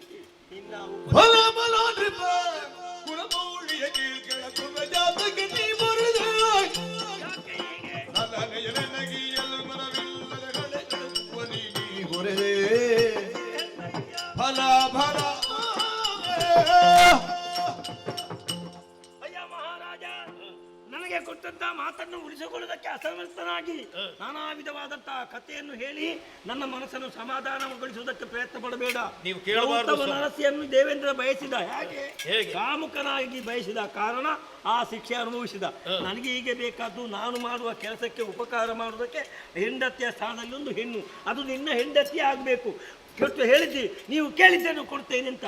ಕೊಟ್ಟ ಮಾತು ಉಂಟು ಅಂತಾದ್ರೆ ಕೊಡು. ಯಾವ ಕಾರಣಕ್ಕೂ ಹೆಂಡತಿಯನ್ನು ಕೊಡುವುದಕ್ಕೆ ಸಾಧ್ಯವಿಲ್ಲ. ಹಾಗಾದ್ರೆ ಪರಮೇಶ್ವರನ ಆಣೆ ಅಂತ ಹೇಳಿದ್ಯಲ್ಲ, ಅದು ಸುಳ್ಳು? ಹೌದಾ? ನಾನು ಕೊಡುವುದಿಲ್ಲ ಅಂತ ಹೇಳಿ ನಾನು ಕೊಡ್ಬೇಕು ಅಂತ ಆಗ್ಬೇಕು. ಕೊಡದಿದ್ರೆ ಏನು ಮಾಡ್ತೀರಿ? ಕೊಡದಿದ್ರೆ ಈಗಲೇ ಪ್ರಚಾರ ಮಾಡ್ತಾರೆ ಎಲ್ಲ ಕಡೆಯಲ್ಲಿ. ಮಹಾರಾಜ ಬೇಡ, ನಿನ್ನ ಮಾತಿಲ್ಲ ಅಂತ. ಇಲ್ಲ ಅಂತ ಹೇಳಿದ್ರೆ ಇಲ್ಲ ಅಂತ ಹೇಳಿದ್ರೆ ನಾನು ಹೋಗ್ತೇನೆ. ನನಗೆ ಕೊಟ್ಟ ಮಾತಿಲ್ಲ, ನಾನು ಕ್ಷತ್ರಿಯನಲ್ಲ ಎಂದು ಹೇಳಿದರೆ ನಾನು ಈಗಲೇ ಹೊರಟು ಹೋಗ್ತೇನೆ. ನಾನು ಪ್ರಭು ಪರಮೇಶ್ವರನ ಭಕ್ತ, ಹಾಗಾದ್ರೆ ಕ್ಷತ್ರಿಯನಿದ್ದೇನೆ. ಅವನ ಇಲ್ಲಿ ಮತ್ತೆ ಒಮ್ಮೆ ಕೊಡ್ತೇನೆ ಅಂತ ಹೇಳುದು ಮತ್ತೆ ಆಗುದಿಲ್ಲ. ಎಲ್ಲ ದೈವೇಚ್ಛೆ. ದೇವರು ಏನನ್ನೋ ಎಣಿಸಿದ್ದಾನೆ, ಅದೇ ರೀತಿ ನಡೆಯುವುದಕ್ಕಲ್ಲದೆ ಬೇರೆ ಏನು ನಡೆಯುವುದಕ್ಕೆ ಸಾಧ್ಯತೆ ಇಲ್ಲ. ಬ್ರಾಹ್ಮಣೋತ್ತಮರೇ, ಸ್ವಲ್ಪ ನಿಲ್ಲಿ. ಕೊಡ್ತಿಂತಾದ್ರೆ ನಿಲ್ತೇನೆ. ರಮಣಿ, ಈ ಕಡೆಗೆ ಬಾ. ಏನು ಸ್ವಾಮಿ?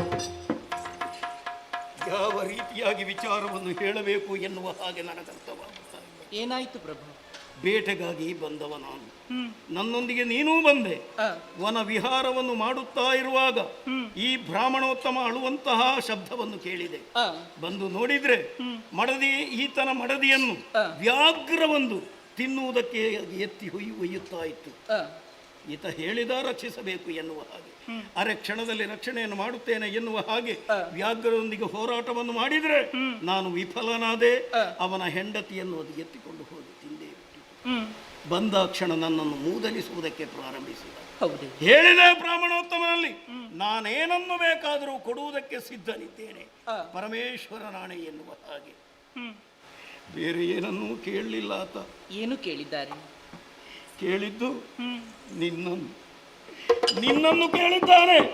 ಯಾವ ಕಾರಣಕ್ಕೂ ಕೊಡುವುದಕ್ಕೆ ಸಾಧ್ಯ ಇಲ್ಲ ಎಂದಾದಾಗ ಕ್ಷತ್ರಿಯನಾಗಿ ಆಡಿದ ಮಾತು ನಿನಗಿಲ್ಲ, ನಾನು ಹೋಗುತ್ತೇನೆ ಎನ್ನುವ ಹಾಗೆ ಹೊರಟಿದ್ದಾನೆ. ರಮಣಿ, ನನ್ನ ಮನಸ್ಸೇನು ಎನ್ನುವ ಹಾಗೆ ನೀನು ಚೆನ್ನಾಗಿ ತಿಳಿದವಳೆ. ಗೊತ್ತಿದೆ ಸ್ವಾಮಿ. ಯಾಕಾಗಿ ಈ ರೀತಿಯಾಗಿ ನಾನು ವರ್ತಿಸುತ್ತೇನೆ ಎನ್ನುವಂತಹ ಸತ್ಯವನ್ನೂ ಕೂಡ ನೀನು ಅರ್ಥ ಮಾಡಿಕೊಂಡವಳು. ಬುದ್ಧಿಜೀವಿಯಾದಂತಹ ನಿನಗೆ ನನ್ನ ಈ ಸಂಕಟದ ಅನುಭವ ಖಂಡಿತವಾಗಿಯೂ ಆಗುವುದಕ್ಕೆ ಸಾಧ್ಯತೆ ಇಲ್ಲ ಇದೆ. ಹೌದು ಸ್ವಾಮಿ. ಏನಿದ್ದರೂ ಕೂಡ ಪರಮೇಶ್ವರನ ಚಿತ್ತದಂತೆ ನಡೆಯುವುದಕ್ಕೆ ಸಾಧ್ಯ. ನಿನ್ನನ್ನು ಈ ಬ್ರಾಹ್ಮಣೋತ್ತಮನಿಗೆ ನಾನು ಒಪ್ಪಿಸ್ತೇನೆ. ಸ್ವಾಮಿ, ಪತಿಯರ್ಧ ಸತಿ ಸತಿಯರ್ಧ ಪತಿ ಎನ್ನುವಂತಹ ವಿಚಾರವನ್ನು ನಾನು ಅರ್ಥ ಮಾಡಿಕೊಂಡವಳೆ. ಗಂಡನಿಗೆ ಸಂಕಷ್ಟ ಬಂದಾಗ ಹೆದರಿ ಓಡುವಂತಹ ಹೆಂಡತಿ ನಾನಲ್ಲ ಸ್ವಾಮಿ. ಗಂಡನಿಗೆ ಸಂಕಷ್ಟ ಬಂದಂತಹ ವೇಳೆಯಲ್ಲಿ ಅವನಿಗೆ ಹೆಗಲನ್ನ ಕೊಡುವುದರ ಮುಖೇನವಾಗಿ ಅವನ ಸಂಕಷ್ಟವನ್ನ ಪಾಲು ಮಾಡಿಕೊಳ್ಳುವಂತಹ ಹೆಂಡತಿ ನಾನು. ಬ್ರಾಹ್ಮಣೋತ್ತಮರು ನಿನ್ನನ್ನು ಬಯಸಿದ್ದಾರೆ ಎನ್ನುವ ಹಾಗೆ ಆಡ್ತಾ ಇದ್ದೀರಾ ಸ್ವಾಮಿ.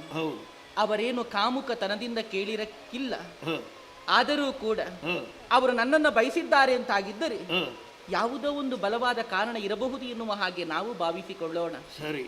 ಆ ಮೂಲಕವಾಗಿ ಅವರು ನನ್ನನ್ನು ಹೆಂಡತಿಯಾಗಿ ಸ್ವೀಕರಿಸಿಕೊಳ್ತಾರೋ ಇಲ್ಲವೋ ಎನ್ನುವುದು ಬೇರೆಯೇ ಪ್ರಶ್ನೆ. ನನ್ನ ಮನ ಹೇಳುವ ಮಾತು ಹೇಗೆ, ಅವರು ನನ್ನನ್ನು ಮಗಳ ಹಾಗೆ ಮಾನಿಸುತ್ತಾರೆ ಎನ್ನುವ ಹಾಗೆ ಮನಸ್ಸು ಹೇಳುತ್ತಾ ಉಂಟು. ಸರಿ. ಅದಕ್ಕಾಗಿ ತುಂಬು ಹೃದಯದಿಂದ ನನ್ನನ್ನು ಕೊಟ್ಟು ಬಿಡಿ ಸ್ವಾಮಿ.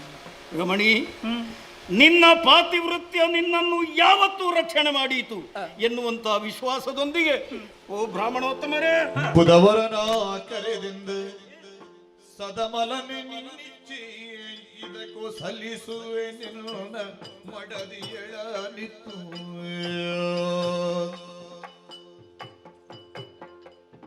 ಇದಕ್ಕೋ ಸಲಿಸುವಿನೋಣ ಮಡದಿಗಳ ನಿತ್ತು ಬುಧವರನೇ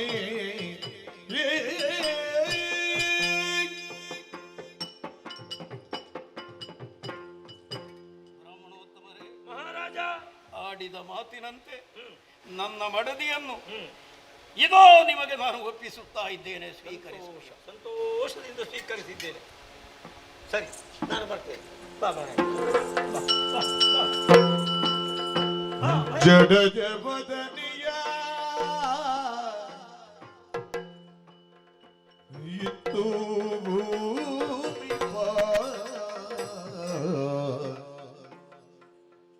ಪೊಡಬಿಯಲಿ ಮುಖ ತೋರುವಿ ಇಲ್ದು ಪೊಡಬಿಯಲಿ ಮುಖ ತೋರುವಿ ಇಲ್ದು ಒಡನಾಹುತಿಗೀವಿ ಎನ್ನುತ್ತ ನಿಶ್ಚಯಿಸಿ ಒಡಲನಾಹುತಿಗೈವೆ ನೆನ್ನುತ್ತ ನಿಶ್ಚಯಿಸಿ ಆ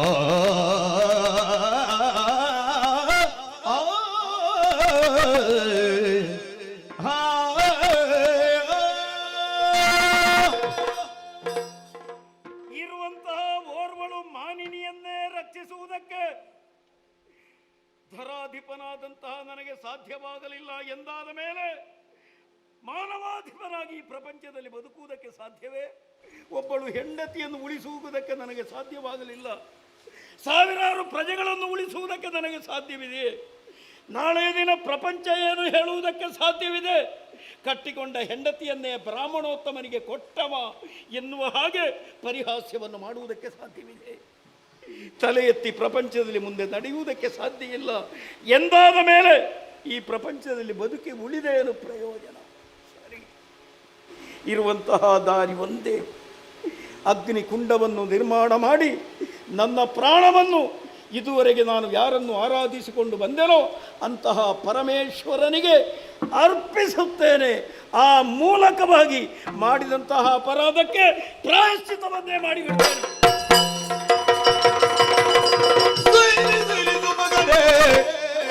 ಬಾರಿನ ಮರಿಯಾನಿ ಬಾರಿನ ತಲೆತ್ತಿದನು ಬಾರಿಬಹುದು ಸೈರಿದು ಮಗನೇ ಭದ್ರಾಯೋ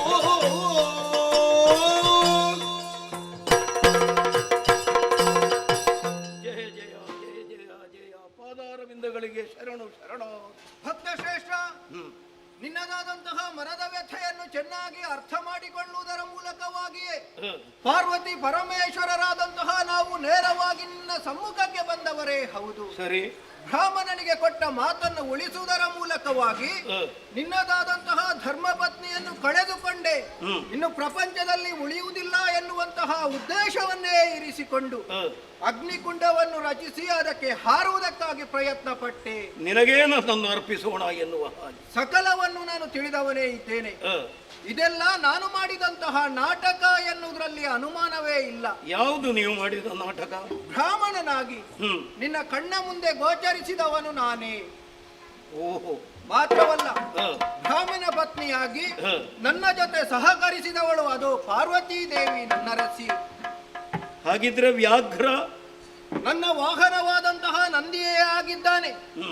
ನಿನ್ನದಾದಂತಹ ಮಡದಿ ಸುರಕ್ಷಿತವಾಗಿ ನಮ್ಮ ಬಳಿಯಲ್ಲೇ ಇದ್ದಾಳೆ. ಓಹೋ, ಹಾಗಾಗಿ ಈ ಕ್ಷಣವೇ ಆಕೆಯನ್ನು ನಾನು ಕರೆದು ತರ್ತೇನೆ. ಅಯ್ಯ, ಇದೋ ನಿನ್ನ ಅರಸಿಯನ್ನು ನಿನಗೆ ಒಪ್ಪಿಸುತ್ತಾ ಇದ್ದೇನೆ. ನಾನು ಮಾಡಿದಂತಹ ಕಠಿಣವಾದಂತಹ ಪರೀಕ್ಷೆಯಲ್ಲಿ ನೀನು ತೇರ್ಗಡೆಯನ್ನು ಹೊಂದಿದವನೇ ಹೌದು. ಯಾವ ಉದ್ದೇಶಕ್ಕಾಗಿ ಈ ನಾಟಕವನ್ನು ಆಡಿದೆಯೋ ನನಗರ್ಥವಾಗುತ್ತಾ. ಶಿವಭಕ್ತನಾದಂತಹ ನಿನ್ನ ಭಕ್ತಿ ಧರ್ಮನಿಷ್ಠೆ ಎಷ್ಟು ಇದೆ ಎಂಬುದು ಕೇವಲ ನಾನು ತಿಳಿದ್ರೆ ಸಾಲದು. ಪ್ರಪಂಚದಲ್ಲಿರುವಂತಹ ಸಕಲರು ಅರ್ಥ ಮಾಡಿಕೊಳ್ಳಬೇಕು ಎನ್ನುವಂತಹ ಉದ್ದೇಶವನ್ನಿರಿಸಿಕೊಂಡು ಈ ರೀತಿಯಾದಂತಹ ನಾಟಕವನ್ನು ನಾನು ಆಡಿದವನೇ ಹೌದು. ಮಾತ್ರವಲ್ಲ ಭದ್ರವಾದಂತಹ ಆಯುಷ್ಯವನ್ನು ಹೊಂದಿದ ಕಾರಣ ಈ ಪ್ರಪಂಚದಲ್ಲಿ ಭದ್ರಾಯು ಎನ್ನುವಂತಹ ನೆಗಲ್ತೆಗೆ ನೀನು ಪಾತ್ರನಾದವ. ಹರನಾದಂತಹ ನನ್ನ ಅನುಗ್ರಹದಿಂದಲೇ ಇನ್ನು ಮುಂದೆ ವಿಶಾಲವಾದಂತಹ ಈ ಪೃಥ್ವಿಯಲ್ಲಿ 10,000 ವರ್ಷಗಳ ಕಾಲ ನೀನು ರಾಜ್ಯಭಾರವನ್ನು ಮಾಡುತ್ತಾ ಇರಬೇಕು. ಸರಿ. ಕೊನೆಯ ಕ್ಷಣದಲ್ಲಿ ಶಿವಭಕ್ತನಾದಂತಹ ನಿನಗೆ ನನ್ನದಾದಂತಹ ಮೋಕ್ಷ ಪದವಿಯನ್ನು ಅನುಗ್ರಹಿಸುವವನೇ ಇದ್ದೇನೆ. ನಿನ್ನ ಜೀವನ ಎನ್ನುವುದು ಪಾವನವಾಗ್ತದೆ ಎಂಬಲ್ಲಿಗೆ ಭದ್ರಾಯು ಚರಿತ್ರೆ ಎನ್ನುವಂತಹ ಪುಣ್ಯ ಕಥೆಯನ್ನು ಶ್ರದ್ಧಾ ಭಕ್ತಿಯಿಂದ ಹಾಡಿದ, ನೋಡಿದ, ಕೇಳಿದ ಮಾತ್ರವಲ್ಲ ವೀಕ್ಷಕ, ವಿಮರ್ಶಕ, ಪ್ರೇಕ್ಷಕ ಬಂಧುವರ್ಗಕ್ಕೆ ನಾವು ನಂಬಿದಂತಹ ಜ್ಞಾನಶಕ್ತಿ ಶ್ರೀ ಸುಬ್ರಹ್ಮಣ್ಯ ಸ್ವಾಮಿ ಆಯುಷ್ಯ, ಆರೋಗ್ಯ, ಭಾಗ್ಯಾದಿಗಳನ್ನು ಕರುಣಿಸಲಿ ಎಂಬ ಹಾಗೆ ಬೇಡಿಕೊಳ್ಳುತ್ತಾ ಕಥೆಗೆ ಮಂಗಳ ಹಾಡುವುದಕ್ಕಾಗಿ ಸಭ್ಯರಿಂದ ಅಪ್ಪಣೆ ಬೇಡೋಣ. ಭದ್ರಂ ಶುಭಂ ಮಂಗಳಂ. ಮೃತ್ಯುಂಜಯಾಯ ರುದ್ರಾಯ ನೀಲಕಂಠಾಯ ಶಂಭವೇ ಅಮೃತೇಶಾಯ ಶರ್ವಾಯ ಮಹಾದೇವಾಯ ತೇ ನಮಃ. ಶರಣಿಂಬೆ ಶರಣಿಂಬೆ ಶ್ರೀ ಸುಬ್ರಹ್ಮಣ್ಯ. ಶರಣಿಂಬೆ ಶರಣಿಂಬೆ ಶ್ರೀ ಸುಬ್ರಹ್ಮಣ್ಯ. ಕರುಣದ ಗೌರದೇವ ಗುರು ವಿಶ್ವಮಾನ್ಯ. ಕರುಣದ ಗೌರದೇವ ಗುರು ವಿಶ್ವಮಾನ್ಯದ ಶ್ರೀ ಸುಬ್ರಹ್ಮಣ್ಯ. ಶರಣೋ ಮಯೂರ ವಾಹನ ದೇವದೇವ. ಶರಣೋ ಮಯೂರ ವಾಹನ ದೇವದೇವ.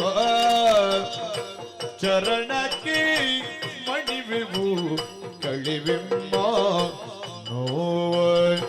ಚರಣಕ್ಕೆ ಮಣಿವೆವು ಕಳಿವೆಮ್ಮ ನೋವ. ಶರಣಿಂಬೆ ಶರಣಿಂಬೆ ಶ್ರೀ ಸುಬ್ರಹ್ಮಣ್ಯ. ಕರುಣದ ದೇವ ಗುರು ವಿಶ್ವಮಾನ್ಯ. ಕರುಣದ ದೇವ ಗುರು ವಿಶ್ವಮಾನ್ಯದ ಶ್ರೀ ಸುಬ್ರಹ್ಮಣ್ಯ. ಸುಬ್ರಹ್ಮಣ್ಯ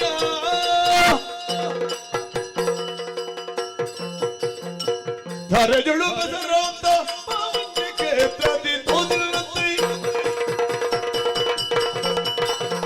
ಧರಜಳು ಬದರಾಂತ ಪಾವಂಚ ಕ್ಷೇತ್ರದಿ ಸ್ಥಿರವಾಗಿ ನದಿ ಪಾಶಿ ಶರಣಾಗತಿ ಬಲಪರಿಪಾಲಕ ಮಂಗಲಂ ಜಯ ಮಂಗಲಂ ಶಿವಮಂಗಲಂ ನಿತ್ಯ ಮಂಗಲೋ. ಶ್ರೀ ಭ್ರಮರಾಂಬಿಗೆ ಮಹಾಗಣಪಗೆ ಶ್ರೀ ಸುಬ್ರಹ್ಮಣ್ಯಗೆ ರಾಜರಾಜೇಶ್ವರಿಗೆ ಮಂಗಲೋ ಮಂಗಲೋ.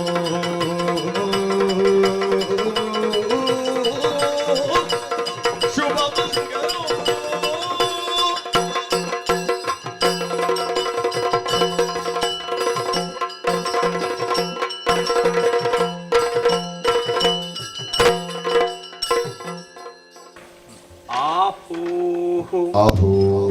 ಮಹಾರಾಜ್ ಶ್ರೀಮಾನ್ ಶ್ರೀಗಳಾದಂತಹ ವಿನಯ್ ಕುಮಾರ್ ಶೆಟ್ಟಿ ಹಾಗೂ ಜಗದೀಶ್ ಶೆಟ್ಟಿ ಮತ್ತು ಮನೆಯವರು. ಮಹಾರಾಜ ಶ್ರೀಗಳಾದ ವಿನಯ್ ಕುಮಾರ್ ಶೆಟ್ಟಿ ಹಾಗೂ ಜಗದೀಶ್ ಶೆಟ್ಟಿ ಹಾಗೂ ಮನೆಯವರು. ವಿನಯ್ ಕುಮಾರ್ ಶೆಟ್ಟಿ, ಜಗದೀಶ್ ಶೆಟ್ಟಿ ಹಾಗೂ ಮನೆಯವರು.